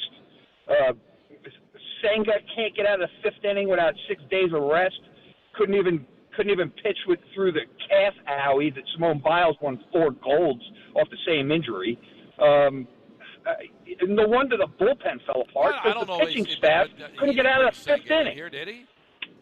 Did he bring Senga in here? Now he's trying to get rid of him. So at least he saw that this is a flawed player. You were happy with Minaya the year before. You were happy with Quintana the year before. I'm with you. Montas off was an of awful 10 sign. starts, Don. Awful. He got $75 million off of 10 Jim, starts. I'm not protecting him or defending him. You're right about the pitching staff. I would like to see how he pivots. You don't believe in him. I do. And we're going to find out who's right. But right now, to kill a guy based on, he didn't do a great job with the pitching staff. We were all lauding him for his pitching staff the year before when they were able to get to the playoffs. Those guys pitched well. He got it wrong. Now, the Clay Holmes, I still think he was a project. You're converting a closer into a starting pitcher. Everybody knew that was going to take a while to work out. It certainly didn't work, and we'll see whether he's going to be a part of the bullpen or part of the pitching staff. But I'm willing to see what it looks like. If you don't want to, If you think already it's got, all right, there's enough evidence to say that maybe you're right. But I want to see what this plan is. He has to have a plan. He just didn't get rid of these guys for kicks. He got rid of these guys because he has a plan. Can I see the plan? I understand you're a little shaky about the plan based on the pitching staff from last year, but I'm willing to see it through. George, Staten Island, you're on ESPN New York. How's it going, guys? Good. I just want to talk about David Stearns. I know he came to New York. Everyone's excited. I'm looking at the Milwaukee record. I get it. He turned the team around. He made him a consistent playoff team. But I got the list in front of me. 2019, lost the wild card. 2020, lost the wild card. 21, lost the division series. 22, didn't make it. 23, lost the wild card. 24, lost the wild card. 25, they went far. It took them 5 games to beat a wild card team, and then they just handed the Dodgers the trip to the World Series. Right. The Mets want to, the goal is to win the World Series. All right, but This guy George, makes a playoff team, but all right. So how we're far are we ripping. going? So let me ask you, George. So we're ripping him for getting rid of players who also did nothing. There's players that I don't think they were the problem. I mean, listen, I'm a Mets fan. He's the pilot of the plane. You don't, even if you don't like the pilot, you want him to land successfully. I hope his vision pans out. That's all I'm asking for. That's what we're saying. But Can I just also intervene? Please. 2021, 95 wins. 2022 was 86 wins. 23, 92 wins. 24, 93 wins. 25, 97 wins. I mean, Milwaukee. You're get that. winning 90-plus games a year. And, yes, I get that, the but playoffs were failures. And in Milwaukee, that has been the biggest criticism, is that team can't win in the postseason for whatever reason. But you can't say he didn't build a really good team. How many times? When was the last time the Mets had, 4 in the last 5 years and 90-plus wins? The Mets only twice in their history have gone to the playoffs back-to-back years. But, George, you imagine gotta understand. now he's in Milwaukee. He knows what Obviously, he's there's doing. limited funds. He built a team. But now he can build a team that maybe can go to the playoffs every year and now have Cohen's money to get him over the top. And I'd like to see what it is. I can't stress enough, George, thanks for the call. I can't stress enough. They will not be outbid for a player they want. Let's keep that in mind. A player they want, they will not be outbid for. If they have a player like, again, Diaz, they had a limit. They wanted him back, but there was a limit. And then they were like, that's it. Pete, probably same thing. There was a limit. But if there's a player that they want, there will not be a limit. But don't come at me. He didn't do anything in Milwaukee. We're talking about the Milwaukee Brewers, who, by the way, have been to the World Series once in franchise history and lost. And he's got them as a perennial playoff team that can't get over the hump. You know what? I'll take perennial playoff team and then Cohen's money to maybe get him over the top. I just think you can't use this Milwaukee. You can't win. We need to just all agree that you cannot make a declarative statement about the Mets until you know what pieces have come in to replace the pieces that went out. You can't. You cannot make a declarative statement. You want to be emotional. You want to be mad at the moment. You want to feel sorry because you're going to miss the polar bear and you're going to miss Timmy Trumpets. That's fine. But you cannot make a declarative statement about the franchise until you see what replaces the parts that went out. Well, that's no fun, okay? And that's not how you just are a loudmouth fan who gets a scream. Come on, Alan, you know better than that. We got to stop. Come on, it's really what it's going to come down to. We're never going to convince people otherwise. I'm done trying. Yeah, they've decided they want to be mad. They're mad, and that's it. Be mad. That's fine. You're allowed to be mad. I do think. But we're not making a declarative statement. To play pop psychologist, there is a part of people that this is their enjoyment with sports, to complain, to be mad at their franchise. If their team's not going to win, they want to hate them. Be happy being miserable. They don't want to be miserable, but they're so comfortable with that misery that they don't want to open their heart. But can I just be fair to some miserable fans? Some miserable fans have more of a right than others. Like, for example, I really do appreciate Jets fans being angry about everything. I'll give them the benefit of the doubt more than Mets fans. Because to the point you've been making the last few days, Don, yes, 86 was a long time ago. The Jets are 20 years before that. The Mets went to the World Series again in 2000. They went again in 2015.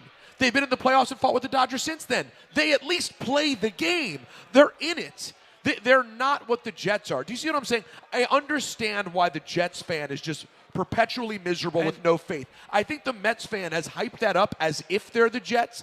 The Mets are not the Jets. And I also believe, because we live in a world now where sports radio, the callers are co-hosts. They're not calling to ask questions. They're not calling for your opinion. They're calling to give their opinion. Sports radio used to be, I'm going to go call the quote-unquote experts on the radio to find out about my team. They're joining the show as co-hosts. Michael calls them co-hosts on his show. A lot of these people have podcasts. They are on social media expressing their opinion. And just like any talk show host, they want to be right. So their opinion that the Mets are going to screw it up, the benefit of being right is that, hey, you're right. I told you so. I told you from the very beginning Stearns was going to screw this up. And if I'm wrong and they win a championship, I'm happy because I got the ring. So really, it's just it's putting yourself in a situation where you're either right or wrong means a championship, because everybody's their little mini talk shows. And I'll be honest, when I have an opinion, I want to be right. I feel good when I win my picks. I feel good when I have an opinion that turned out to be the right opinion. As big a Giant fan as I am, do I take pride in being right about not drafting Saquon Barkley? But you know where it's not that, though, and I think you'll feel the same way as me. When I predict one of the local teams to fall flat on their face, I always hope I'm wrong.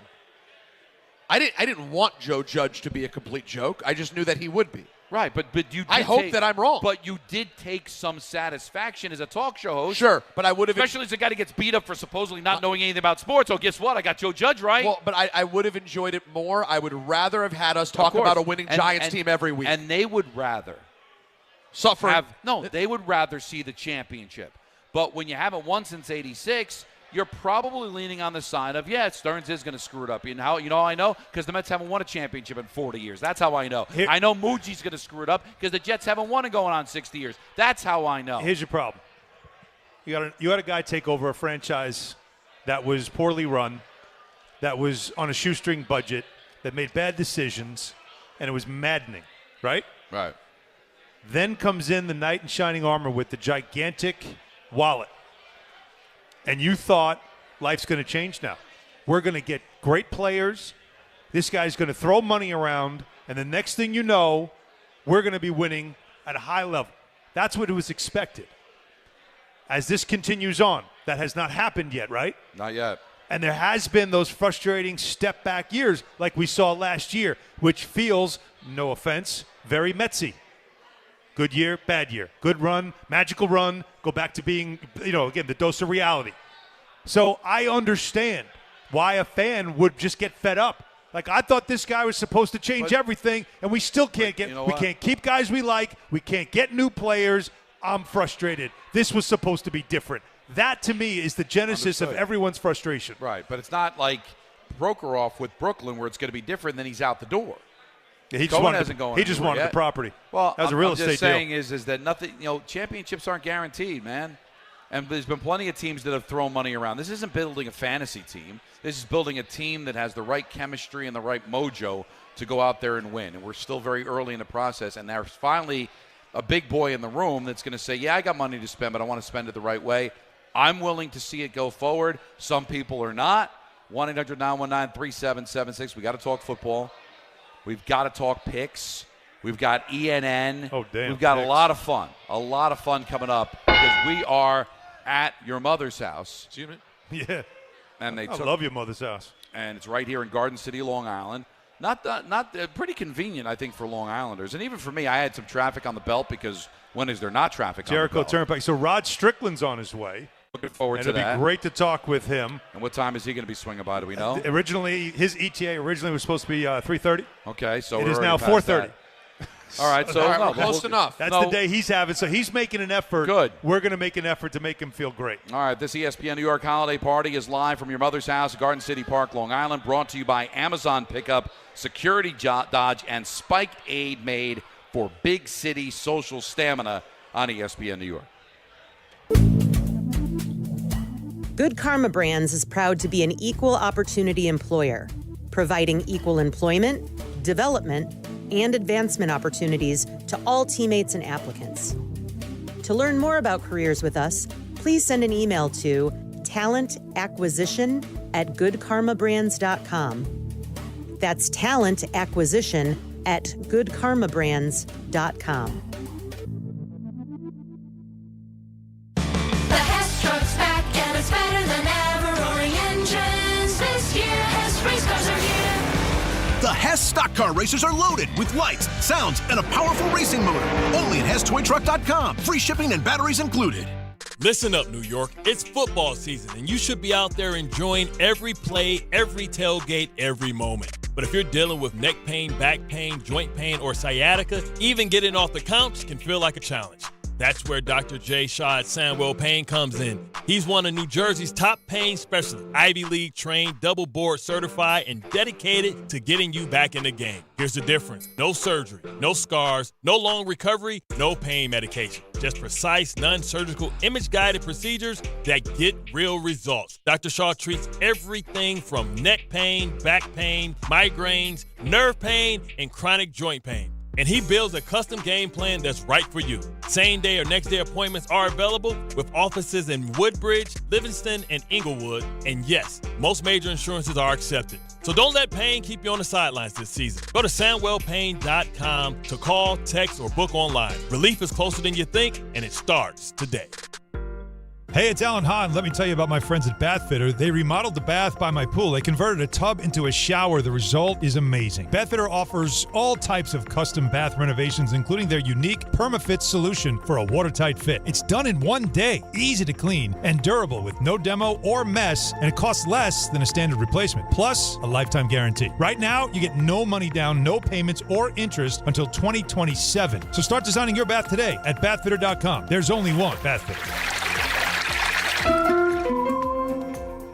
Actual price will depend on product and subscription plan. Featured products are compounded drug products, which the FDA does not approve or verify for safety, effectiveness, or quality. Prescription products require an online consultation with a healthcare provider who will determine if appropriate. See website for details, restrictions, and important safety information. Want to boost in and out of the bedroom? Hims has you covered. Introducing a new 2-in-1 approach to level up your game. Tadalafil for better bedroom performance and zinc for testosterone support. Put it all together and you've got what you need to turn things all the way up. Getting started is simple. Just go to hims.com/joy to start your free online visit. Through Hims, you can access ED treatments including pills, chews, and more. 100% online. No office visits, no pharmacy lines. Just fill out a simple intake form and a licensed medical provider will determine if treatment's right for you. If prescribed, it ships free and discreetly to your door. Find affordable treatment options at up to 95% less than brand names at hims.com/joy. That's hims.com/joy, HIMS.com/JOY. Progressive knows there are two things RV owners love: to travel and relax. And they like to take both nice and slow.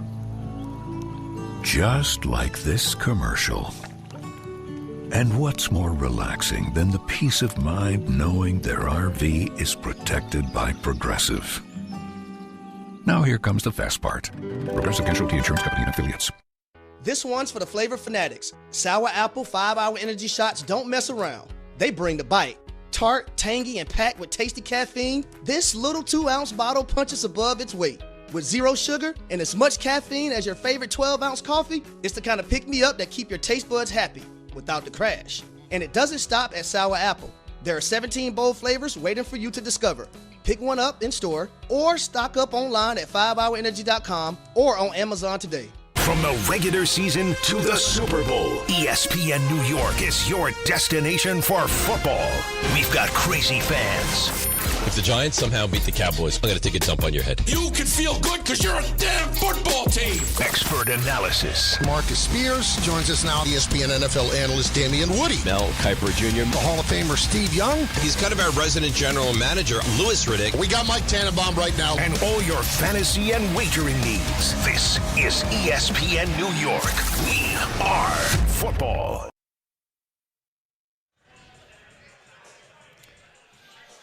This is the ESPN New York Holiday Party live from your mother's house in Garden City Park, Long Island. brought to you by Amazon Pickup, Security Dodge, and Spike Aid, made for big city social stamina. Rod Strickland, head coach of LIU, of course, former Nick. He'll be swinging by about 4:30. We've got our picks at 5:45. We've got ENN at 6. We're loaded up, having a lot of fun. We'll talk some football coming up in the 4 o'clock hour, but people still raw about this Pete Alonso thing. And I feel bad because it's almost like I'm coming across like a hater of Pete. I did not want to see him go. I wish they were able to work something out. But I'm willing to see this through. I'm the guy that had the crane pool rant. Another forever Met walks out the door. For sure. But I'll forgive it if it leads to a championship. The forever Mets that walked out the door, letting go of Tom Seaver was not a good decision. They didn't replace Pat Zachary was not a good pivot. That's the Seaver one is the biggest one. If you're old enough to have experienced the Seaver trade and know the story of why, if you were ever going to be out, that's when you're out. Right. That's you're out. Absolutely. Like that's the most egregious. That trade right there tells you dysfunction. Exactly. So if you weren't out on that and you were old enough to know about it, then you should be out on something like this. So those are the guys that bother me. Yeah. It makes me sick that David Wright's back went out and he wasn't able to fulfill what I think would have been, a Hall of Fame career. Those are the things that are frustrating. And maybe next holiday party, wherever we are, hopefully it's at your mother's house, that I'll be opining about the loss of Pete Alonso and how it's another ugly pivot for the Mets. But let's see that happen. Rob is in Nyack. You're on ESPN New York. What's up, Rob? Hey, what's going on, boys? Merry Christmas, Happy Holidays. I was about to say Merry New Year. Yeah, no, listen. Merry New Year. Yeah, I love that movie. So, with Stearns, I just, we all have our strengths and weaknesses. Like whatever job, whatever career field you work in, two people could be great at it, but in different ways. So, like, Stearns showed that he's great with, like, managing a tight budget and getting the most out of very little. This is obviously a different task, and just wanted to throw a little bit back because I am one of those people, like, if you're going to issue a complaint, I like for you to have a solution. So, like, I'm a Yankees fan. I'm dying to get rid of Brian Cashman. Different story. But I never really wanted Stearns because I looked at it when there started to be hype around him, like, look at his division. And, yeah, he's winning 90 games, but he's got 60 games against teams that the Cardinals are like their worst I can remember in my adult life. The Cubs were down. The Pirates are awful. So, like, he's racking up wins, but after you play your division, all the 60 games against those teams, you're really just going 500 against the rest of the league. So I'm a Yankees fan, but my whole family's Mets fan, so let's see what they can do. But Rob, do you really think he doesn't want to spend the money? Like, I understand he's working with a small budget, but do you think Cohen's like, here, I'm gonna give you $100 million to play with this offseason. Go have fun. He's like, no, I'm good. I don't need it. You really think that's the case? I really don't know. Business decisions? I don't know. Why is Pete Alonso gone in your mind, Rob? It just seems strange to me. I can't put my finger on that one. I really don't. So you would give him 5 years because that's what it would have taken. No. I'm not saying that, but I'm trying to put myself in his shoes, and I really hope it's not an ego thing. But I heard Michael say earlier, and I kind of agree with him, that you have Cohen. So if you're going to say, like, listen, I want to be frugal, I want to do this the right way, you are cutting off the biggest advantage that Cohen gives you. So that's I'm a bit confused why would by he? it. That's moronic to think that that's his angle. I don't like Pete Alonso. I don't like him as a defender. I don't want to have to give him a 5-year contract. I might dance with him for 3 years, but I'm not going to give him a 5-year contract. This idea of go spend like a drunken sailor. You know what? I'm just going to give all the players whatever they want, and if it doesn't work out, I'll cut them like I did with Verlander and Scherzer, and I'll bring in other people on. I'll have a $650 million payroll and win the championship. That's not realistic. Even in Cohen's world, it's not realistic to set fire to money. And as a businessman, he's looking at it, he's saying, can I win a championship with Pete Alonso as my first baseman? I think I could do better. Not I want to work with a small budget. I do think like a Brian Cashman doesn't want to be accused of winning with his checkbook, but he finds a way to still spend money. So you telling me Stearns is like, no, I'm good. I'd rather work with a $100 million budget and win than a $300 million budget. Come on, that doesn't make any sense. Let's play a game. Name me the beloved player that might have been marginal, that got the extension anyway, and it ended up being like the best thing that ever happened. That's a great question. And I know I'm saying, I'm not trying to. Alonso's not Beloved marginal. player He gets, does hit home runs. No, but very good. But you know what I mean. Yeah, Let's give the gold watch. And the gold watch led to a gold plaque, a championship. Yeah. When was that? When was that one? When was the one that it's like they weren't sure beforehand, and then they stayed. Like you got to pay him, you got to give him the contract. And you can't let him walk. I'm sure so they do it, and then it's like, jeez. I'm sure there are examples, but it definitely is the minority amount of time, right? It's probably the low percentile. It never happens. The better play is what did Branch Rickey always say? Better to get rid of a player a year too early than a year too late. Which is what the Patriots always did. Always. They were the Kings. Yeah, and I'm sure in New the England Chiefs started doing it. Chiefs do it. There's certain guys like Tyreek Hill's a great example of it, right? They just were like, nope. How are you going to win without Tyreek Hill? Yeah, they did. Well, they did. Oh, Rashee Rice comes along. Oh, look at us. It's amazing. So I'm trying to think now. Who got the gold watch? Think of a player. In any sport. I'm thinking of all the sports, right? Yeah. Do you have one in your head? No. No, That's why I asked you. I thought this was a fun exercise. Okay. Well, no. No. The Capitals, for example, never moved on from Ovechkin. He had been there for a very long time, but where were they going to go? But he raised the cup. Well, he won a chip. Like if that guy got you a ring, ring, but I mean, he was there for a long time before they got the ring. Yeah, but he was one of the best players in the league all the time. But he was always one of the best players in the league. Yeah. It could happen with Sid. But he already has 3 cups. He's already got cups. But they gave him a contract that I thought was a mistake. I know. They gave him a gold watch. They gave him a gold watch. And now they're competing. And they gave, Letang and Malcolm money for Crosby. Because what you're saying is kind of what happened with Eli. Like, it wasn't a contract. It was, let's double down. Let's see if we can get more out of him. Eli got you rings. I'm talking about the beloved best player on the team who hadn't won. I know, and when you look around, the names that I think of are all people who left and won. Wade Boggs, Mattingly never won. Boggs has to go to New York to win. Yeah, Clemens leaves the Red Sox to win. Yeah. Ray Bork. Ray Bork leaves and wins. Yeah, that franchise finally realizes it's the right thing to do. But never win. Matt Stafford leaves and wins.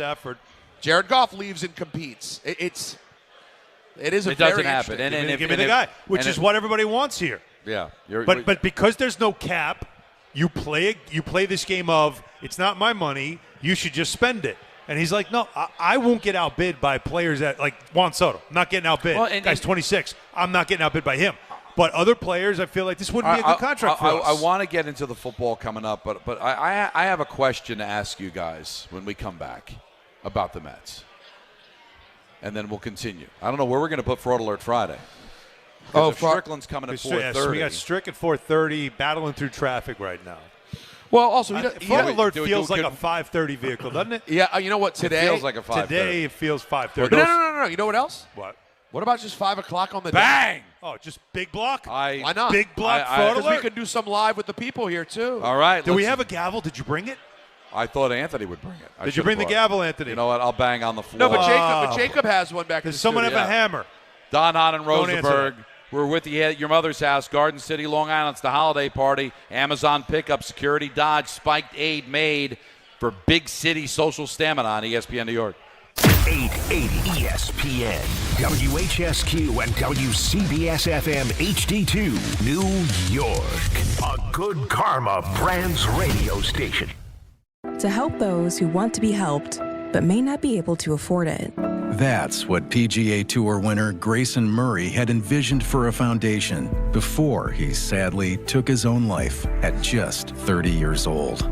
His parents channeled their grief into creating the Grayson Murray Foundation, carrying out his vision to help those struggling with mental health and addiction. To donate and learn more, visit GraysonMurrayFoundation.com. The holidays are here, and Amazon Pickup is your MVP of package pickup. Need that perfect gift like a brand new jersey for the big game? With Amazon Pickup, you can grab your order from secure Amazon lockers or counters near you on your schedule at no extra cost. It's fast, it's easy, and it keeps your holiday surprises tucked safely away. So whether you're running from work or heading to the holiday party, Amazon Pickup makes holiday shopping worry-free. Find your nearest Amazon Pickup location at Amazon.com/pickupMVP. That's Amazon.com/pickupMVP. At Jake's 58 Casino Hotel, we're celebrating this holiday season with our $155,000 Slay the Road drawing, including your chance to win a new Land Rover Defender and $10,000 cash. Earn entries all month long, then be here on January 1st between 12 and 3 p.m. when one winner will be drawn every hour to win up to $20,000 cash. At 4 p.m., one lucky winner will win a Land Rover Defender and $10,000 cash at Jake's 58 Casino Hotel.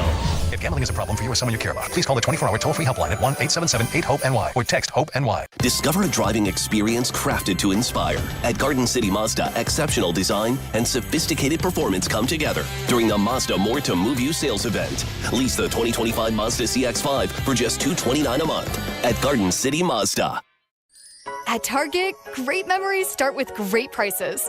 Get gingerbread house kits for just $12, plus all the Wondershop baking must-haves.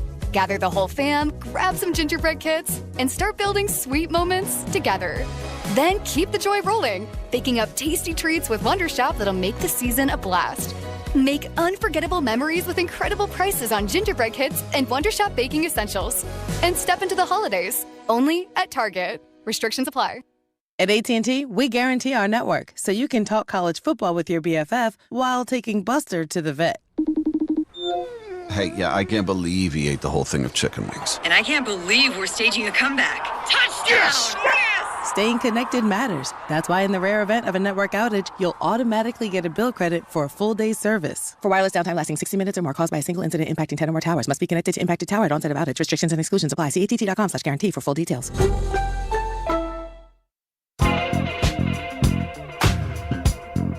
This is the ESPN New York Holiday Party live from your mother's house in Garden City Park, Long Island. Yeah. Brought to you by Amazon, Pickup Security, Dodge, and Spiked Aid, made for big city social stamina. I want to get into the football, but I just had one question. One question. One left. Go for it. Everybody that's defending or killing Stearns for letting Alonso go have said they don't trust him. They don't think he's any good. Right. Came from a small market. Doesn't know what he's doing. Mm-hmm. So if he kept Alonso, you would then trust him? Or why wouldn't you say, well, if I don't trust him, then maybe keeping Alonso would have been the mistake? Because you're overthinking it. I'm not. They wouldn't have questioned it because it would have felt good and warm and fuzzy just to keep him. And I understand it. I understand why people feel warm and fuzzy to keep something. But then say that. Don't. We're getting calls. Stearns is a small market guy. Look what he did with the pitching staff. So if you don't like him, if you think he's a bad general manager, then any decision he would make would be bad. Right? Fair. So wouldn't you worry? Oh, he kept Pete. They gave him 5 years. Nobody else was probably going to give him 3. Because they're being disingenuous. What it really is that's about. What I'm at. They That's liked what him. I want to say. Thank you. I promise you, if they had matched that deal, we'd also have the equal amount of calls that would say, why are we giving that guy 5 years? This was stupid. This is good. And God forbid he had a bad first half of the season or whatever. Well, and by the way, can we just remember one thing? Live in the moment. And I know this is a big if was a spliff kind of thing. Okay.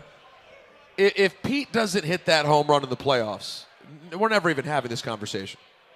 Well, he's already gone. He's gone. He gone. He's gone, as they say. So they were killing him before that home run because he was having a miserable year. Oh, I remember it very well. Yep. So I'm on to all of you. We're going to have Rod Strickland here. Hopefully the traffic, although I don't see it easing up as we get closer to 5 o'clock. He's keeping me abreast. Yeah, but it's nice. Yeah. Is he driving himself or in a car service? No, we took care. So he's listening to the show, relaxing himself. When we say we mean out. He could be. Can we pause for one moment here? Sure, why not? Because there's a lot of silence. People. No. There's a lot of people here that have come out to see us, and we greatly appreciate that because it means a lot to us that you would take the time to come here and spend your afternoon with us. Damn right. Which is why we're doing this. That's your ace. And have you all noticed Don's not being Don today, right? What do you mean? Yeah. There's something not Don about Don. I got a haircut. Am I right or am I wrong? Like, Don doesn't seem like... There's something not Don like. This is not Santa Don. Yeah, and we when Don wasn't on the other day, we suggested maybe Don would come dressed as Santa today. It was a thought. And He's got the beard. Yeah, but he did not. You're not full Santa, Don. No. There's a lot going on. There's a lot. I thought about. This is what happens when the Devils give up 8 goals. No, it has nothing to do with them losing. It has everything to do with, it takes up a lot of my day. Yeah, I know. So Can we give Don a cheer, though? There you go. Can we get a Don LaGreca cheer? Can we do it? Something to pump him up, make him feel good? Wait, we got to get the best of Don right now. You would think Don was the person who found out today that he was never going back to Hot 97. We got to address that. Yeah. What did you find out? Would you like to do that now? Yeah, sure. Why not? Sure. I'll just family conversation, everyone. This is what we do. No, I'll give you guys the first interview, and I'll answer what I feel comfortable. So, when did you find out, Peter? I found out today at. This is the time when people find out that radio shows end. I found out at like 10 a.m.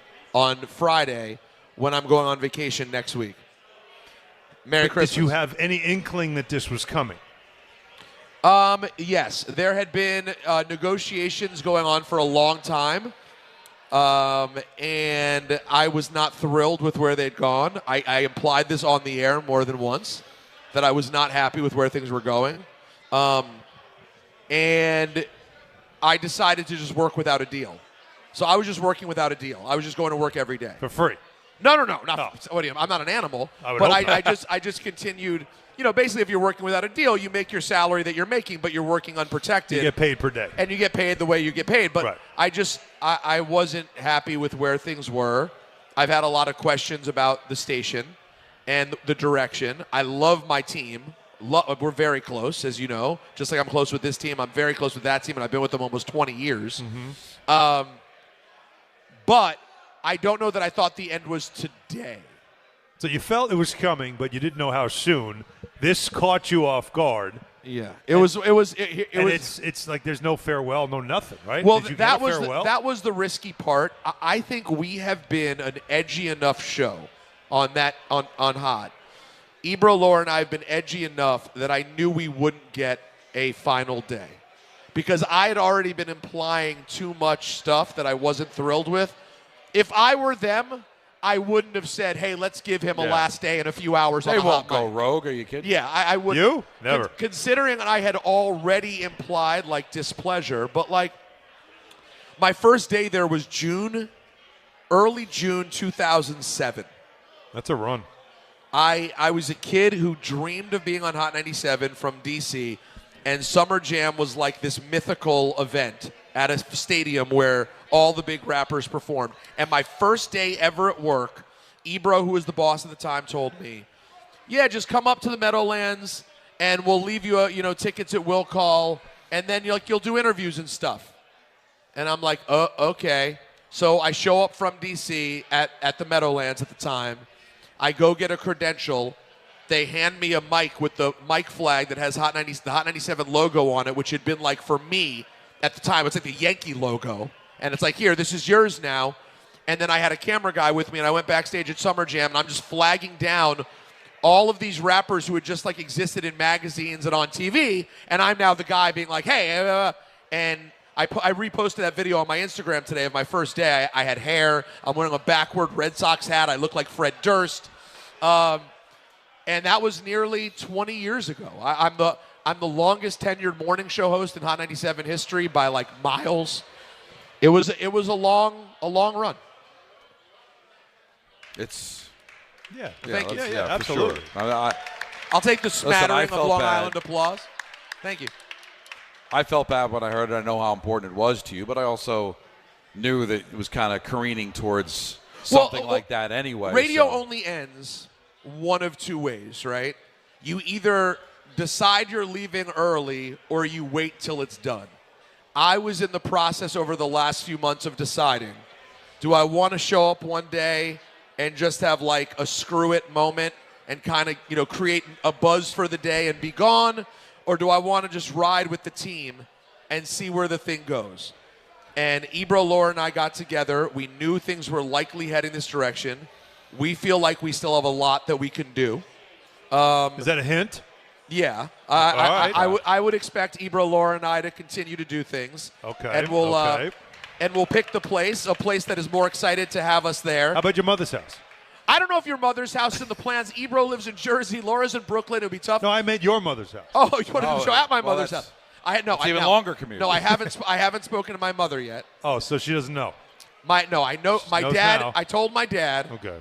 So I presume my mom knows. But no matter how many jobs I have and no matter how safe I am, I just feel like my mom will hear that something bad happened, and it's like, oh my God, my God! I'll get your room ready. Sell the house. That's what we moms have do. room for you and Natalie and the baby. I'll get your room ready. Don't worry. I'm okay. We're gonna. Your father will get you a job at the plant. At the plant. No, for the McGovern campaign. That too. No, it's a weird. But I'm just being honest with you guys. It's a weird day. I haven't processed it in a way that's over. It's defined who I am. Ballard's response was wild. Enjoy sleeping in. And I was like, whoa. Well, it's funny. My first I don't have to wake up. Yeah. I have things to do, and Maya will have me up by 8 o'clock, but it's a different wake up, though. That's the different wake up. Donnie, I was thinking my first impression was, all right, he'll be more checked in with us now. I have to be. It's my only spot in live radio. Hold on like grim death. Think we can hold it over him a little bit too? I think a little so. leverage now. We got major leverage on him. But listen, it's been a tough week for radio. That is true. And so all the more reason why we cherish you people and the job that I've had going on 25 years here. So let's celebrate the holidays. We do feel bad for Peter, but he's got a nice opportunity here on this Don Hahn Rosenberg. By the way, I think I'm going to So now be okay. all he has left is afternoon drive. That's it. No, That's all he's got. Well, what a shame. Poor kid. Well, I have to go to D.C. tomorrow for WWE and Saturday Night's Main Event. Well, from a radio standpoint. Oh, from a live radio standpoint, yes. Well, I did do Cheap Heat today on Sirius XM, Pro Wrestling Nation 24/7. This guy got money falling You're out of his finding a pockets. way. Now, before I forget, I promised him Mad Mike's birthday. I want to give him a shout out. Came all the way out here to your mother's house. There he is, Mad Mike with his Yankee sweatshirt and his Santa hat. So Happy birthday. thanks so much, Mad And Mike. by the way, Got a chance to see it was him a earlier. year ago at the holiday party that this show was birthed. Yes. You were here. You were right to my right when the announcement was made that you were going to be coming on. And brought on stage. Michael was moving to 1 o'clock, and that was on December 8th. It's December 12th, so pretty much almost to the day. By the way, as and Anthony, it's been a wild year. Anthony Pusa came up to me and I walked in and goes, can we have 1 year where a holiday party doesn't have life-changing news in the same day?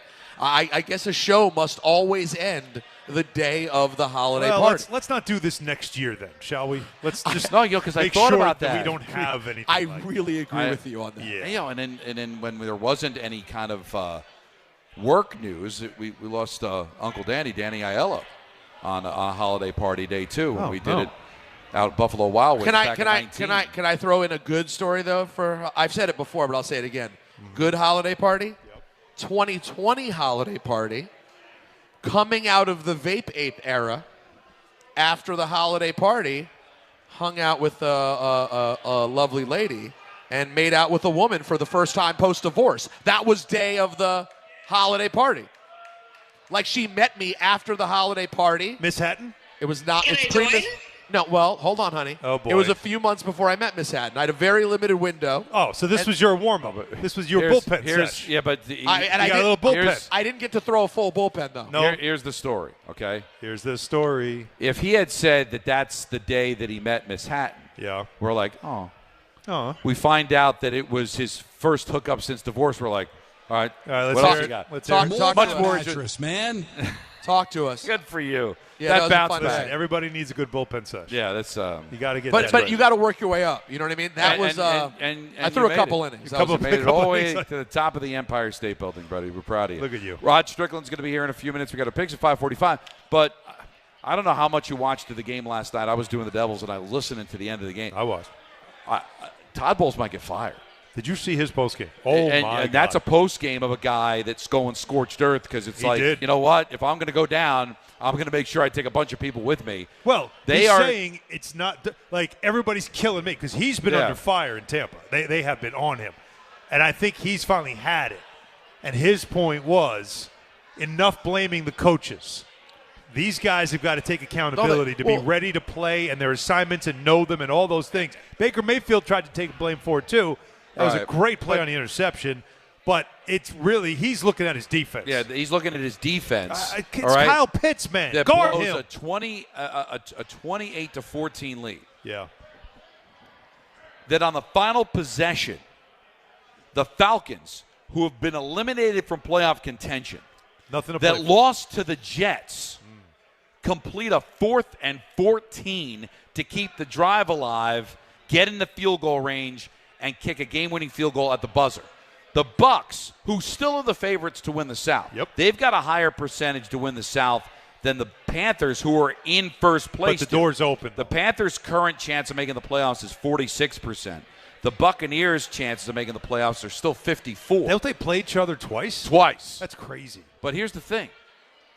They've lost back-to-back home games to the Saints and Falcons. I mean, what are you doing? Yeah, that's bad. So they got the 2 games against the Panthers. The Panthers have beaten good teams. You know, the Panthers have beaten the Cowboys, right? Who did the Panthers beat just a couple of weeks ago? The Rams? Right. So, and then the Buccaneers, who should be running away with this division, have lost back-to-back games at home against non-playoff teams. Yep. But it's Week 15, and Giants and Commanders, both of those teams are eliminated. All right. Philadelphia is in must-win mode against the Raiders. And the reason I say that is the Raiders are starting a backup quarterback. Eagles got to get right, man. They're an 11.5-point favorite. Bears are a playoff team right now. Everybody's talking about the Bears. They're the 7th seed. They got to win games here. They've got a 62% chance of making the playoffs. That drops to 41 if they lose. Can't lose to the Browns. Wait, the Bears they went to the 7? They're the 7th seed right now. That is insane. It shows you how tight it is. It's tight. Yep. All right. Ravens and Bengals, all right? Bengals still have a pulse. Stop. But not much. By the way, neither of them have a real pulse. All right, well, here are the Ravens, okay? Ravens still have a chance to make the playoffs, but it's starting to run out. They're on the outside looking in. They've got a 34% chance of making the playoffs. If they were to lose, that drops to 17. So the Ravens are in must-win mode, all right? The Texans, they're the 7th seed right now. They've got a 91% chance of making the playoffs, 79 if they lose. So the Texans are great, all right? Bills and Patriots are in good shape, but I guess if the Bills fancy to catch the Patriots, they're going to have to win that game. Jaguars are in not a must-win mode, but it's a big game for them. Chiefs and Chargers. If you still believe the Chiefs are alive. I don't. Nope. This is the last stand, okay? The Chiefs, right? What do you think the Chiefs' current chances of making the playoffs are? I know it's single digits. It's I'd say 18%. 12. It is 12. Well, that's still double digits. All right. What do you think it goes up to if they win? 18. 24. 17. So you guys must have seen this. No, I didn't see it. I'm strictly performative. Drops down to 1% if they lose. So they're still mathematically alive if they lose. But let's face it, they would be dead. This Colts-Seahawks game is fascinating to me because of who might end up being the quarterback at the end. Do we have an announcement yet? Not yet, not that I've seen. Right now, the Seahawks are obviously in great shape to make the playoffs. The Colts currently at 29%. Think about that. This was the hottest team. We were actually having conversations about Daniel Jones going to a Super Bowl. And right now, a 29% chance. They're clearly losing to the Seahawks, which is only going to drop them down to 23%. If they were to find a way to win and move up to 53%, how big a story would that be?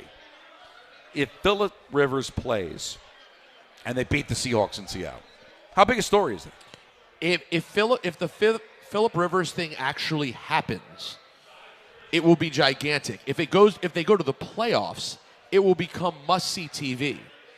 Now, it was really interesting. Were you guys surprised yesterday at how revolted Damian Woody was by Phillip Rivers?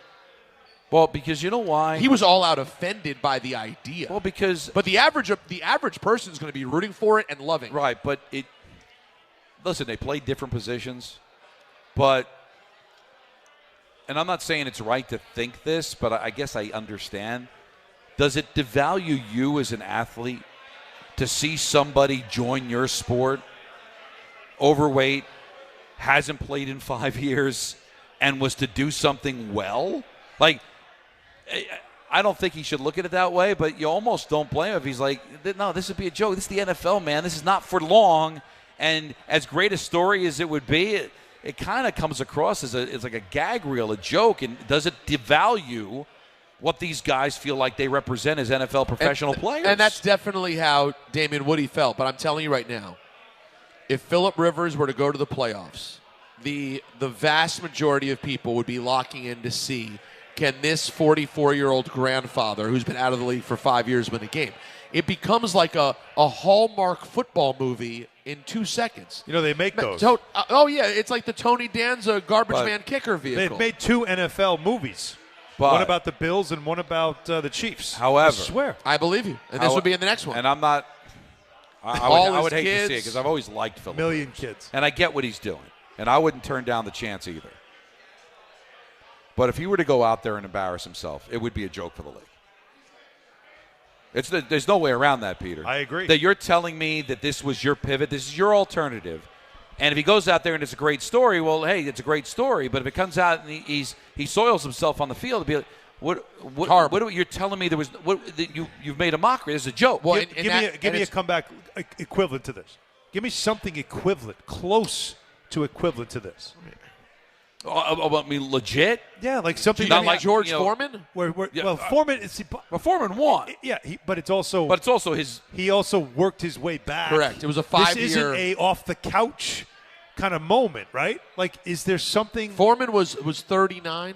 And then I think he won the title at 44, 45. It was a 5-year run. Which is crazy. Working his way there. But hey, that's an individual. He makes his choice given the opportunity. I'm talking about an organization saying that's still alive for the playoffs, saying this is our alternative. That was just called off the couch. But, I look at stories. Was there ever a pitcher that did that? Was there ever? I mean, there were guys that Steve Carlton tried to make a comeback. Tom Seaver tried to make a comeback. Yep. They failed. But those are regular season baseball games, 1 of 62. Not a team in Week 15 who needs to win a game to make the playoffs saying this might be our best chance to win. I mean, there's plenty of examples. It was I'm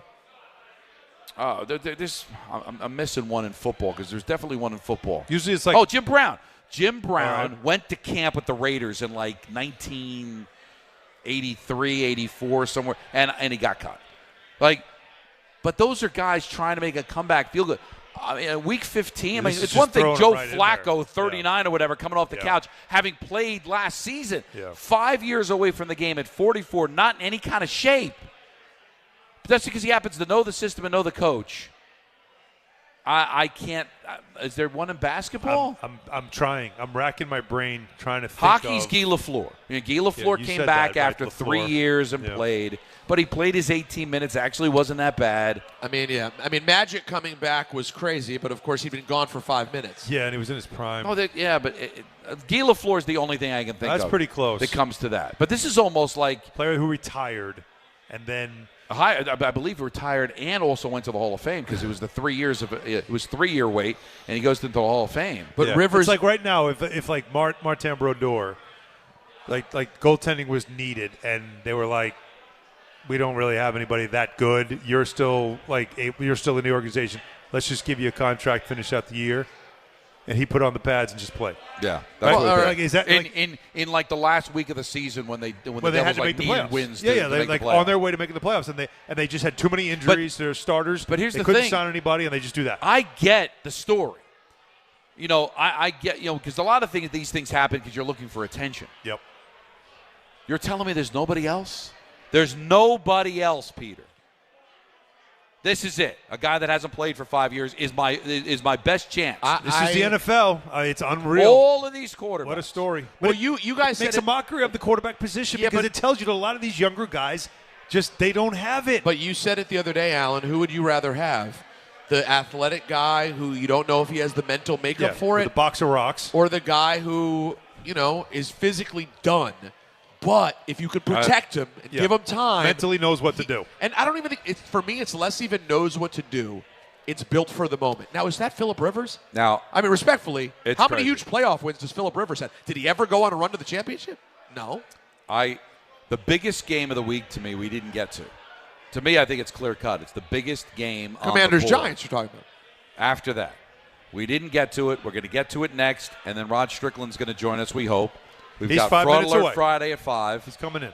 And we also have our picks at 5:45, ENN at 6. Oh, yeah, announce your lineup like you dream. This is the ESPN New York Holiday Party, and it's live from your mother's house. in Garden City, Long Island. And it's brought to you by Amazon Pickup, Security Dodge, Spiked Aid, made for big city, social, stamina, and, of course, ESPN New York. Every aspect of your business, from the most mundane to the most complex, will operate orders of magnitude better and faster when you add artificial intelligence. AI is literally a race to the top. The companies that engage AI first will win. Will that be you or your competitors? Thrive Managed AI is your advantage over all your competitors. Founded by tech powerhouses, Thrive partners with you on smart and secure AI strategies for your business. Then they deploy and manage it for you. Imagine AI solutions working across every part of your business, automating support, powering chatbots, analyzing competitors, even managing billing, collections, and orders. That's just a taste of what Thrive Managed AI can help you achieve. It makes your talented team even better by letting them focus on what they do best. The race to the top will be won by those who engage Thrive Managed AI first. That needs to be you. Go to thrivenextgen.com/ESPN and get started with a complimentary strategy consultation. That's thrivenextgen.com/ESPN. thrivenextgen.com/ESPN. Bet365.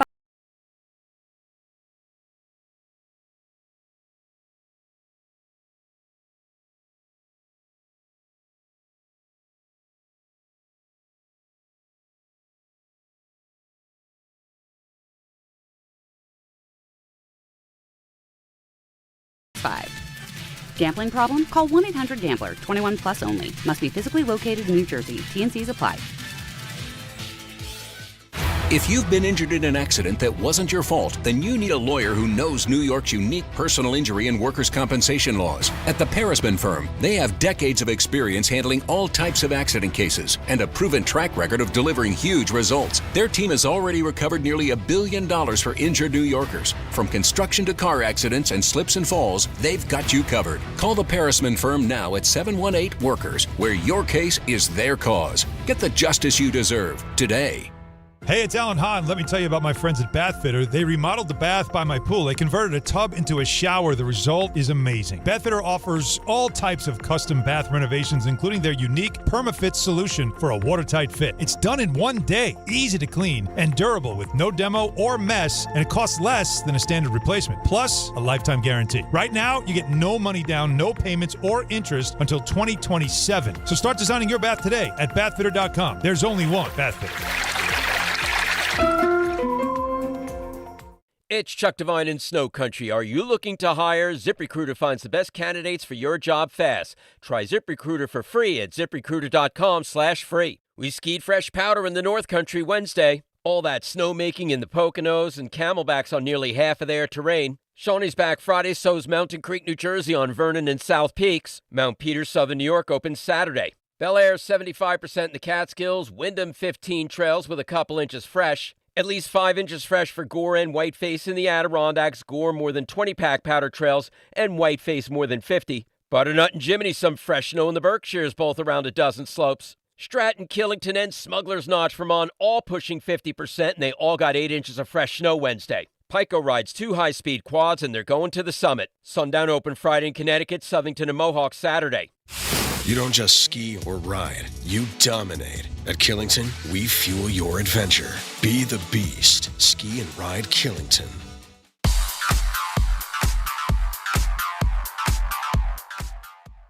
And now let's take a look at the traffic with Brandy Scott. Thanks so much, guys. Just no easy way to get around right now. Long line of brake lights no matter where you're headed. Problem spot over in Queens, Grand Central westbound, heading toward the Triborough Bridge in the BQE. Crash in the right lane by LaGuardia. You're jammed there from City Field. Definitely your worst ride to the outbound George Cross Bronx westbound. First, a collision in the center lane involving a car that rear-ended a tractor trailer by the Bronx River Parkway. After that, a broken down car over by the Deegan in the center lane. Traffic is slammed there from the Bruckner on through. Inbound George Upper Deck will run you about 20 to 30 minutes. Lower level about a 15-minute ride. Outbound Lincoln will run you 30 to 40. Outbound Hahn now close to an hour. This report is sponsored by Mothers Against Drunk Driving. For victims of drunken drug driving, your grief is unique, but you're not alone. You always have a place at MAD. Visit mad.org. I'm Brandy Scott on 880 ESPN New York. Friends, it's football season, the best time of the year. You should be out there tailgating, cheering on your team, and enjoying every Sunday. But if you're dealing with neck pain, back pain, sciatica, or nerve pain, even getting off the couch can feel like a challenge. You don't have to live like that. There's help. Dr. Jay Shaw at Sandwell Pain is New Jersey's top pain specialist. He's Ivy League trained, double board certified, and is dedicated to helping you get back in the game. Here's what makes the difference. No surgery, no scars, no long recovery, no pain medication. Just precise, non-surgical image-guided procedures that deliver real results. Dr. Shaw treats neck pain, back pain, joint pain, migraines, nerve pain, and sciatica with a plan that's customized for you. Same-day and next-day appointments are available, and with offices in Woodbridge, Livingston, and Inglewood, relief is always close. So don't let pain keep you on the sidelines this season. Visit SandwellPain.com to call, text, or book online. Most major insurances are accepted. That's SandwellPain.com. Relief is closer than you think, and it starts today. Who knew caffeine could taste this good? With 5-Hour Energy Shots, caffeine just got a serious flavor upgrade. We're talking big flavor, from watermelon to strawberry banana to sour apple. Packed into a tiny 2-ounce bottle, you'll get as much caffeine as 12-ounce premium coffee with 0 sugar and also 0 crash. And with 17 bold flavors to choose from, there's a shot for every mood. Find your favorite flavor in-store today or grab a variety pack online at 5hourenergy.com or on Amazon and give your caffeine a flavor upgrade. My name is Whitney Allen. I am a widow. My husband Ryan died. We never thought in a million years we'd have to use life insurance. The unexpected happened. With Ethos, it is so fast and easy. It's 100% online. You can get a quote in seconds, apply in minutes, and get same-day coverage, no medical exams, and you can get up to $3 million worth of coverage through Ethos. Get your free quote at ethos.com/game. That's ETHOS.com/game. Time spent on application may vary. Online health questions required. Yes. Oh, yes. This is the ESPN New York holiday party, and it's live from your mother's house in Garden City Park, Long Island, and it's brought to you by Amazon Pickup, Security Dodge, and Spiked Aid, made for big city social stamina. And we're going to hold off the football for just a bit, get back to it a little bit later on. Let's get some hoops. We got Fraud Alert Friday at 5. We got picks at 5:45, ENN at 6, but you got a legend in the building. You want to say hello and talk a little basketball. Rod Strickland, head coach at LIU, former Knick. Happy holidays, my friend. How you doing? Same to you guys. I'm good. Now, you were in Brooklyn. Yes, sir. How long did it take you to get here? 1 hour and 45 minutes. Come on, man. Yes, the effort the man made for us. That's too long, bro. I'm telling you. That's not right. My guy Allen told me to come. I'm coming. Well, that's strong. That is pretty strong. It took me from 1:45, and I was coming from Central Jersey, but a little earlier. So, oh, my God. Well, we appreciate you for doing that. Absolutely. And for everybody who doesn't, because it's always like, what are you doing these days? And you see the gear. Rod Strickland's a head men's basketball coach at LIU. And LIU, guys, came into this season. Now, this is your fourth year? Fourth season. So you've been building something or trying to. Absolutely. Preseason number 1 in the NEC. Yes. Preseason number 1. So he is building something now. Non-conference schedules are always, you want to get some tough opponents. You're going to be on the road a lot. And you got 5 wins, right? 5 and 4. Yeah, we're 5 and 4 right now. Five wins, 4 on the road. And I think we got the second most wins in the country on the road right now. So wow. Okay. I think we're off to a pretty good start. So you're building something. And then tomorrow, LaSalle yes, we got at home. At home. In Brooklyn. Yes. Come out and support Rod Strickland and LIU. Please do. Because this program is heading in the right direction. I'm very proud of it. Were you when was coaching on your mind as a possibility for after your career? Yeah, so it's weird because like I tell people now, I may go back and apologize to a couple of my coaches. You weren't a coach-friendly player? I mean, always, but. So I would just tell you that during my playing days, I was just thinking about playing basketball. I don't think I understood or thought about the next step. Once I finally retired, I remember I was home for a while. I didn't know what to do, and I called a friend. I said, I need a job. And that's how I got to college basketball with John Calipari. Because I went to Memphis, then Kentucky, then USF. Now, wait, real quick. Now, when you said, I need a job. Yes. You were bored?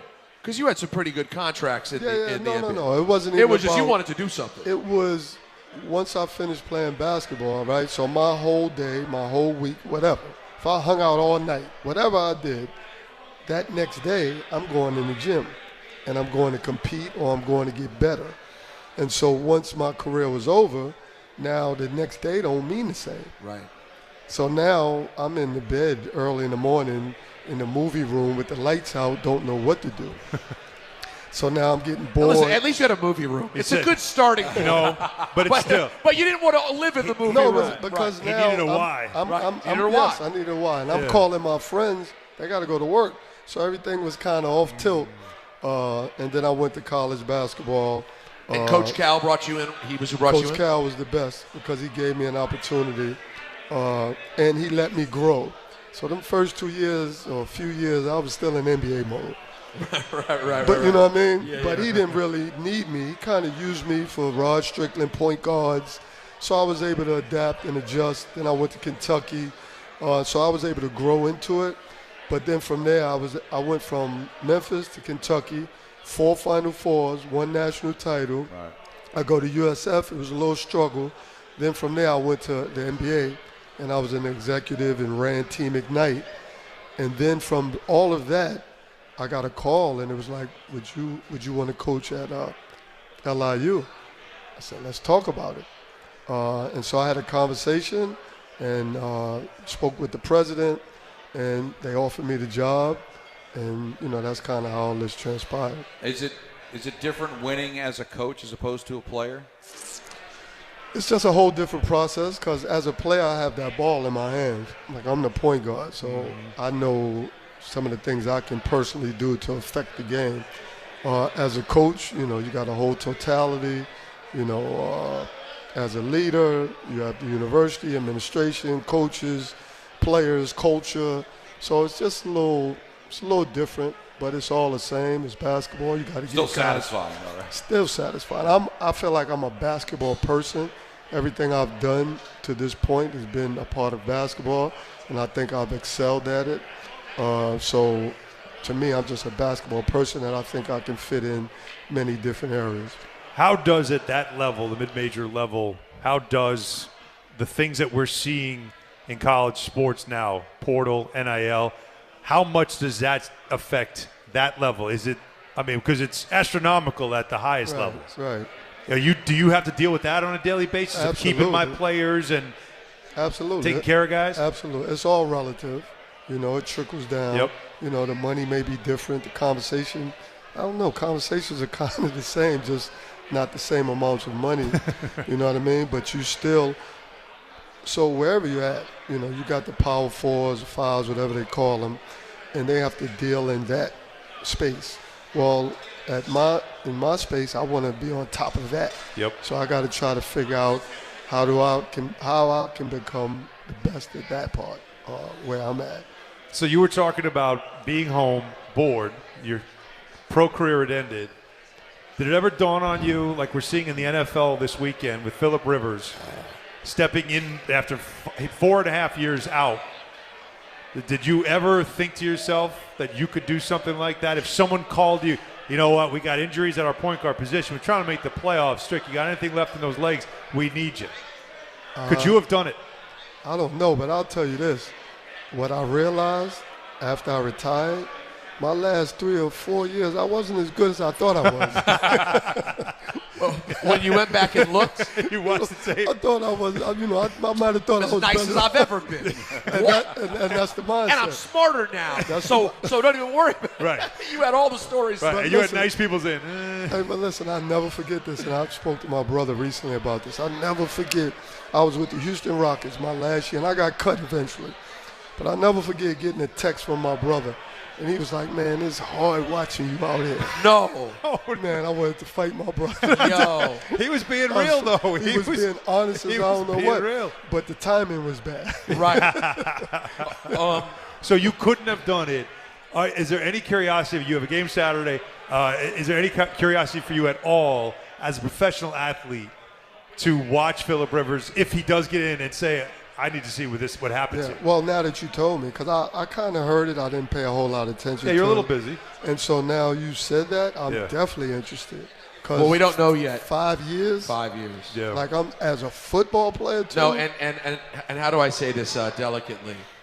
And he got fat.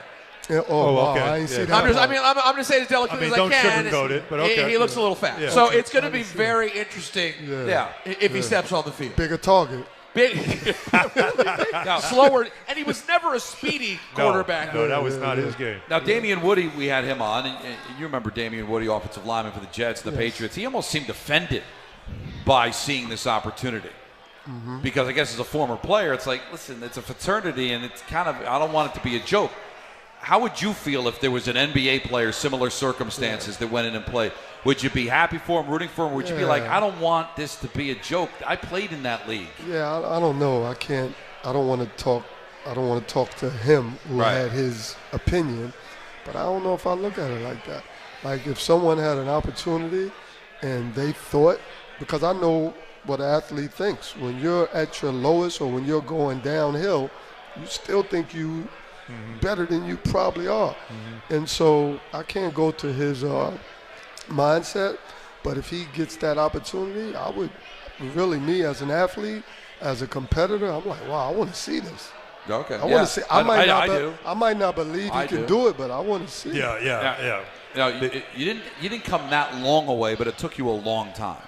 And we got to ask you about the Knicks. Would you mind hanging another segment for us? Absolutely. Cool? Yeah, because I want to because he can stay the whole show if he wants. The Knicks are playing in something that you never had to deal with, the NBA Cup. I'm really curious how you think about that, state of the NBA. Well, so much to get into. Rod Strickland with us. We're hanging out with you till 7 o'clock. We're here at the ESPN New York holiday party here at your mother's house in Garden City Park, Long Island, and it's brought to you by Amazon Pickup, Security Dodge, and Spike Aid, made for big city social stamina on ESPN New York.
This is the ESPN New York Holiday Party, and it's live from your mother's house in Garden City Park, Long Island. Brought to you by Amazon Pickup, Security Dodge, and Spike Aid, made for big city social stamina. If you're on your way home, you're in the area, swing by. We're going to be here till 7 o'clock. Hang out with us. Rod Strickland's with us for another segment, because I wanted to ask you just about the NBA Cup. You played in the NBA a long time. Knicks have a chance to win it. They could beat the Magic tomorrow, and then the winner of the Spurs and the Thunder, they can win a championship in the middle of a season, which is odd. Yeah. How do you think you'd handle that if you had a chance to win it when you played? Oh, I think it would be great. Okay. You know, I thought it was a great addition to the NBA, kind of bring a little excitement to the beginning of the season, and I believe that's what they did it for. So I think it's a great thing. You get to win a chip in the beginning, and you know you got your winners at the end of the year. But I would have loved to be a part of that. Now, you want to tell them about our pinhead suits philosophy, or you don't even want to? Well, I first want to just because I'd love to get your reaction to this, because never mind winning a championship, putting up a banner, all those things in the middle of a season, but winning this game. Just getting to this game, every player got $106,000. Winning this game, the worst you'll get is $212,000 more. Winning the whole thing, $530,000 each player. Yeah. Now, for some players, that are making the big money, that's a night out. But if you're a guy at the end of the bench, absolutely, not bad. Yeah. I might be on your case, Rod. Yeah. I'd be at, because I feel am the same. clearly the end of the bench guy. But I every time out, I might be like, let's go. Come on, man. For sure. Like that's $500,000 for me, and I'm a G League guy. Like that's big money. No, that's big time. How much does that change the whole dynamic when the money's involved? I think, like you said, a lot of these players are making way more money than that. But I do think it's like a rallying cry, like, to get those other guys money. They all say it. I do believe that, for sure, because if I was a vet and I was making so much more money and we're in the championship game, I can guarantee you I would want to win it to get those guys. The guys with the lower salary. See how he pointed at Peter when he said those guys. Those guys, end of the bench. Now, I want to throw a few names at you.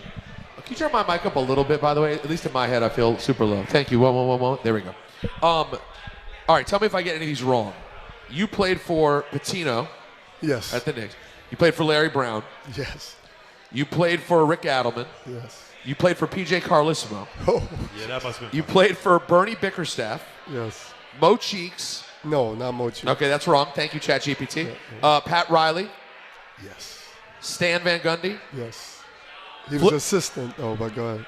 Jeff Van Gundy, head coach. He was assistant. In Houston. Jeff was head coach. And you played for Flip Saunders briefly, or no? Absolutely, yes. Who was the best coach? All right, so right away I'm going to tell you, Rick Adelman was the guy who took my game to another level. When I went to Portland, he put me in different situations as a player. I was known as a point guard, ball in my hands. He started me posting up, and he also started bringing me off screen. So he kind of balanced my game. I love Pat Riley. I played for him 1 year, and everybody thought we would be oil and water. But I love Pat Riley. And I love Pat, and he was hard, and he was rough. And he said some things to me that I probably wouldn't let other coaches get away with. But I always knew where he was coming from. And I always knew that if you're winning, you're the best. If you're losing, you're a piece of shit. Excuse my friend. But it's like he just had that, like you knew he's about winning. And you knew he's going to tell you to your face, whether it's you, the first player, fifth player, 12th. So I respected him so much. I wish I played for Pat Riley more. But I also had Bernie Bickerstaff, who was great. Yep. Obviously, Rick Pitino's great. Larry Brown was great. But I know Rick Adelman kind of started me on. He found, he because everybody in New York hated that trade. But he found you that there was more to your game. Yes. And you saw it, and that's when your career took off. You mentioned Rick Pitino. That was a young Rick Pitino. I'm about to say, was that like the 30s? That was 80s. Late 30s, 40-year-old Rick Pitino? Yeah, because that was his second year with the Knicks. That's right. I believe. Yeah. Yes. And that was the Bomb Squad. That was you guys were fast break shooting threes before that was a thing. That's a fact. That's a fact. Like at the People time, don't know that. when you came in and then here's this coach going, this is what we're going to do at 3-point line. No, stop there and shoot those. Mm-hmm. Did you think this is crazy? No. Or did you think this is where the game's going? Yeah, because I'm coming from college. I'm coming to the NBA, so I'm thinking this is what it is. You know what I mean? So, Okay. And that was his style, and I loved it because, I mean, he kind of helped me to kind of expand my game. But also we were pressing, and then we were Full getting court. up and down. Like I went to DePaul University because I wanted to get up and down. So I kind of walked into a situation that kind of fit me. Right. You know. Did you enjoy playing against Michael Jordan? Despise him? Where did you land in the Jordan of it all? I don't want to say it like this, but you play against Jordan knowing who he is, but once you step on the court, you're competing. So it was just a matter of, I know who he is. He's beating everyone. Let's try to beat him, or let's see where we're at. But obviously, it was great to compete against him just because of such a competitor, 6'6", jump out the gym, IQ off the charts. And he was like a rock star back then. Mm-hmm. So, you know, when you played against him, you knew eyes were on you. And you could feel that, like when you walked on the court, Absolutely. the cameras hit different. Absolutely. The court hit different, without a doubt. Speaking Basketball was different. Speaking of rock stars, that's what Jalen Brunson is now in New York. And it's I always would say this. You and Mark Jackson were together on the same team for a very short time, and that was like having 2 point guards on one. Like that was, for me as a kid, like I was like, and I don't mean to make you feel old now, but for me, I'm like, this is all you want, is to have New York point guards running a New York team. And then it went 20-something years where that level of play at the point guard position just wasn't there consistently.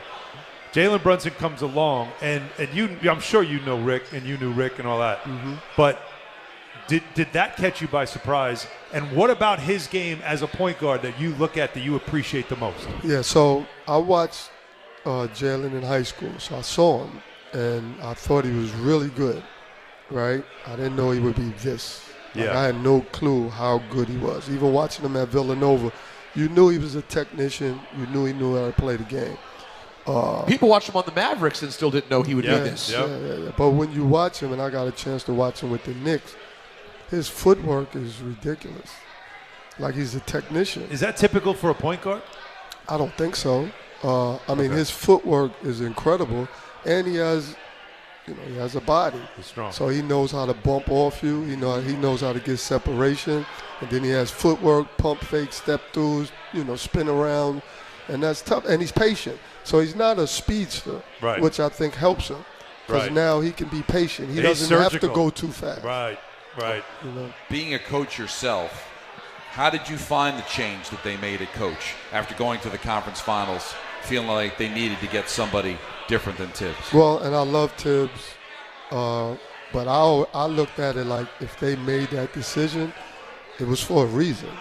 Like they saw something, right? Right. But I think Tibbs should get so much credit because the Knicks were so down, and that's Wes and Leon, because the Knicks were so down, and they had the foresight to see that they needed Tom Thibodeau to come in here and make this thing right.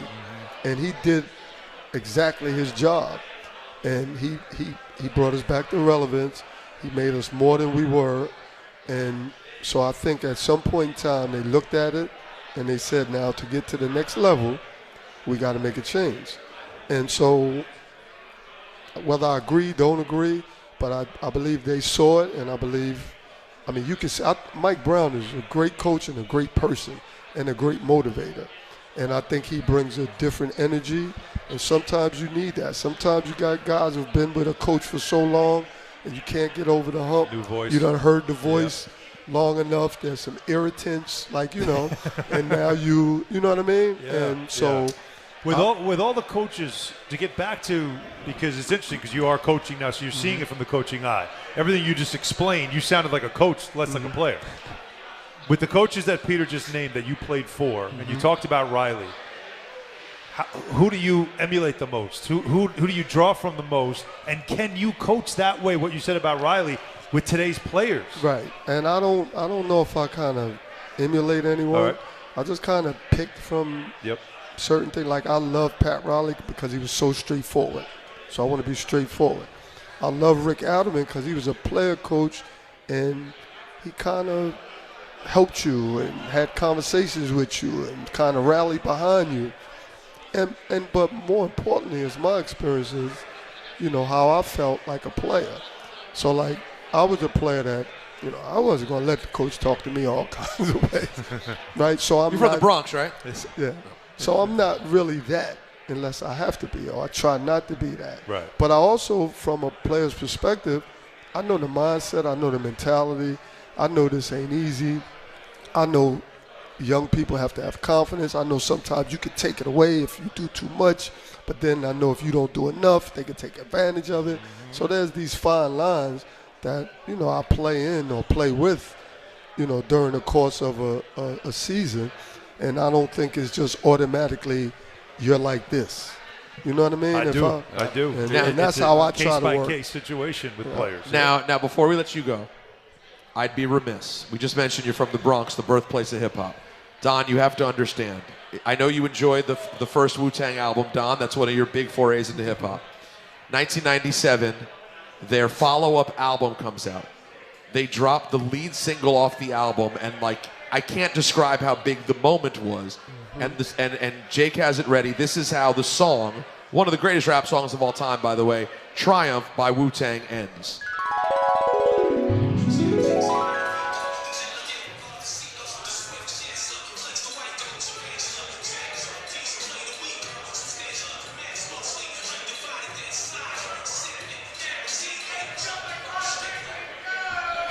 The first time the whole world is talking about the song, and it ends going to dead air, made him jump like Rod Strickland.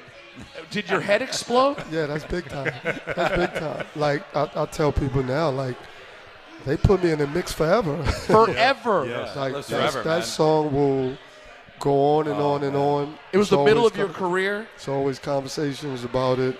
And I'm doing an apparel line now, Make Them Jump, instead of Made Them Jump. Really? But yeah. Wow, still based on that. LIU hosting LaSalle tomorrow, 4 o'clock. Good luck. Thanks for Appreciate this, man. you. We really Thanks for appreciate having it. me. That was awesome. Give it up for Rod Strickland. Right. Great Rod Strickland. Fraud Alert Friday next. Good meeting you. Pleasure. It's ESPN New York's Holiday Party live from your mother's house, Garden City Park, Long Island. Brought to you by Amazon Pickup Security Dodge and Spiked Aid, made for Big City. Social Stamina on ESPN New York.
And now let's take a look at the traffic with Brandy Scott. Thanks, guys. Not so great on the inbound Gowanus in Brooklyn, right after the Prospect, a crash blocking 2 lanes. Traffic is at a standstill there from the Belt Merge. You stay on the brakes on the BQE eastbound, heading into Queens with a broken down truck over by Queens Boulevard.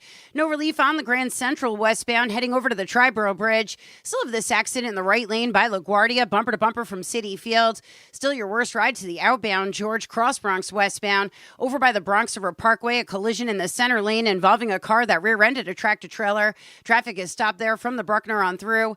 Inbound George 20 to 30 for the upper deck, lower level a 15-minute ride. Outbound Lincoln Orania 30 to 40. Outbound Holland 45 plus. This report is sponsored by the New York City Department of Transportation. Speeding ruins lives. Drivers, watch out for pedestrians and cyclists and slow your turns to less than 5 miles an hour. I'm Brandy Scott on 880 ESPN New York.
Oh, yeah, baby. Fraud Alert Friday here from the holiday party. If we have anyone with any major fraud questions, if you have a question of fraudulence and you're here at your mother's house, feel free to come over here to the front and line up. We'll try to get you on, see if we can take a couple of fraud questions.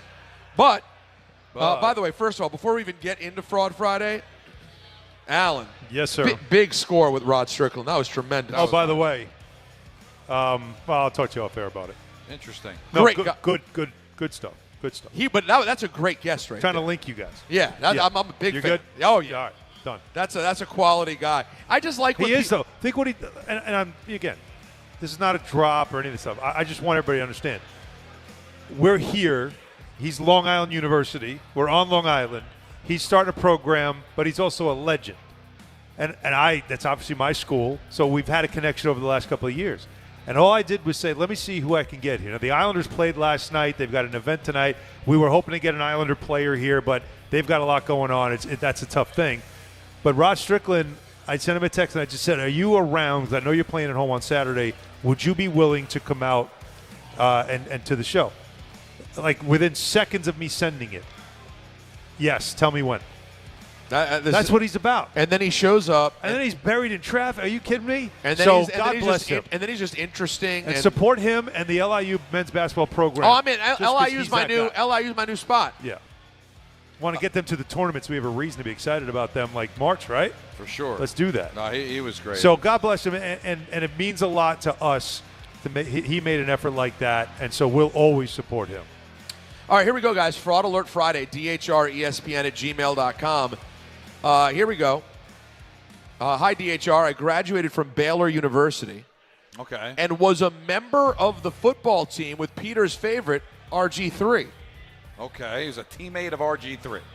Pretty impressive. That's a fun run they had there. Yeah. It's a great school. That team lit it up. However, I grew up in Seattle and have always loved Washington Huskies football. Always. I realized today that if UW played Baylor in a meaningful game, I would root for the Huskies. Am I a fraud? Wait. Daniel. He's got blood in the ground. Yeah, No. he's an Oh, alum. take a drink. He's got blood in the ground. Blood in the ground. Yeah, that's a fraud. Calling fraud. Oh, Yeah. what are you doing? If a fraud had a stink, I'd smell him from a mile away. You'd smell him from He Washington. played. He's alum. Alum. Not one of these like yo-yo boosters that like went there for a semester. It's like I want to win, show my money. He played. He played along RG3. They played in big games together, and he just happened to grow up in Washington, so he's rooting for the Huskies. Fraud. Fraud. How is he even fraud. asking that question? Right. Do you think he only wanted to flex that he played at Baylor? I mean, maybe. And us to say it. But what was his name? we have a Daniel. All right, Daniel. My fraud. brother. We have a lot of college fraud questions for some reason. Oh, we love college fraud. Good afternoon. My name is Joe. I'm originally from Queens. I now live in North Potomac, Maryland. By the way, I didn't know that we separated Potomac into North and other When parts. did they separate? When was this? I didn't know there was a battle of North and South What is Potomac. the line of demarcation? It's like Don't Stop Believing. Yeah. South Detroit. There is no South. There's no South Detroit. I mean, you couldn't find something else that could rhyme. By the way, you've looked into that? No one calls it South. I've been told by people. Everybody in Detroit. says that. There's no South There's Detroit. no South. It's No. Windsor. I mean, there's probably a south of Detroit Yeah. or whatever, but it's not. There's nothing called South Detroit. All right. Is there a South New York City? I know. No. I guess that maybe That's Staten Island. maybe this person means like north of Democracy Boulevard. I don't know, but which is a random street in I Bethesda, didn't know they Maryland. seeded. My wife and I love listening to Fraud Alert Friday. She wants to make sure she's not a fraud. Oh boy. She's from Ohio. She's a big fan of the Ohio State University. Of course. Since she was a kid. Proper name. But, this is tied into our show. I love it. But she attended the University of Maryland for her degree. Because of me. And is still in the Army. I'm retired now. Wait, she went to Maryland for her degree because of you? That's what it sounds So like. why is Fraud. that? Followed him to Maryland? I think I'm going to go to Maryland because Peter Rosenberg went there. No Yep. offense to you. She attended Maryland, but she still cheers heavily for Ohio State, especially their football team. She's heard of you ruling fraud in cases of people that attended a certain university but a fan of another. Yep. Judge LaGreca is my wife a fraud. I'd like to add, by the way, as a lawyer here, that in the modern era that we live in now, not only is Ohio State another school, this is a conference rival, yes. Now, so she's from Ohio, Right. went to Maryland. Right. I said, I don't care. I'm still Ohio State all day. I just want to call her a fraud for going to Maryland because of you. So either way, No, but she is a fraud because, first of all, rooting for Ohio State before you even went to school, I mean, I get it. They're big time over there, right? That's almost like a professional sports franchise. Certainly, they have more success yeah, no, if than you're the from Browns near and Bengals Columbus, do. I get it. I get it. But then you went to Maryland, and now they're a division rival? I mean, I get it, Peter. It doesn't stink to high heaven like the previous emailer, but it's fraudulent. All right, sir, you want to get on Fraud Friday? All right, let's do it. Watch all the. I'm going to pass you the headset. Let's not try to cheat a little bit. Oh, we have a microphone over there. Sorry. We have an actual I lied. microphone. We have a microphone for you. Sorry, buddy. All right, go ahead. Let them have a mic. There we go. Yeah. All right. FCC doesn't allow. What's going on, guys? What's going on? Name and where you're from. I'm Gary from Hop Hog. Gary. All right, Hop Hog. All right, Judge Hop LaGreca. Hog. I am a long-suffering New York Jets fan. Okay. Who is Much it? like Alan. Yeah, everybody is. I have a best friend who lives in Michigan. I have adopted the Detroit Lions as my backup team. Oh, no. Because I've just been done with the Jets. Backup Am team. I a fraud? Well, you say you're done with the Jets. You're not going to root for them anymore? It's getting to the point, Don. Are you officially dumping the Jets and becoming a Lions fan? I need to know right now. Declare. Gun to my head. I mean, I have to. I have to. He's out. I mean, I understand. It makes sense, but that's a fraud. It's plain and simple. Gary from Hapog. Now, do I understand? Do I understand, Gary? Do I actually agree with Gary? I mean, the proof is in the pudding, as but Peter it's would once still say. fraud. The lifelong uniform. And oh, by the way, just in time, jump on the Lions bandwagon. They may not make the playoffs either. I know. Now just in time. Right. As they may no longer be the Lions. Because that's what I had to get to. Fraud. Right. Are we saying this is fraud with cause? No, this is fraud. Just fraud. He gave up on his team to go root for the Lions. He just did it here, by the way, live on radio I and respect YouTube. It. I love Gary, it. thank you very much. You're very welcome, guys. Thank you. Pass the mic to the next gentleman. Gary, Here we go. the fraud Who's up next here? Fraud Alert Friday. All right, what's your name, sir? All right, Isaac from Sunnyside. Sunnyside. Okay. Yeah. Don, Allen, Peter, it is an honor for me to bring my case before the court. All right. Thank you. So this is actually about my girlfriend's best friend, and thank God my girlfriend's not tuned in. At least I hope she's not. But my girlfriend's best friend grew up a Giants fan, watched Giants games with her dad, still claims to be a Giants fan, still claims them. A couple years ago, married a lady, great lady. We love ladies. We love the ladies. But unfortunately, said lady is an Eagles fan. And they had a kid about a year ago, and the kid is now being raised to be an Eagles fan. Dressed in Eagles gear all the time on the Instagram stories, going to Eagles games. Oh, boy. And I just haven't heard boo about the Giants from this friend since then. Zipper key. So. Yeah, the zipper key moment. But we don't know she gave up on the Giants. She just had the kid become an Eagles fan. Yeah. And she's attending Eagles games? She's attending Eagles games. She's very nonchalant about this kid being an Eagles fan, just in Eagles gear all the time. So it's troubling to say the least. I would say very troubling. Yeah. Very troubling. So Judge LaGreca, is she a fraud? I need a little bit more information because she still root for the Giants. She still claims to root for the Giants. Hey, your significant other is an Eagles fan. Your child now is an Eagles fan. You want to do family things together. You're an Eagles fan, Chase. You become Dave Rothenberg if you're staying at home and your family's going to Eagle games. I say no fraud. Wow. Okay. I think family stunning guided her. Result. She still roots for the team, but I'm going to say no fraud. I need a little bit more information. This is a historic, stunning moment. I don't think it's that stunning. I'm surprised by it. I didn't expect it, but it doesn't mean it's wrong. We need to deliberate. All right. This is stunning. Okay. Well, there's no deliberation after the ruling's made. If you want to appeal, that's fine. Go deliberate amongst yourself. Talk about it all you want. I got to tell you, the appeal process no is very long, and it's like a 99.9% failure rate. But go ahead and try if you like, but I'm going to say no for it. Okay, I accept the judge's ruling as much as it's to my personal dismay. I get what you're saying, but happy wife, happy life. It's more about your child and how. Wow. Okay.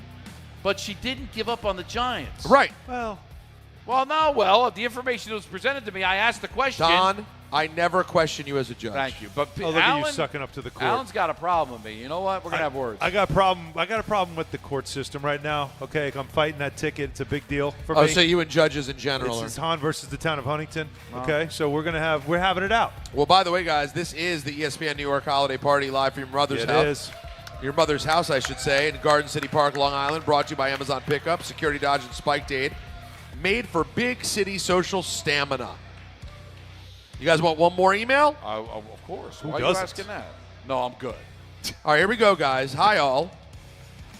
After an interesting conversation with my boyfriend at the bar last night, we decided to bring the situation to you all for final judgment. But she's going to the bar with her boyfriend? AA. I was born and raised in the D.C. area, and the only sports team I would routinely root for is the Washington Capitals. Interesting. Okay. Through the years, I found this was a way to spend time with my dad. Aww. Over time and situations, we have drifted apart, and we are not in contact anymore. Oh. Let's take it. By the way, as three fathers of daughters, this is feeling terrible right now. Sounds like a fraud daughter. Oh my God, a frauder? Accusations. All right, in the beginning, drifted from her dad. You don't know what happened. Let's hear about it. Hey, that's a good point. At the beginning of this season, I wanted to get back into hockey, but found trying to go to a Caps game or just watching it on TV was hard and slightly triggering. Huh. My boyfriend told me to just Heard find that another before. team Oh, if yeah. it helps and get back into the sport. I told him I would be a fraud fan, and after listening to so much of DHR with him, I just can't do it. He insists that it's not. So I bring this to you all for a final ruling. Can you switch to a sports team if one team triggers family trauma? I believe he's thinking. If she decides to root for another team, even under those very unique circumstances, it would be fraud. Wow. If she decides to drop the sport altogether, then it's not fraud. So she's got to just completely give up on So it. how about this? She's allowed to give up. She's not allowed to become a fan of another She's team. from D.C. Yes. But this team, the Capitals, she shared with her dad, who she no longer is a fan of. They got issues. Right. How about, and she loves this show, obviously, it's a part of her life. Yep. Devils fan?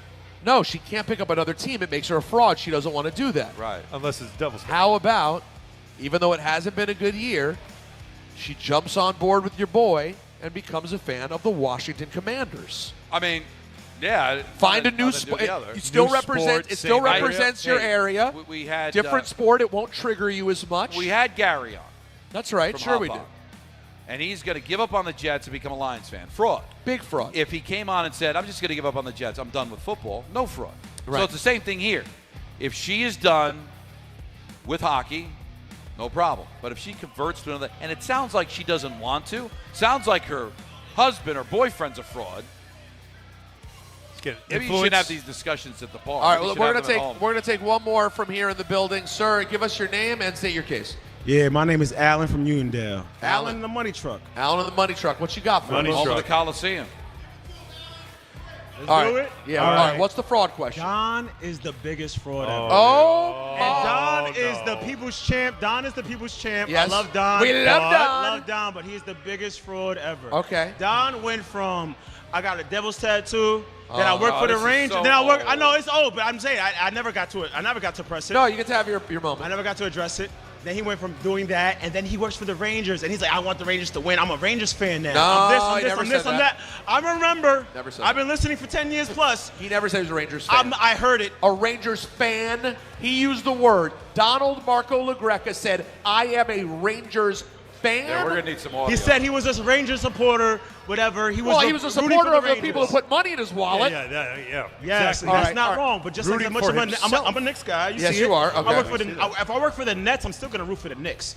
But right, it's each his own. All right. So luck Don with worked that for the job. Rangers, right? Okay. Worked for the Rangers. Has a Devils tattoo. Yes. Stop talking about the Devils for like 20 plus whatever, right?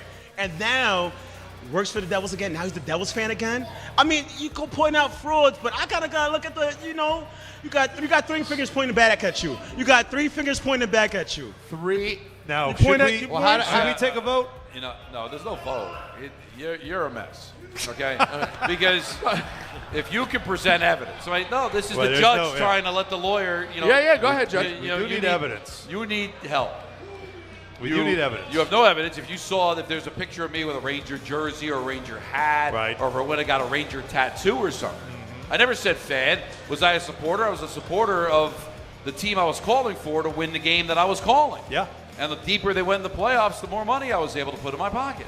I wanted them to do well. Now, but you can't acknowledge I was not this. a fan. But you did, because of becoming a professional, you did let go to some degree of your Devils fanship, correct? Exactly, because how would it look if it was banging on the glass when the Devils eliminated the Rangers in the conference final and, oh, by the way, where's my check? No, that doesn't work. That's not how life works. So you let go. If you started working for the Nets, you wouldn't be able to prance around the offices with your Nick jersey and stuff. No. They'd let you go. No.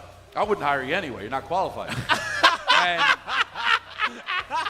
so now, and by going and doing the things that I did, I ended up getting my dream job. Thank you, Alan. But That even was with great. me doing devil games, Yeah.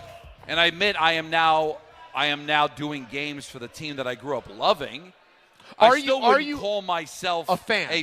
But But in the true sense of the word. Are you falling like back in love a little bit with the team, or is it still like professional and it's nice and there's nostalgia attached to it, of course, but it's professional? Because I grew up a fan of this team. So the nostalgia and working with Ken Danico and Bryce Salvador and doing trivia, talking about times I was a fan.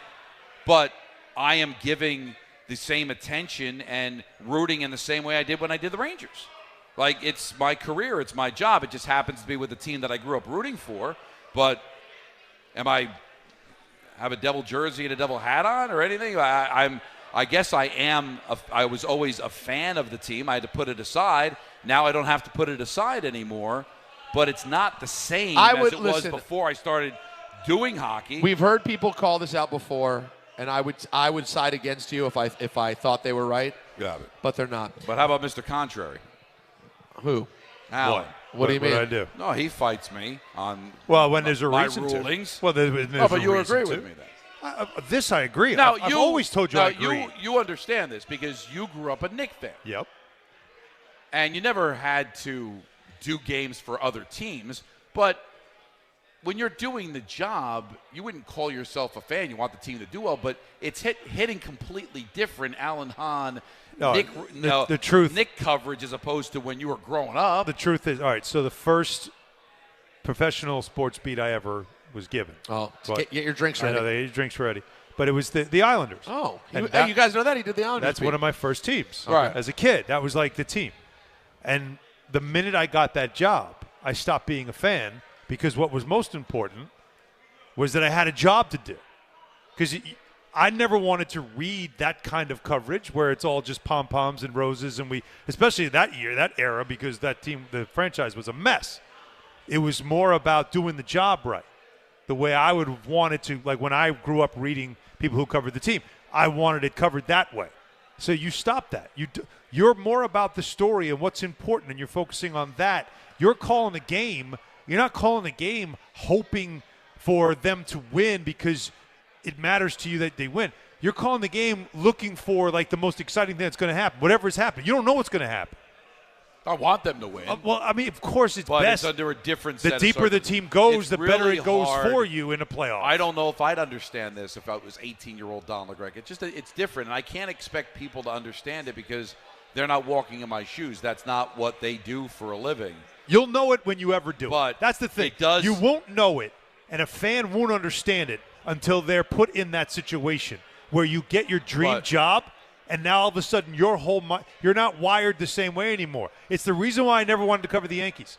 I never, ever wanted to cover a Yankee game or do anything Yankees. I wanted one team that I could still have that sort of I only know it as a fan. I don't know personally from covering it because it does ruin it as a fan. So interesting stuff. Thank you for everybody participating. The emails, another successful Fraud Alert Friday. Thanks for everybody hanging in there. We usually do it at 4:30, but we were not going to delay Rod Strickland. We did could. at 5. Get back into the football of it. Unfortunately, there's a lot of big games, none of them involving the Jets or the Giants, although the Jaguars do need the game, but from a Jets and Giants perspective. That spread is 13.5. It does, and it could be even more. God. Because the Jets, hey, you can pick them. We'll see if we'll have our picks coming up at 5:45. Yep. ENN at 6. We're taking you right up until 7 o'clock. And this is ESPN New York's holiday party. And it's coming to you from your mother's house in Garden City, Long Island. And it's brought to you by Amazon Pickup, Security Dodge, and Spike Aid, made for big city social stamina. All of it on ESPN New York. When you're streaming Stranger Things on Netflix, hurry! Okay, wait! Shh! Don't take slow for an answer. Switch to Optimum Fiber for the fastest, most reliable, and most consistent internet speeds, starting at $25 a month. And this holiday season, get Netflix and so much more on us. Call 888-4-OPTIMUM or visit Optimum.com today. Whoa, did you see that? Optimum, don't take slow for an answer. Netflix subscription required. Terms apply. See Optimum.com for details.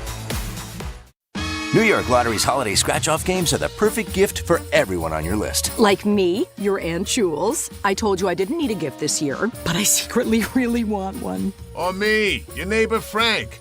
I hope you didn't forget I'm coming to your holiday party tonight. Or me. Why does no one ever think of the voiceover guy? Anyway, New York Lottery's holiday scratch-off games have more winners and top prizes up to $5,000. Please play responsibly. Must be 18 plus. Gambling problem? Call 1-877-HOPE-NY or text HOPE-NY. New York Presbyterian treats more heart patients than any other hospital in New York. From common to complex conditions, our cardiologists and heart surgeons are pioneers in advanced heart care, leading the way in minimally invasive treatments for faster recovery times. Find a doctor at nyp.org/heart. Stay amazing. New York Presbyterian. New York Presbyterian Hospital based on U.S. News and World Report 2025 to 2026 Cardiology, Heart, and Vascular Surgery Rankings. Brees Hall, the I-back, at the 5-yard line. Handoff, Brees Hall finds a crease, runs left. He's into the end zone for a Jet touchdown. Jets fans, come out to MetLife Stadium for a Week 17 divisional matchup. See the New York Jets host the New England Patriots Sunday, December 28th at 1 p.m. Presented by Ticketmaster. Lock in your seats now at nyjets.com/tickets. Once again, that's nyjets.com/tickets.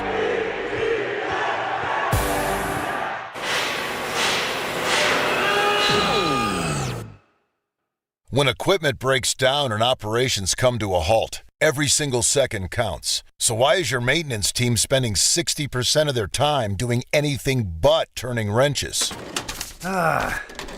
MaintainX is the AI-powered maintenance and asset management system that helps your team get back to actually fixing breakdowns. No more searching for manuals. No more hunting down parts. No more drowning in paperwork. With MaintainX, your team can access manuals from anywhere, create new procedures in minutes, and turn voice notes into clear and complete work order feedback. What used to take hours now only takes minutes. Keep your operations moving, not your paperwork. Join over 11,000 maintenance teams that are already fixing more and filing less. Try MaintainX for free today. Go to maintainx.com/AI. That's maintain and the letter x.com/AI. And now it's time for traffic. Here's Brandy Scott. Thanks so much, guys. We're going to start off in Jersey. Still have this issue on Route 46 in Richfield Park, dealing with a broken water main by Main Street, a lane out in both directions. Westbound side, bumper to bumper from before the turnpike. Eastbound delays are starting to back up to Teterboro Airport. Inbound George Upper Deck, about 10 to 15 minutes. Lower level in pretty good shape. All of your purchase the outbound side are packed aside from the Henry Hudson. Still have this crash on the Cross Bronx westbound by the Bronx River Parkway. Center lane out with a tractor-trailer that was rear-ended by a car, pretty much at a standstill there from the Bruckner on through. Outbound Lincoln will run you about 30 to 40 minutes. Outbound Holland 45 plus. This report is sponsored by Mothers Against Drunk Driving. For victims of drunk and drug driving, your grief is unique, but you're not alone. You always have a place at MAD. Visit mad.org. I'm Brandy Scott on 880 ESPN New York. If you've been injured on a construction site, then you need a lawyer who knows New York's unique labor laws. At the Parisman Firm, they have decades of experience handling construction accident cases and a proven track record of delivering huge results. Their team has already recovered nearly $1 billion for hardworking New Yorkers. From scaffold accidents to slip and falls and equipment failures, they've got your back. Call the Parisman Firm now at 718-WORKERS. That's right, 718-WORKERS, because your case is their cause. Get the justice you deserve today.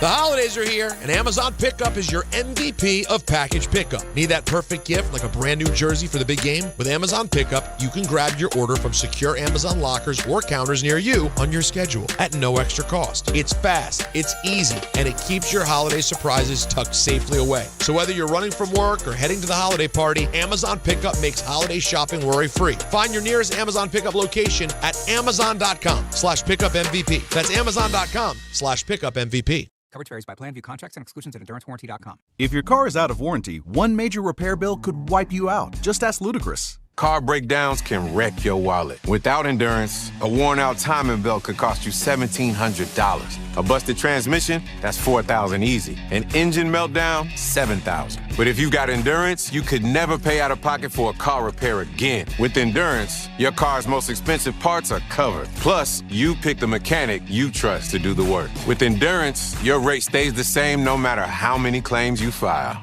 If your car is under 20 years old, Endurance has you covered with unlimited miles. Plus, your plan includes 24/7 roadside assistance anywhere in the country. Choose the name Ludacris trusts, Endurance. Right now, get $300 off any plan, plus a year of elite benefits, a $2,000 value, free. All backed by a 30-day money-back guarantee. For your free quote, call 800-431-8958. 800-431-8958. 800-431-8958. Game Time is brought to you by Tullamore Dew Irish Whiskey, because when it's game time, fellas. It's time time. The schedule is very light. So light, all we have the Nets visiting the Mavericks at 8:30. Tullamore Dew, the original triple distilled, triple blended, and triple cast matured Irish whiskey. Be sure to grab a Tullamore Dew or try the new Tullamore Dew Honey during today's action. Glasses up to enjoying Tullamore Dew responsibly. Welcome back to ESPN New York's holiday party, live from your mother's house in Garden City Park, Long Island. Brought to you by Amazon Pickup Security Dodge and Spiked Aid, made for big city social stamina. The big game this weekend, guys, and we were joking with Gary about it. The Lions are at the Rams. Believe it or not, this is the 6th time. Did I hear that right? No, they've played? That they've played together? It's been a few. I certainly remember a few, but so wow. Not only do you have the whole quarterback with Goff going up against Stafford, the Lions need this game, guys. Yep. Oh, yeah. Big time. They are in a lot of trouble if they lose this game. I want to be able to give you the analytics in just a second, but it's hard to believe there's a world, guys, where they can miss the playoffs.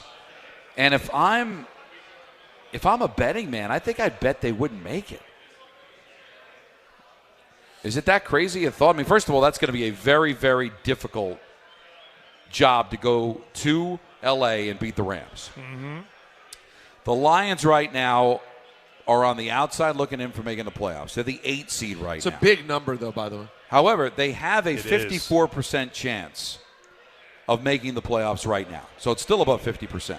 And if they win, it jumps to 74%. If they lose, 44% chance of missing the playoff, of making the playoffs going into Week 16. It is a big number. It's 6. Yeah, it's sizable. That's a tough spot, man, for the Lions. They are. Now, was that what you were saying for the biggest game? Is there a bigger game in your mind? I got a sexy one. I don't know if it's bigger, but sexy. And the Rams, you got to figure the Seahawks are winning, correct? I mean, the Seahawks are going to beat Indianapolis. I want to hear which is your. You know where I'm going. It's right up your alley. It's right up the Allen Hahn alley. Bills Pats. That's a sexy. Sexy vehicle this weekend. It's so sexy. I might dabble. Yeah, I feel you, dog. I don't disagree in the sexiness. Although Rams-Lions is dead sexy. Oh, it is. But if the Bills lose to the Patriots, they still have a 94% chance of making the playoffs. If there's any hope of winning the division, the Bills have to win. Yeah. But the Bills are going. Patriots are going. But for a chance for the Lions, the Detroit Lions, to miss the playoffs and to see it drop to 44% if they lose. The Rams, they want to be able to win this division, right? The Seahawks are winning. So I just want to get this all right from a divisional standpoint. If the Seahawks win, which you expect them to do, and the Rams were to lose, well, then all of a sudden the Seahawks are in first place. So the Rams want it to be able to win the division. And looking at it, the Rams are still very much alive to get a bye. So the Rams have a reason to play, and the Lions might fall out of the playoffs. So to me, the bigger game is Lions-Rams, but you're right, Bills and Patriots is dead sexy. There's a lot going on in that game. There's a lot with that game. I mean, it's a big Vrabel game. It's a big Drake May game.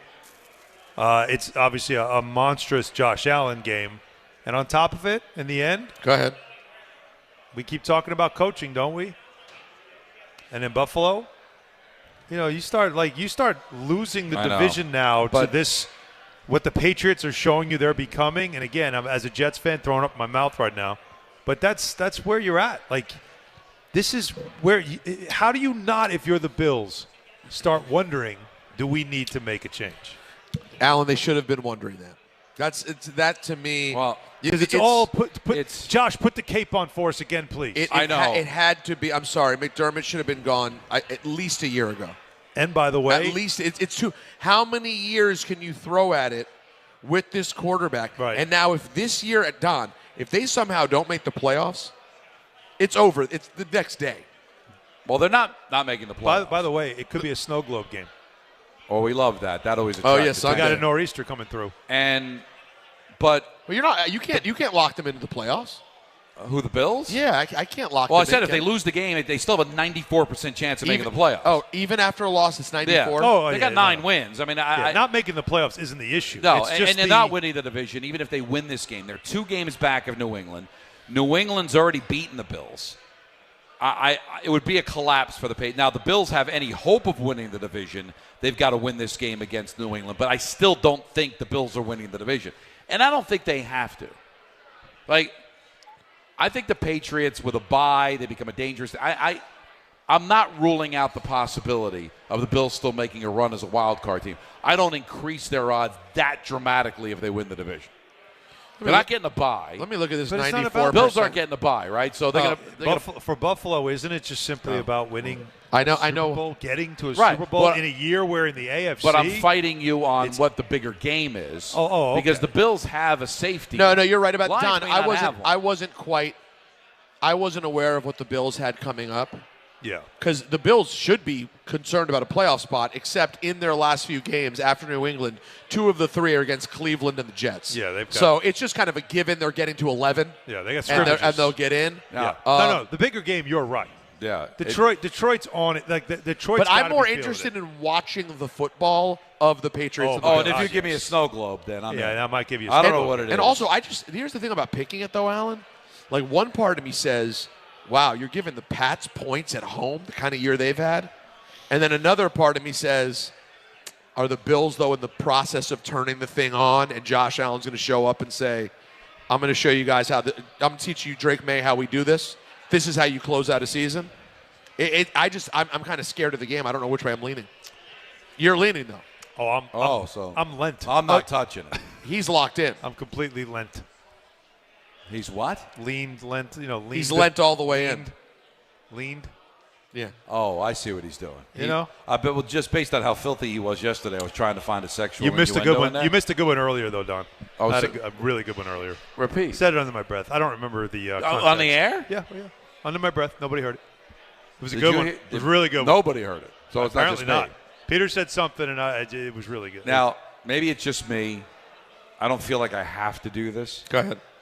But, and I know the games don't mean anything for the Jets and Giants, but like to do a whole holiday party on a Friday football and not mention the Jets and Giants, I mean, just as how far we've fallen. Now, I'm going to dabble in Giants Commanders when we make our picks. Just because of feel, not because of the game. Both teams have been mathematically eliminated. I mean, you get a Giant Commanders game in Week 15, both teams mathematically eliminated. Ridiculous. Yep. Now, the Jets, they're out, but the Jaguars still very much alive. Very much. To win their division, make the playoffs. The Jets are a 13.5-point dog. Brady Cook is starting at quarterback. Do you give the Jets any shot? You give them a shot to cover the number. As you would say, none shot. None shot. You give them no shot to cover the number? No. Oh, I do. I give them a shot to cover the number. 13 and a half? In Yakonia? Mm-hmm. I give them a shot to cover. Sure. Yeah? No shot. Have you seen that defense? Yeah, but it's not about defense. Did you see what they look like against Miami? Yeah, couldn't tackle.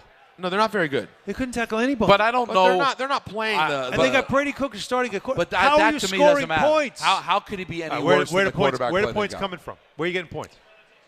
All it could take is 17-7's not a cover. Listen, I'm not. It's true. I'm not picking that game because I don't trust it. So I can't say with I'm not with telling that you to pick full it. certainty. So, but if you're asking me how do I feel, if this was old school Michael K, where we had to take the locals, you would take the Jags. By the way, that's a terrible rule. Oh, that's why we got rid of it. It's awful. We're in the job of entertaining our audience and force them to give picks on the locals. I think I brought a lot to the radio station. You did. This might be the biggest. You killed thing. it. But I killed that. I was like, you guys do this every week. It's a This big is not achievement. fun. That was massive. I added the point system for better or for worse. It hasn't helped me much recently. That is one of your greatest contributions to radio. And you're getting rid of the locals because to be at this point in the year and picking Jets and Giants every week, it's like, why don't we just pick the CFL, EuroLeague? What do you want to bet? I would love to do that. Did you say it's 12 and a half or 13? 13 and a half, sir. That's 2 scores to you and me. Touchdown Tutties. win. TDs. The Jets just seem to stumble into these covers every once in a while. I guess what I saw last week just really was sickening about how a no-show at home when it comes to I gotta be honest physicality. with you. Physicality, Don. Not technique, not skill. It was physicality. But what is home? Home to me is a detriment. Like at this point, when the Jets and Giants play at home, right? To me, that's a road game. Especially when they're playing a team like the Dolphins. Yeah, but all right. Where you know there's going to be a ton of dollars. They must. You know how demoralizing that must have been for the Jets to be introduced and booed. In their own building. Yeah. That whenever the Dolphins did something well, they're cheering for the other team. That's got to be so demoralizing.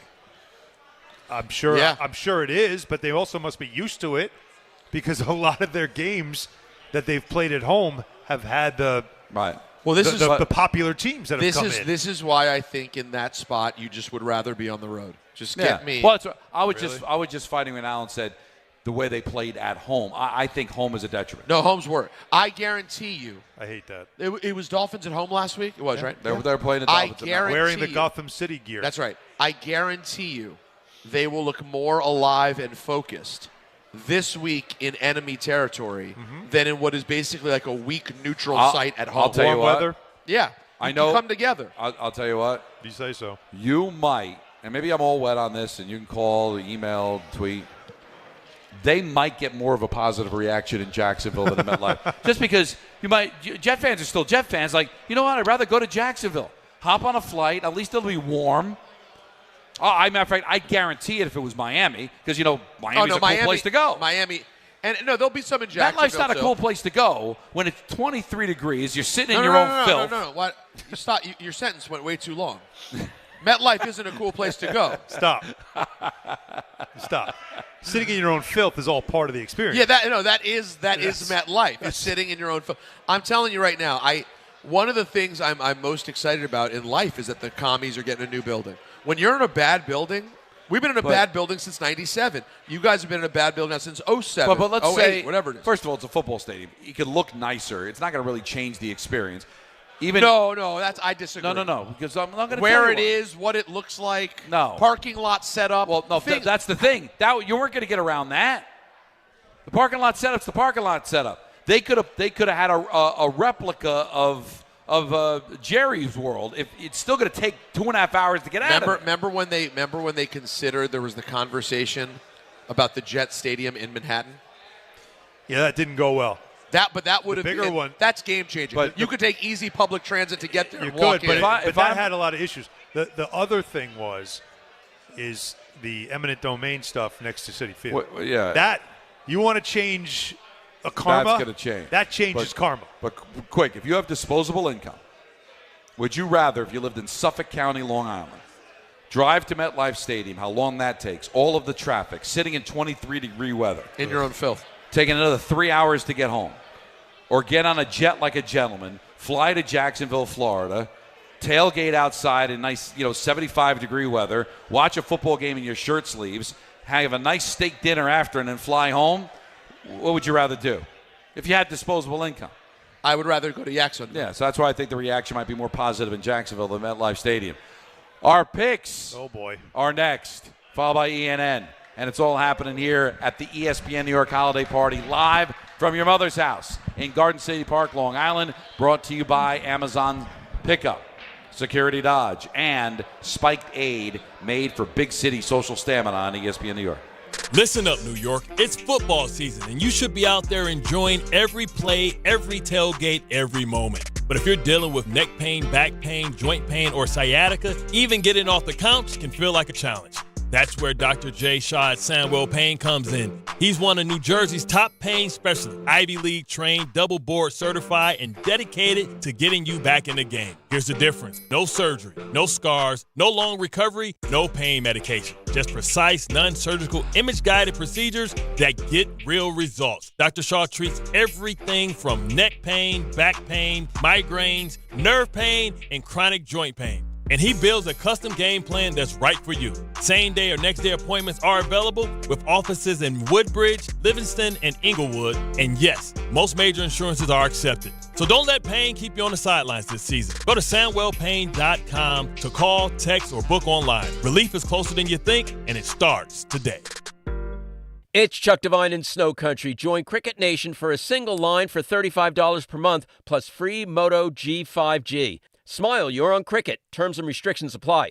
I'm skiing silky powder one day in fresh falling snow and rocking the snowblower the next. That's life in the mountains in December, and it feels good. All that snowmaking in the Poconos and Camelbacks on nearly half of their terrain. Shawnee's back Friday, so's Mountain Creek, New Jersey. Mount Peters, Southern New York, opens Saturday. Bel Air, 75% in the Catskills. Wyndham, 15 trails with a couple inches fresh. At least 5 inches fresh for Gore and Whiteface in the Adirondacks. Gore, more than 20-pack powder trails, and Whiteface, more than 50. Butternut and Jiminy, some fresh snow in the Berkshires, both around a dozen slopes. Stratton, Killington, and Smuggler's Notch, Vermont, all pushing 50%, and they all got 8 inches of fresh snow Wednesday. You don't just ski or ride, you dominate. At Killington, we fuel your adventure. Be the beast. Ski and ride Killington. Discover a driving experience crafted to inspire. At Garden City Mazda, exceptional design and sophisticated performance come together during the Mazda More to Move You sales event. Lease the 2025 Mazda CX-5 for just $229 a month at Garden City Mazda. Too much on your list this season? Get 50% off your first 6 months of payroll at gusto.com/radio. Gusto saves you 2 days every month on payroll, taxes, and compliance. So you can go from making payroll to making gingerbread houses, checking your books to decking the halls, spreadsheets to snow angels. Switch before the end of the year and there's no need to transfer payroll history. Now that's a reason to be merry. Choose a future with Gusto and get more time for what matters. For a limited time, get 50% off your first 6 months at gusto.com/radio. The holidays are rolling in, and if men in your life are struggling with their holiday wish list, tell them to add Manscaped to make gift giving easy, fun, and completely stress-free this year. From the beard hedger to the lawnmower trimmer, Manscaped's precision tools keep you looking sharp, feeling confident, and ready for every event and celebration all season long. These aren't just stocking stuffers, they're upgrades for your daily routine. And right now at Target, you can save 20% on the Lawnmower 4 and 3 kits, Handyman, and the beard hedger. Hurry up, supplies won't last long.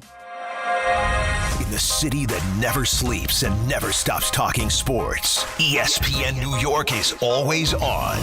Now you can live and breathe everything New York sports wherever you are. On your radio dial, on the ESPN New York app, and streaming live on YouTube. However you watch or listen, ESPN New York is always on for you. Hear us, stream us, watch us. This is ESPN New York. What's the game called? Football. These are the Don, Hahn, and Rosenberg Pro Picks. That's football! There is football, maybe not locally, maybe technically, but we're going to be picking other games, I have a feeling, although I am bullish on the Giant Commander game, and I wouldn't be surprised if Peter was as well. Let's take a look at the standings, as I have to, unfortunately. Do we have to?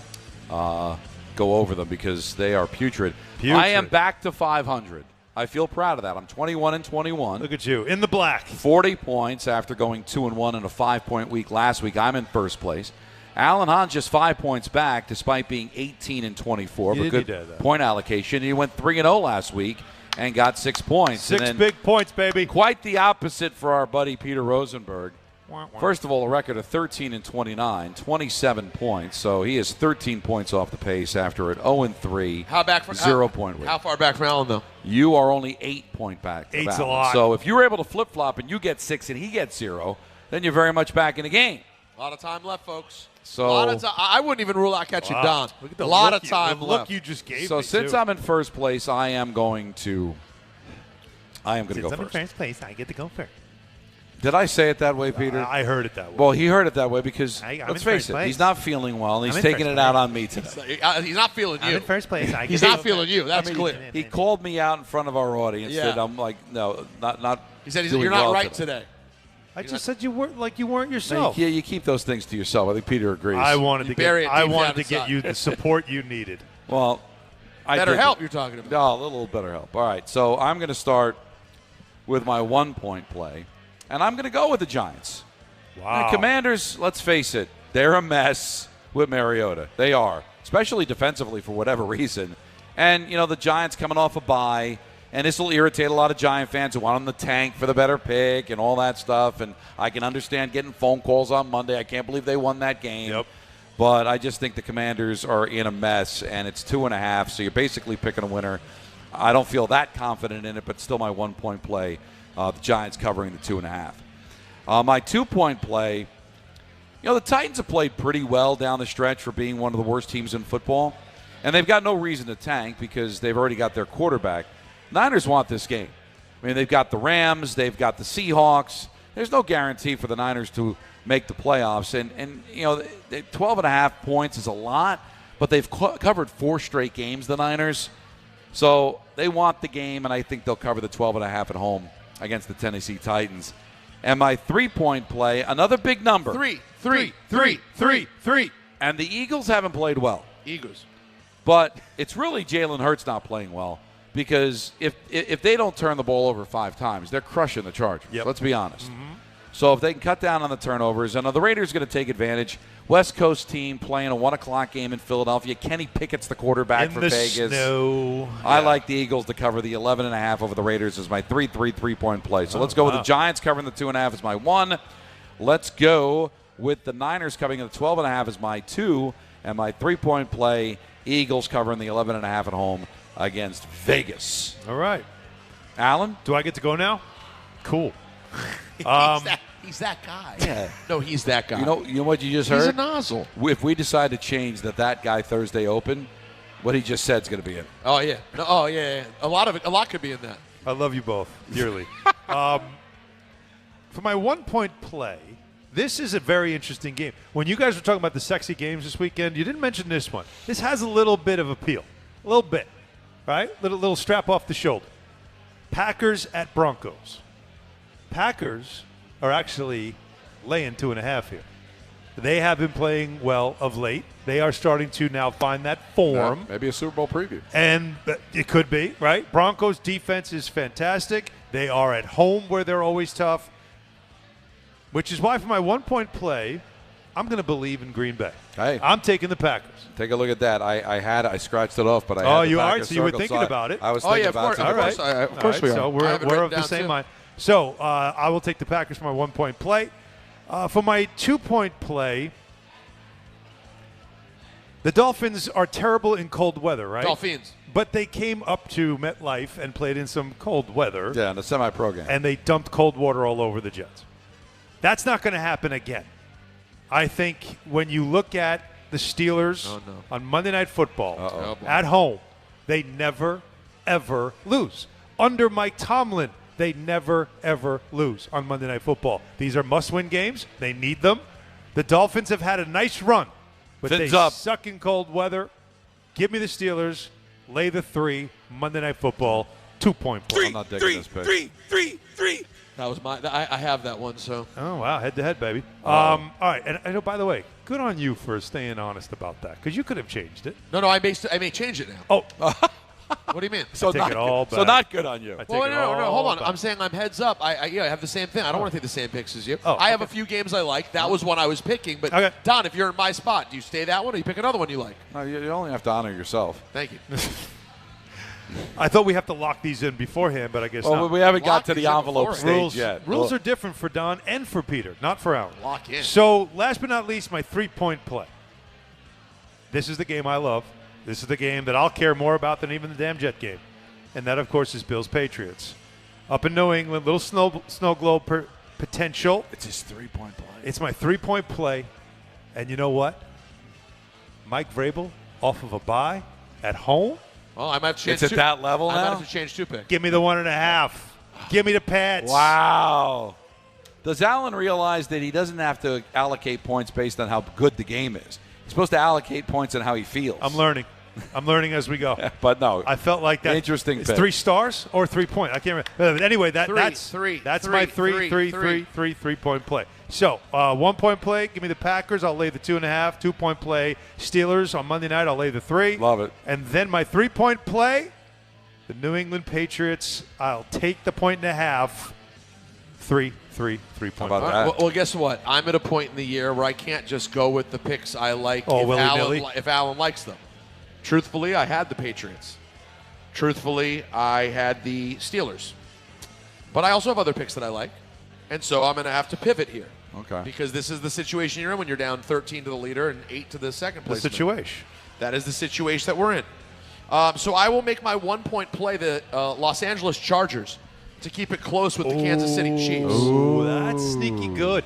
I'm That's sorry. sneaky good. I'm not saying the Chiefs can't win, but first of all, in the best of circumstances, the Chiefs never cover and never blow them out. Now, this will be the week they will because I suck. But I like the Chargers to cover the 6.5 points. I'll make it my 1 point play. I like Hopefully that. Justin Herbert doesn't walk away from the interview afterwards, and we get a 1 point there. Well, you're hoping he gets an interview afterwards. It means he won. That's exactly That'd right, be though. huge. You know what? I do hope he walks away from an interview afterwards. Maybe it's a Didi Kinkobala. I don't know. We'll find out in a few minutes. Yeah, find out you. Yeah. My 2 point play. Two. Very, very, very similar. The road Detroit Lions getting 6 points in Los Angeles. Now, listen, Detroit has not been exactly Detroit. No. But last time I checked. They've been Detroit. Last time I checked, though, the guy they have at running back, he's still the guy who looks like he just got the star in Mario Brothers, right? Like every time he moves, you hear the music get faster. Picks up, and Jahmyr Gibbs is just gone, right? He's still playing in that game. He's that guy. The Rams are very good. Don't get me wrong. I'm not putting him in the Super Bowl yet. But their defense is good. Give me the Lions to cover the points. I think they'll stick around. That's my 2 point play. Cover it. 1, 2, wow. 3. And then I'm going to throw up in my mouth a little bit because I got it wrong with this team last week. Here he goes. I got it wrong with both these teams last week. I'm going to put my 3 point play on those filthy, disgusting, dirty Dallas Cowboys. Minus 5.5 at home against the Minnesota Vikings, who looked like world beaters against the Commanders last week. I got a hunch J.J. McCarthy's not going to be feeling the same way in Big D on Sunday night. Wow, look at you, Cowboy boy. Give me the – oh, no. how about don't them play Cowboys? it. Don't you play those drops, for God's sake. I forgot. I'm not saying those things. I said the we'll dirty. say them for you. I'm simply picking the dirty, filthy, stinking Cowboys to cover the points. Back-to-back Let's weeks. go Cowboys! How about them Cowboys, Peter? Don't like that drop. How about them Cowboys?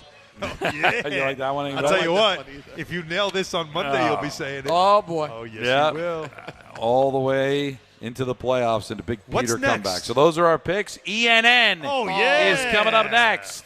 This is the ESPN New York Holiday Party live from your mother's house in Garden City Park, Long Island. Brought to you by Amazon Pickup, Security Dodge, and Spiked Aid, made for big city social stamina on ESPN New York. An accident that wasn't your fault, then you need a lawyer who knows New York's unique personal injury and workers' compensation laws. At the Parisman Firm, they have decades of experience handling all types of accident cases and a proven track record of delivering huge results. Their team has already recovered nearly $1 billion for injured New Yorkers. From construction to car accidents and slips and falls, they've got you covered. Call the Parisman Firm now at 718-WORKERS, where your case is their cause. Get the justice you deserve today. 880 ESPN, WHSQ, and WCBS-FM HD2, New York. A Good Karma Brands radio station. And now let's take a look at the traffic with Brandy Scott. Thanks a million, guys. I hope you have a fantastic weekend and enjoy the rest of your holiday party. I'll catch up with you on Tuesday. Heading outbound across the Hudson River. Stick with the tunnels if you can. Starting to do a lot better. Outbound Lincoln already about 15 to 20 minutes. Outbound Helena, 20 to 30-minute ride. All of your purchase, the outbound Georgia Jam, not even the Henry Hudson going to help you out. They did clean up that crash on the Cross Bronx westbound by the Bronx River Parkway involving a tractor-trailer. Still not moving much there from White Plains Road on through. Inbound George, stick with the lower deck about 10 to 15 minutes. Upper level about a 20 to 30-minute ride. Belts eastbound crawling in Brooklyn with a crash by Cropsey Avenue. Delays there from before the Verrazano. You're backed up into Bay Ridge. Over in Jersey, 287 northbound shut down with a serious accident by exit 37 in Whippany. Traffic is stopped there and backed up into Morristown. I'm Brandy Scott on 880 ESPN New York. Brees Hall, the I-back, at the 5-yard line. Handoff, Brees Hall finds a crease, runs left. He's into the end zone for a Jet touchdown. Jets fans, come out to MetLife Stadium for a Week 17 divisional matchup. See the New York Jets host the New England Patriots Sunday, December 28th at 1 p.m. Presented by Ticketmaster. Lock in your seats now at nyjets.com/tickets. Once again, that's nyjets.com/tickets. Do you owe $10,000 or more in credit card debt or personal loans? With credit card debt at all-time highs, Debt Relief Advocates is urgently notifying consumers of debt relief now being made available, designed to aid consumers with out-of-control credit card debt. Those who qualify and enroll for this relief program will only have to pay back a fraction of what they owe. This is not bankruptcy or a debt consolidation loan. This is a relief program that credit card companies would rather you not know about, as it ends your debt nightmare and saves you lots of money. Consumers owing at least $10,000 in credit card debt or personal loans can now take advantage of this debt relief as the cost of living skyrockets. Debt Relief Advocates has established a relief hotline for you to call to learn what debt reduction you may qualify for, so don't wait. For this free information, call the Relief Hotline at 800-606-8737. 800-606-8737. 800-606-8737. This is an ENN Special Report. Now reporting. The very handsome Jewish man, Peter Rosenberg. We should talk some sports. Do what you want. It's ENN. Peter Rosenberg.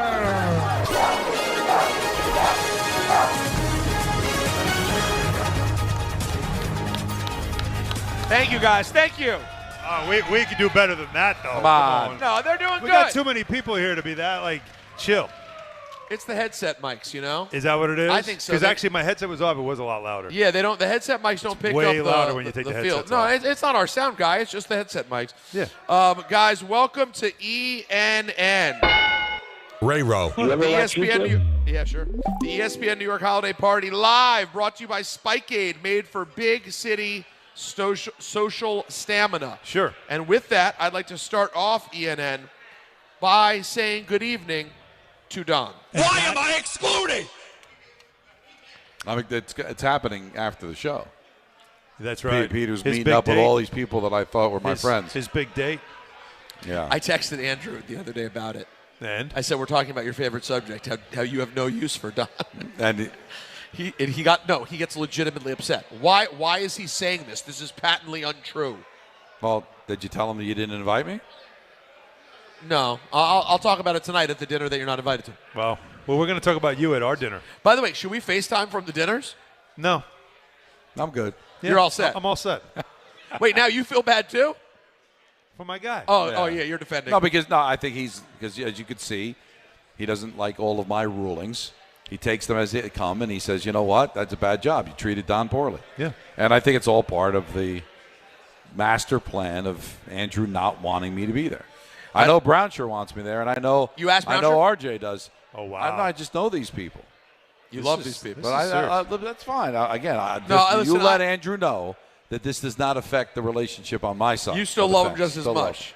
Now, when you saw him at the wedding, for example, you guys hung out at my wedding, and it was you showed your love and affection for him. Sure. And even though he had no use for you, you still showed it the same way. Did you guys all hang out like wives hanging together at the wedding? Yeah, we were. I think we were all at the same table. Sure, you were. Yeah. I believe the table was table 10. Michael Kay. Yes. And Jody Applegate. Mm-hmm. Donald and Nancy LaGreca. Yeah. The Santillos. Yes. And the Gunlings. Ryan.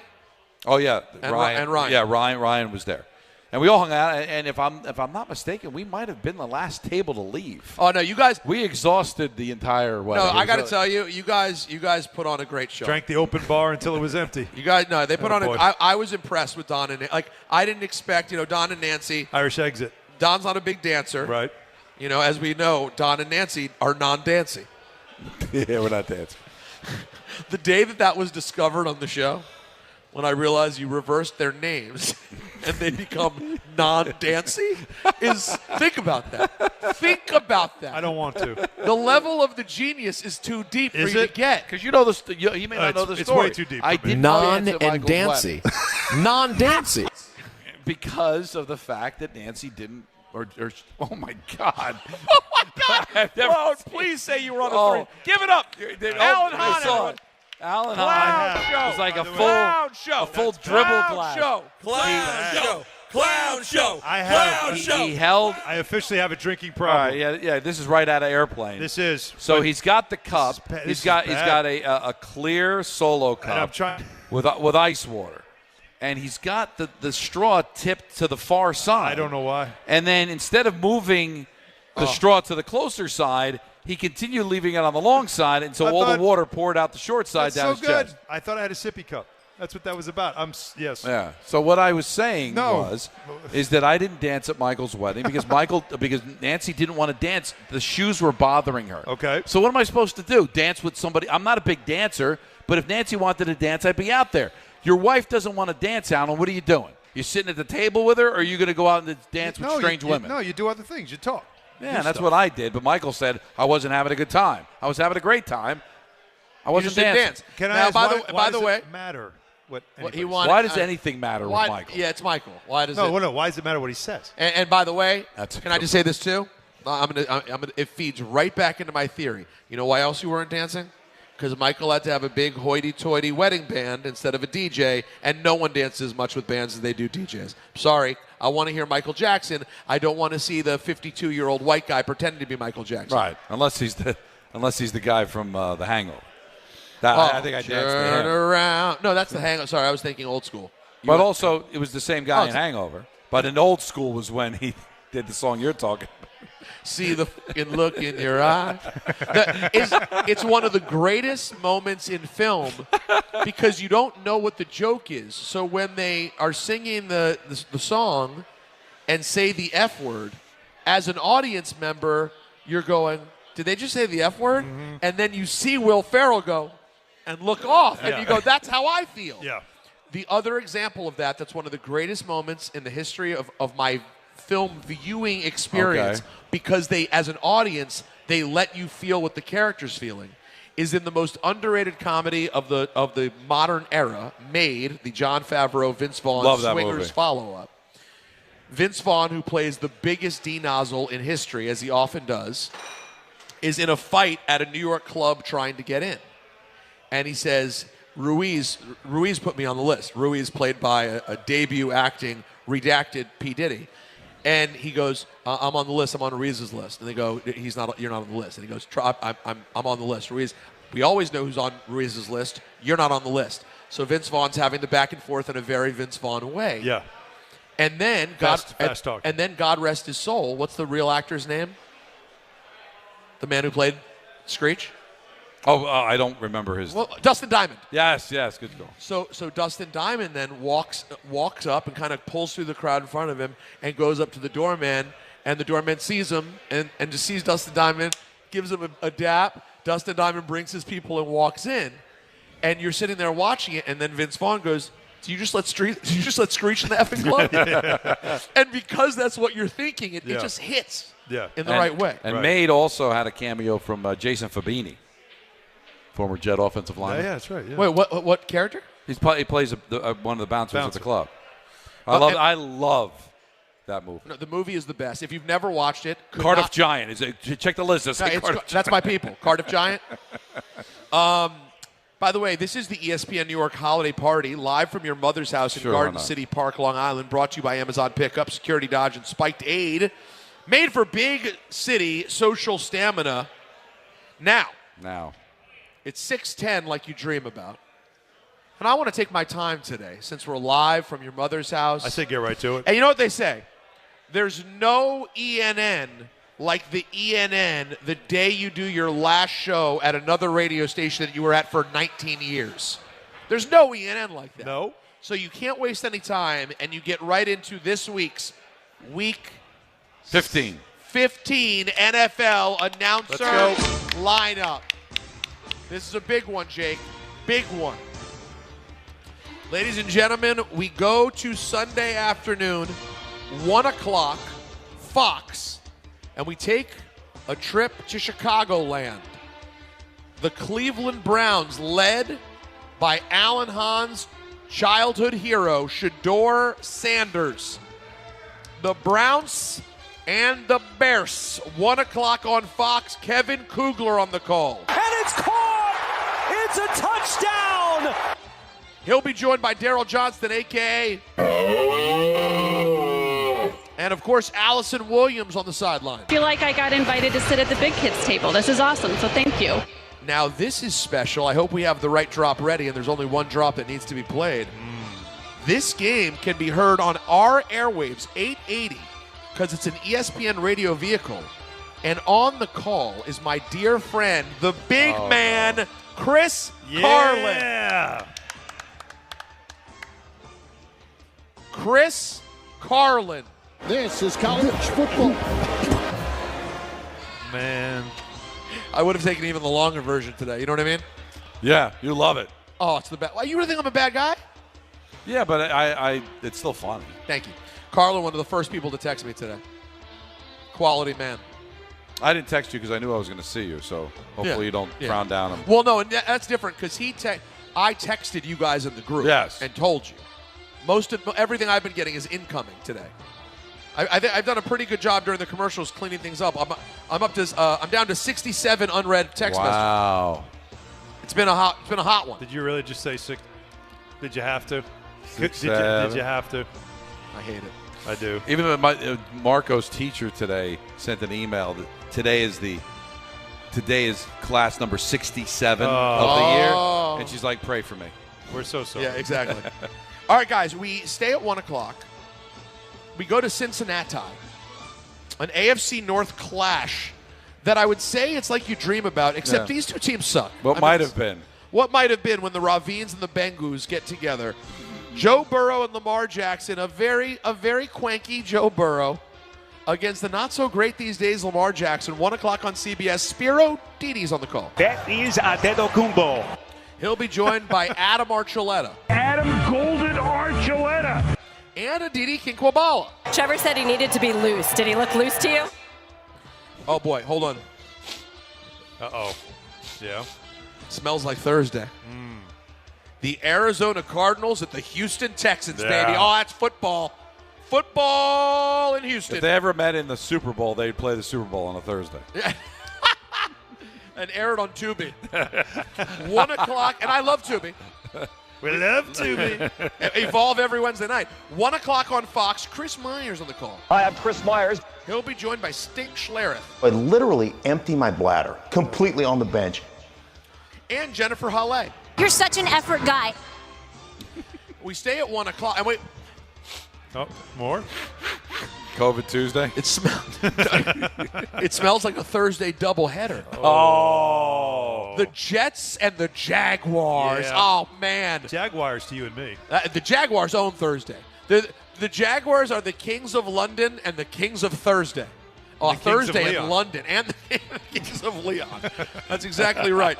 The Jets and the Chargers, CBS, 1 o'clock. Tom McCarthy on the call. He was wide open. Ross Tucker. They called that a hold? And Tiffany Blackman. Give me a vibe check.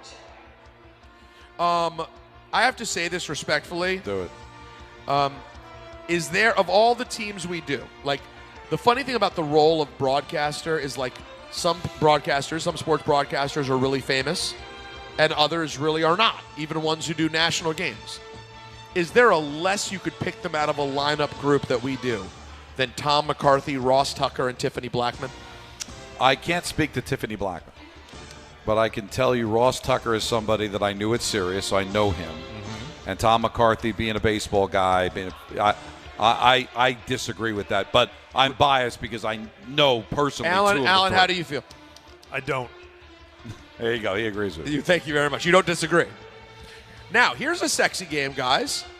Let's see who they put on the call when we head out to Arrowhead Stadium. The Chiefs hanging on by a thread. Patrick and his Mahomies doing their best to stay alive against the hot, broken-handed Justin Herbert and the LA Chargers. 1 o'clock CBS. Any pick?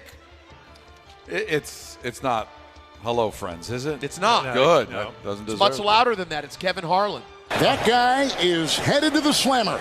He'll be joined by Trent Green. Holy smokes. And Melanie Collins. Tyreek, what happened this morning? We stay at 1 o'clock, and we head over to New England. And this could be a snow globe game. Could be a blizzard. It's dead sexy. The Buffalo Bills making their playoff push against the upstart Drake May and the New England Patriots. Mike Vrabel hot off a bye. Isn't that what you said, Alan? Yes. Always good off a bye. Always good off a bye. Mm-hmm. The announcer for this vehicle? Oh, that's got to be. Hi, hello, friends. Yeah. Ian Eagle. were well bronzed in that photo. It's not nothing. He'll be joined by James Joseph Watt. That Okay. And Evan Warner. The lobby is bustling. There is an energy here. Why is that funny? Don, every week, all right, we are 15 in. This is my first experience with the announcer lineup. Every week he gets me. Every week. Why is it funny? We don't know. Help me. But look at Don. Don's doubled over. He's been here for 3 years. He's hysterical. You really went there with it. Really no, that one was really. If you could see my lips, they barely moved. It did not move. My lips. That's what made it special. It's so not. It's not supposed to be funny, but it's funny every. All right, we stay at 1 o'clock, and we head over to the Lincoln Tunnel. We get over to Route 3, and we go to beautiful MetLife Stadium, where the New York Giants and Jackson Dart will host the Washington Commanders, led by, of course, their star quarterback, Marcus Mariota. Now, I will say, that is Terry McLaurin back, so there could be a little bit of movement. A little bit of movement for the Commanders' offense. Okay. Kenny Albert, you knew when the day started. Yes. This game was Kenny Albert. That was a Kenny Albert vehicle. Yeah. Short man with a long stick. Yeah. We've talked about that stick in the past. We have. Which Yes, which means I am forced to hear from Jonathan. Had enough of him. I've had enough of him. Really? Or is it just because he's I'm filming out. Now. It's I've gotten him like 5 times this year. I'm filming out. You've had enough of Vilma? But I do like Megan O'Leary on the sideline. The Trophy Hall of Fame. Sick. We stay at 1 o'clock. Man, a loaded 1 o'clock slate here. And we go to Philadelphia. God, can you imagine what the sports books are going to be loaded with just Philly and Vegas trash this weekend? When the Raiders and the Eagles get together 1 o'clock on Fox, Joe Davis on the call. Oh, my gosh! Greg Olsen. Chilling on the 7th floor. I got to let these chickens know Greg is in the house. So the other day I said how uncomfortable that song makes me, and Anthony Puchik said, well, that's the only part of the song I can play because of how filthy it is. Yeah. And he sent me a link. Then you listened? It sounds like an NWA album cut. It's insane. Right, yeah. It's the filthiest. It's a filth rap. Right. Pure filth. It's WWA. It's like Akinelli. I mean, I don't even know what to say about it. It's really intense. Also, Pam Oliver on the sideline. Hey, now. We go to 425 finally. Green Bay at Denver. On Fox. So that. Sorry. That was listed wrong. Is this a it's Hello on, Friends? Yeah. Jim Nantz on the call. Hello, friends. He'll be joined by Tony Romo. Hey, take your helmet off. Give it to me. Give it to me. There you go. Thank you. Yeah, you can't do that. That's not allowed. And the great Tracy Wolfson. Wow, what a game as we expected. You know what I'd like, I think, for the Wolf, Tracy Wolfson?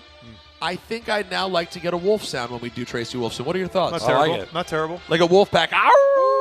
When we say Tracy, I think that fits. All right, 425.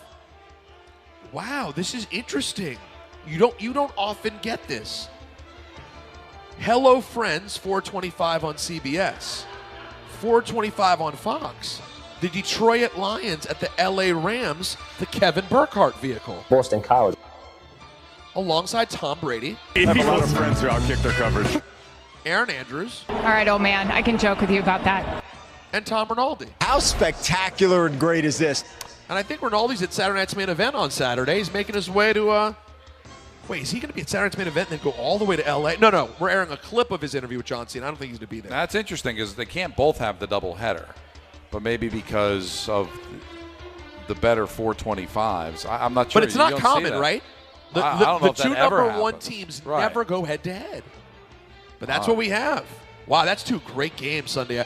By the way, happy Hanukkah, everyone who celebrates. If you partake in the Hanukkah, your Hanukkah parties, and have some nice football there in the afternoon. 425 also, could it be the debut of the fat, sloppy Phillip Rivers making his way to Indianapolis and then to Seattle? The 44-year-old grandfather of 30? The Colts and the Seahawks. 425 on CBS. Andrew Catalan on the call. Adam Catalan on the Andrew. No. Damn it. No. Charles Davis. Take your shots downfield, Carolina. Jason McCourty. It's okay, Rondé. And A.J. Ross. Texans running back Joe Mixon dapping it up. Now, here's a game that again you could also believe is a Thursday. The Carolina Panthers and the New Orleans Saints. Oh, boy, that's sexy. 4:25 on Fox, a.k.a. if that's the game you're on, enjoy your nap. Jason Benetti on the call. Jason Benetti is a great broadcaster. All right. And out of the college booth, giving a shot to Mr. Robert Griffin III. And what do you know, guys? It's an orgy in the end zone. Now, we have no buys, right? Is that why? They just ran out of announcers? We're done with buys, right? What do you mean? In football? Yeah. I don't know if we it's have 16 games. I don't know if they ran out of announcers or college is done and they wanted to get RG3. And they're keep paying going. people. Yeah, we have 16 games. But so that clip. That's was something, right? Sarah Kustok on the sideline. Hey. Well, that's basketball, John. We stay at 4:25, and I can't imagine this is going to be the biggest ratings game of the late slate. The Titans and the Niners. Adam Amin on the call. Now stands erect. He'll be joined by Drew Brees. I can't stand to watch that offense. And Christina Pink. Oh, yeah, the swagger is back. Now, Sunday Night Football. I'll be locked in. The Minnesota Vikings. Minnesota. With the great J.J. McCarthy heading to Dallas to take on Dak and the Cowboys. NBC 820, Mike Tirico on the call. They still seem to resonate. There are 3 teams. That's unfair. Chris Collinsworth. I love Wicked. I saw the play. I'm sophisticated. And Melissa Stark. Both sidelines have chicken broth and hot chocolate. The Monday Nighter Allen will be locked into with his 2-point play. The Miami Dolphins at the Pittsburgh Steelers. Aaron Rodgers trying to keep things rolling for the Steelers, who currently have taken charge of the AFC North. That's an 8:15 ABC ESPN vehicle with Joe Buck on the call. I have proof Joe Buck is the spawn of Satan. Troy Aikman. He is so hot inside. How did that happen? You ever hear that and go, why did he say it the way that he said it? Is there a way that in context that made sense? No. I'm just trying to figure out in a football game. In the tone of he voice. Is so hot inside. He is so. No, it's also. I know. The delivery. I know. Lisa Salters. Welcome to the playoffs. And Laura Rutledge. Enjoy that flight. Just so. That's what Laura Rutledge said to Justin Herbert. That's why I wouldn't talk to her. She just wanted to say, enjoy that flight. That is just the coldest delivery, those two back-to-back. I know, it's the best. This is what makes it brilliant. That's your NFL announcer lineup, Week 15. All brought to you by the ESPN New York Holiday Party Live, which is brought to you by our friends at Spikeade, made for big city social stamina.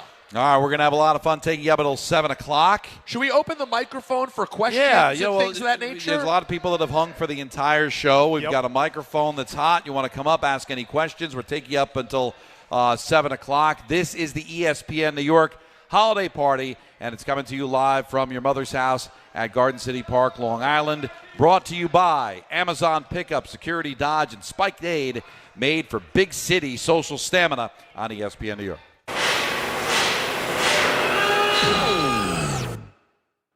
When equipment breaks down and operations come to a halt, every single second counts. So why is your maintenance team spending 60% of their time doing anything but turning wrenches? MaintainX is the AI-powered maintenance and asset management system that helps your team get back to actually fixing breakdowns. No more searching for manuals. No more hunting down parts. No more drowning in paperwork. With MaintainX, your team can access manuals from anywhere, create new procedures in minutes, and turn voice notes into clear and complete work order feedback. What used to take hours now only takes minutes. Keep your operations moving, not your paperwork. Join over 11,000 maintenance teams that are already fixing more and filing less. Try MaintainX for free today. Go to maintainx.com/AI. That's maintain and the letter x.com/AI. D'Agostino & Associates is a legacy firm, and I'm proud to be a part of that legacy. I'm Jenna D'Agostino, and like my father, I fight to get justice for the injured. The hustle and grit of these streets shaped me. I'm John D'Agostino, and from the concrete to the courtroom, I built this injury firm 35 years ago to get accident victims justice. So call my team first, 1-800-BITE-BACK. That's 1-800-248-3222. You want justice? Think Jenna D'Agostino. Think D'Agostino and Associates. Justice isn't just a word. For us, it's a way of life. It's having compassion for your struggle and getting you paid for your pain. Now that's justice. D'Agostino and Associates means being there for the injured. Seriously injured? Call my team first at 1-800-BITE-BACK. That's 1-800-248-3222. D'Agostino and Associates has offices throughout New York and New Jersey and will come to you. I've been there, and I'll be there for you. D'Agostino Law Bite Back. Ox Spine at New York Presbyterian is always in pursuit of a better way to heal the spine. We're getting more people moving again with minimally invasive, non-surgical, and surgical treatments with innovative solutions for every back and spine condition and your unique needs. Expert spine care is available now across New York City and Westchester. Find a doctor at nyp.org/oxspine. Stay amazing. New York Presbyterian.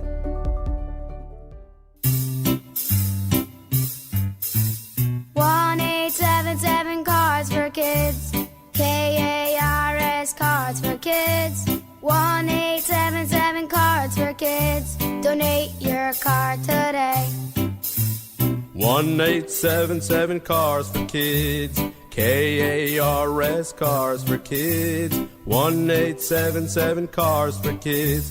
Donate your car today. Ready to get rid of that old car? Donate it to Cars for Kids. Call 1-877-CARS-FOR-KIDS to reach a friendly live agent. Donation's super easy, and your car can be picked up as soon as tomorrow. Call us now, 1-877-CARS-FOR-KIDS. That's Cars with a K to donate your car today. 1-877 Cars for Kids. Donate your car today. Hurry! It's your last chance to donate for 2025. Last chance! Donate now for a 2025 tax deduction. Listen up, football fans.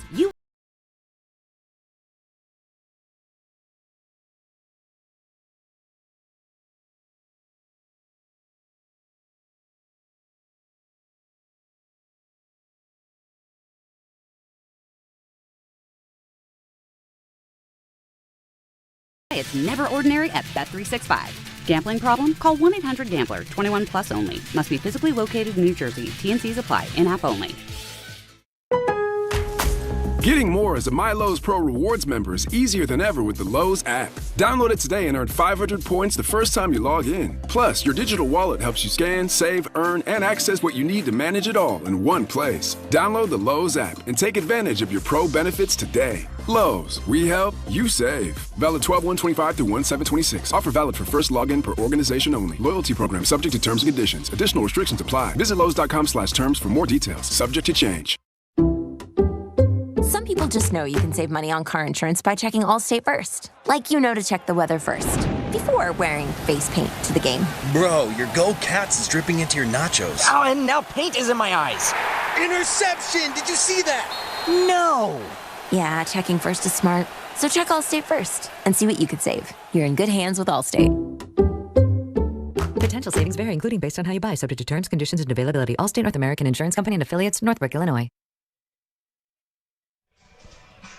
Game time is brought to you by Tullamore Dew Irish Whiskey, because when it's game time, guys. It's Tully time. Very light schedule tonight, just one game. The Nets will be in Dallas to take on the Mavericks. That's an 8:30 tip. Tullamore Dew, the original triple distilled, triple blended, and triple cast matured Irish whiskey. Be sure to grab a Tullamore Dew or try the new Tullamore Dew Honey during today's action. Glasses up to enjoying Tullamore Dew responsibly. So we are here at your mother's house for the ESPN New York holiday party.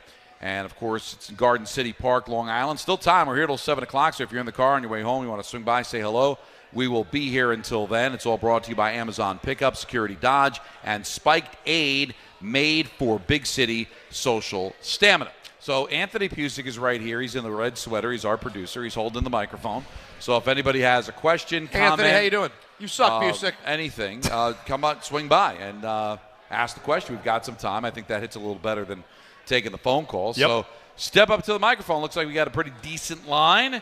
Introduce yourself, where you're from, and what do you got? This is Ask Us Anything. My name's Seager. I'm from Floral Park. All right. Caesar with a mustache. Caesar, how you doing, buddy? Yeah. I'm doing good. I'm doing good. Question I got is, big Knicks guy, what we might be missing. I'm thinking Jose Alvarado, little Dante DiVincenzo, seeing a lot of smoke over there. What do you guys think about that? I mean, guard help off the bench is something that has been identified, right? Especially losing Malcolm Brogdon. Deuce McBride out. We're going to see what he looks like in a week. But that's a fit. Now, the DiVincenzo. I mean, adding the fourth Beatle. Yeah, right. Villanova. Like that, I don't know how you could get him. Oh, that'd be fun. But what a fit he would be. We already know what he brings because he already played here. Why Minnesota would want to move on from him, I couldn't understand it because I know Anthony Edwards loves him. He's been very good there in Minnesota. But if there's an opportunity to bring him to New York and you can make it work, I'm in. Is there a legitimate conversation about it? Because you said you're hearing. I have not. That's something that's new to me today. It's nothing I've heard. So. Saw it on Twitter today. Saw it on Twitter? Okay. All right. Well, that's all it takes. Like I said, I haven't seen anything, so I can't act like I know anything. I'm not going to pretend. I think it might be more of the Kobe White Minnesota interest. The Dante salary matches. I don't see Chicago. And Chicago doesn't want that, right? Yeah. So you want to get involved? So I think that might be. Wow. But like I said, I'm a big fan of that guy. I'm all in. Well, they're 15-9. They're a 6th seed right now, but by no stretch of the imagination are they giving up on the season. They're only 3 points back, or excuse me, not 3 points, 3 games back of the Nuggets for second. I mean, nobody's catching the Thunder. Minnesota, yeah. I don't see why they would do that. Thank you. That's good stuff. How about Jose Alvarado, though? Alvarado's an interesting piece, like a real bulldog point guard kind of guy, like defensively aggressive, not a great offensive player. But, I like Deuce McBride a lot. And I think he brings you not only, again, tough defense, but he also could shoot. He's shown you that this year. So I'm not as, that doesn't, it's a nice addition, but I'm not as the DiVincenzo thing, you got me right there now. I'm wondering, how can that happen? If that can happen, that'd be fantastic. So what would be missing right now? Health. Backup wing? Health? Yeah, health. This team, just get them all healthy and play them for a long stretch because they've won 8 of their last 9 games. They're in the top 10 now defensively. Yeah. They're top 3 offense. This is a really good team. They just need more time. And some challenging games are coming up. So we're going to learn a lot about this team. Caesar, thank you. Yeah, good Out of the way, stuff. Caesar with the mustache. See, that's how you started. Now we got a nice line. Everybody now wants to jump in and get a piece, so let's go. Excuse me. Who's up? Next. Jump up and get a piece, as Alan says. All right, fellas. What's going on? I have no piece to offer. Long-time listener. Yes. Great fun to see you guys in person. Thank you, man. Honestly, I'm a Knicks guy, Jets guy, Mets guy. And my main question is, obviously, recently the Mets have been in the news, and I just want to see, Don's perspective. Obviously, there's a couple guys that come and go, but what do you see for the direction moving forward? What would make you happy? Listen, what would make me happy if they trade for Struble, they get King, they add Bellinger. That would be great. Second straight year, steal a star away from the New York Yankees. That's pie in the sky. I'm willing to see what this is going to be.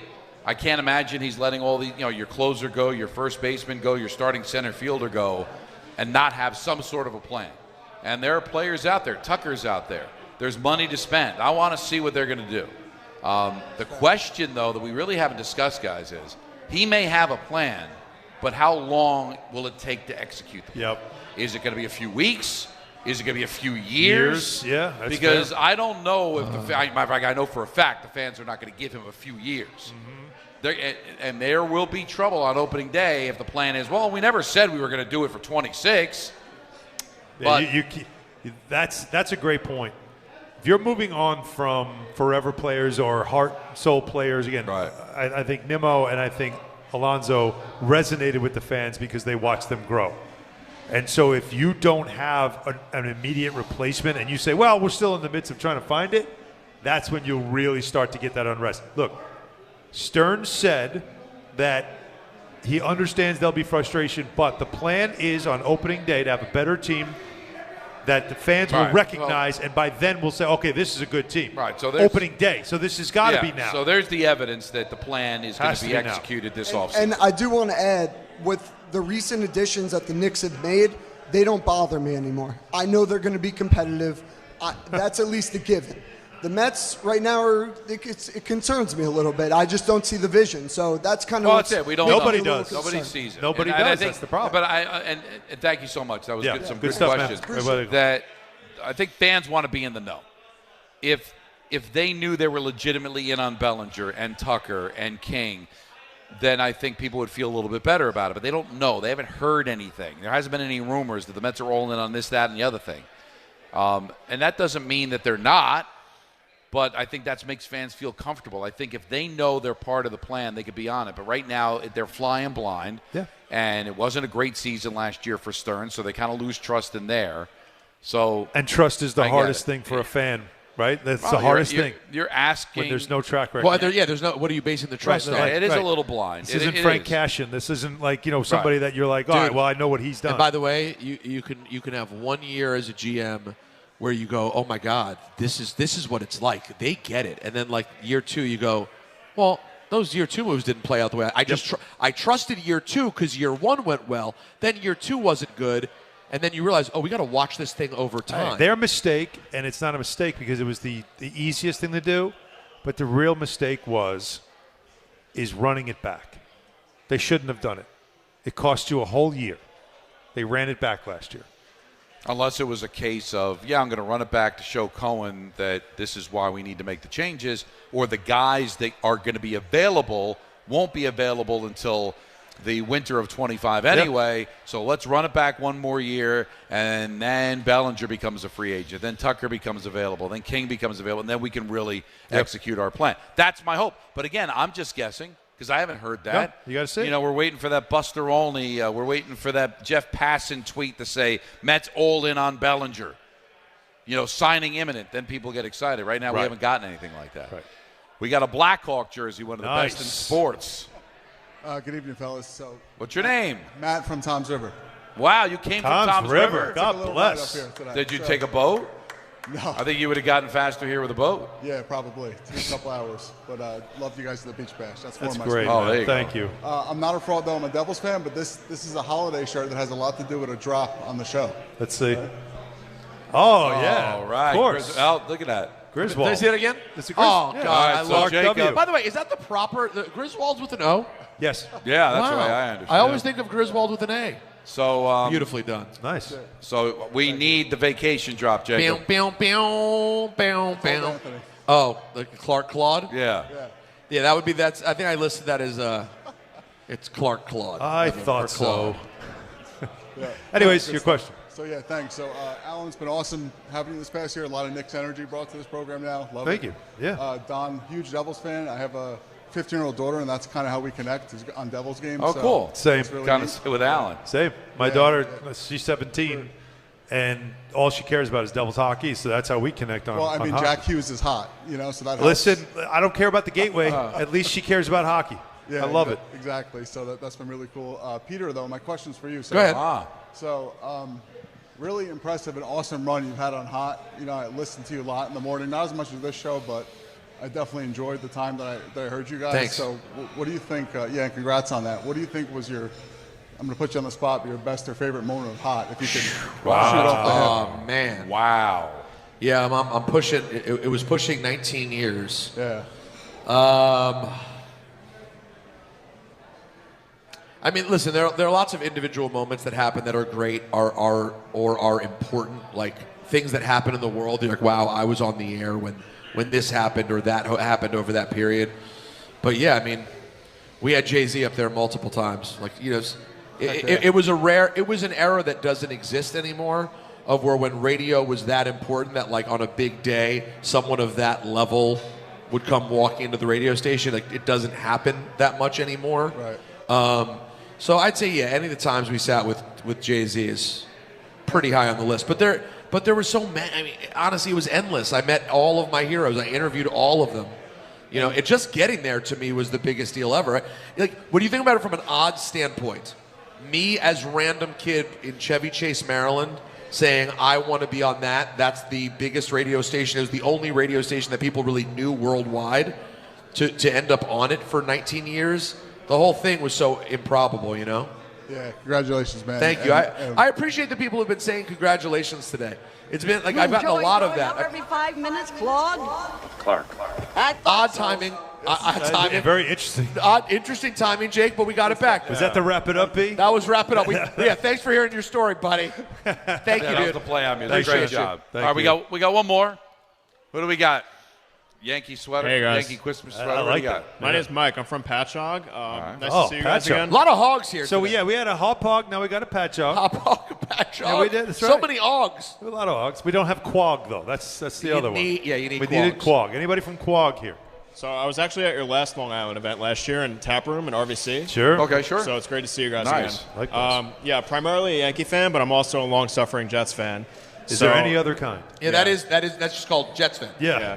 So I do have a question. Either one of you can answer this. You know, I know the draft order, it's still pending, right? We got a few games left here, but depending on how it shakes out, if the Giants do get the first pick, and let's say the Jets end up, anywhere between 5 to 8, ideally, hopefully not any lower than that. Do you think there's a possible trade to be had? You know, if we wanted to trade up for Fernando Mendoza. I don't want them to trade for Mendoza. It's one thing to draft him if you happen to have the first overall pick. It's quite another to draft up for him. And I'm not big on, well, the Mets and Yankees can't trade and the Jets and Giants can't trade because it's a bad look. But in this case, if you draft Mendoza and he turns out to be Ryan Leaf and the Giants use those picks to build up a playoff team, you'll never live it down. But I wouldn't do it just because I'm not trading up for Mendoza. How about you, Alan? Yeah, that's how I feel. Is that it's less about the Jets and Giants just aren't trade partners because they're they don't want to help each other. I don't look at it that way. I look at it as enough people have said that Mendoza is not a generational quarterback. It's just in this draft, some 5s end up looking like an 8 or a 9 in certain situations. That's kind of what's happening here with him. And so you're really going to give up draft capital to take a quarterback that in any other draft might not even be a top 10? That's why I don't understand. Yeah. I'm really curious what Darren Muji wants to do, but that can't be your play. No, but that said, if for some reason Muji looks at Mendoza the way that, of course, he looked at Eli, then you do whatever you have to get him. Because that's your job. If something happens along the way, college football playoff, I mean, who knows if he just under pressure plays out of his mind and now everybody Baker Mayfield jumped up. I'm telling you. It does happen. The movement happens after the season more so than during the season. The pro day season. Just a follow-up, sorry. Oh, yes, if there were a trade to be had, how would you see it looking? I mean, would it be 2 first-rounders plus maybe a player? Would it be? What do you mean, to move up to 1? To move up to 1 from, let's say, like you wouldn't need 6, to put a player 7. in that. That's all picks. Yeah. It's whatever the value is on the chart. Yeah, that's they need the chart. So obviously Yeah. you're flip-flopping. Let's say they pick 9. 9 and 1. You'd have to give up the other first-round pick. Right. And then, again, I don't know if there's whatever the other value is, because Yeah. there's a math equation to it that because there might I be hate math. and there might be a pick that has Yeah. to also go back from the Giants' perspective. So the Giants might have to give up like a 4th-round pick or it's hard to say what it looks like. The chart that Alan's talking about for people that don't know, and this goes back to Gil Brandt when he was running the Cowboys, is that every draft pick has a numerical value. So a little cheat code for the general managers when they make deals for picks is they want the numbers to match up. I could probably punch it up now, but it's late in the show. The numerical values are all, you can find them online and all that, and it could be a lot of fun. But thanks so much. And that was a nice Christmas sweater as well. Guys, one more special guest to close out the show. What do you think of that? I like it. I don't even think you guys know about this. I don't know. This big surprise. I can't Morris. see. I'm looking for that would be something. Are you kidding me? The By the ghost of Morris. By the way, did we bring the one microphone that I dropped at the at our live broadcast? It does look like it's been It through might a be lot. the only one we have. Might be the only stick mic we have. It might be All right, a very special surprise guest is coming up next. Santa Claus. I got to be honest with you, as I'm punching up the read to kill a little time. Yeah. Santa Claus? I'd be disappointed. If it was Santa Claus? But that love would disappoint Santa Claus. you? No, I'm expecting. Respectfully, if it's some yo-yo from the mall. I'm very curious to see what this is going to be. This is the ESPN New York Holiday Party, and Sure it's is. live from your mother's house in Garden City Park, Long Island. Brought to you by Amazon Pickup, Security, Dodge, and Easy for you to Spike say. Aid, made for big city social stamina on ESPN New York.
Is this us? This is us coming down to the very last few moments of the show. The nub.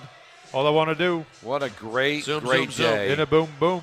So many people to thank because you just don't have an event like this without, all of the hard work from everybody here from ESPN New York, guys coming from Jersey, guys coming from the city that were here like literally all day. So Setting we really want to thank everybody for coming out here from the ESPN perspective. Our pinhead suit, John Winthrop's been here all day as well. Doesn't want the Knicks to win in the NBA Cup. Right. He made it clear. And rooting against the Knicks. So the Knicks have a game tomorrow at 5:30 against Orlando in Vegas. If they win that game, they'll take on the winner of the Spurs and the Thunder on Tuesday. What a game that's for the gonna Cup. So should be a lot of fun. But, thanks to everybody here at your mother's house. Always do a great job here, Garden City Park, Long Island. It's a great spot. And thanks to Amazon Pickup, Security Dodge, Spike Aid, made for big city social stamina. Anthony Pusick, who never makes – you really should feel privileged, honestly. Give it up for Anthony Pusick. Pusick is here. He never comes out to the remotes. Poochie. So feel like you've suck, seen Pusick. like Haley's Comet. It's like at that level of appearance You suck, Pusick. at a remote. And all you guys for coming out. Peter talked about what happened in Hot, and I mentioned some of the things that happened in sports radio, not just in New York, but, Jody Mack, who used to work at the station for a long time. He got let go in Philly. It's a bad time for radio right now, unfortunately. But to see an event like this and all you people coming out tells me that there's hope for the future. Listen, it's not just radio that has suffered losses. No, of course. And with that, we should get to our special guest. That's because something happened in North Carolina. You want to give the news?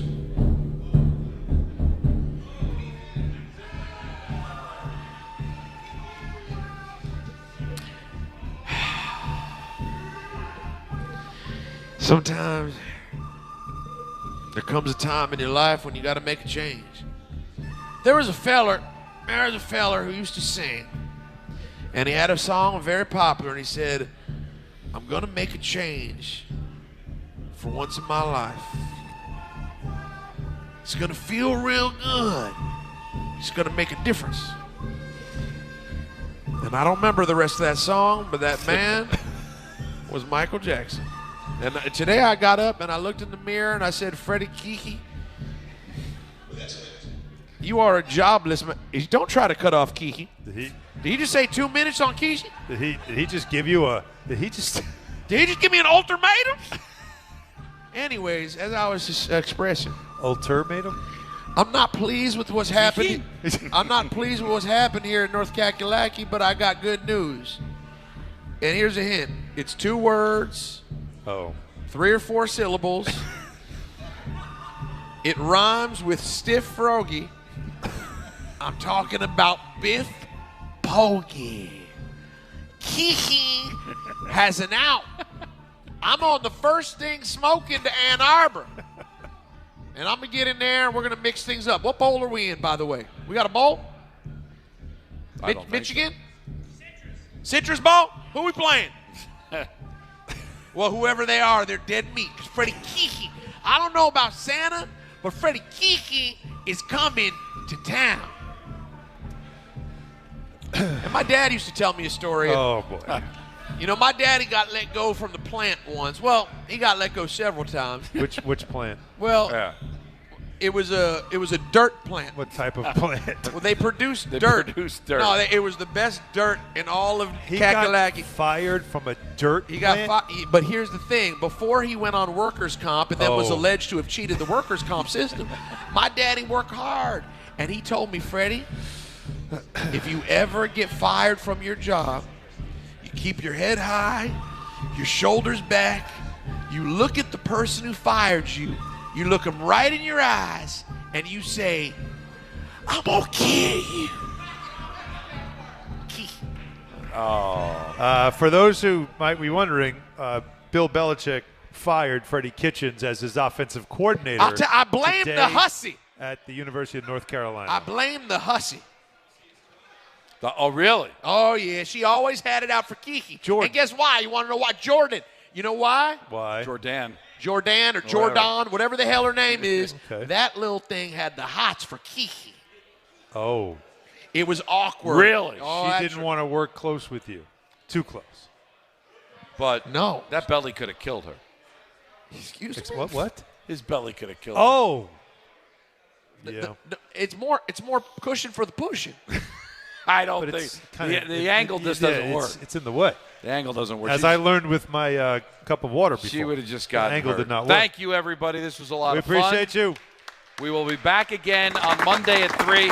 Peter's going to take the week off, so it'll just be Alan and I next week at 3 o'clock. Ty Butler is coming up next right here on ESPN New York. Thank you, guys.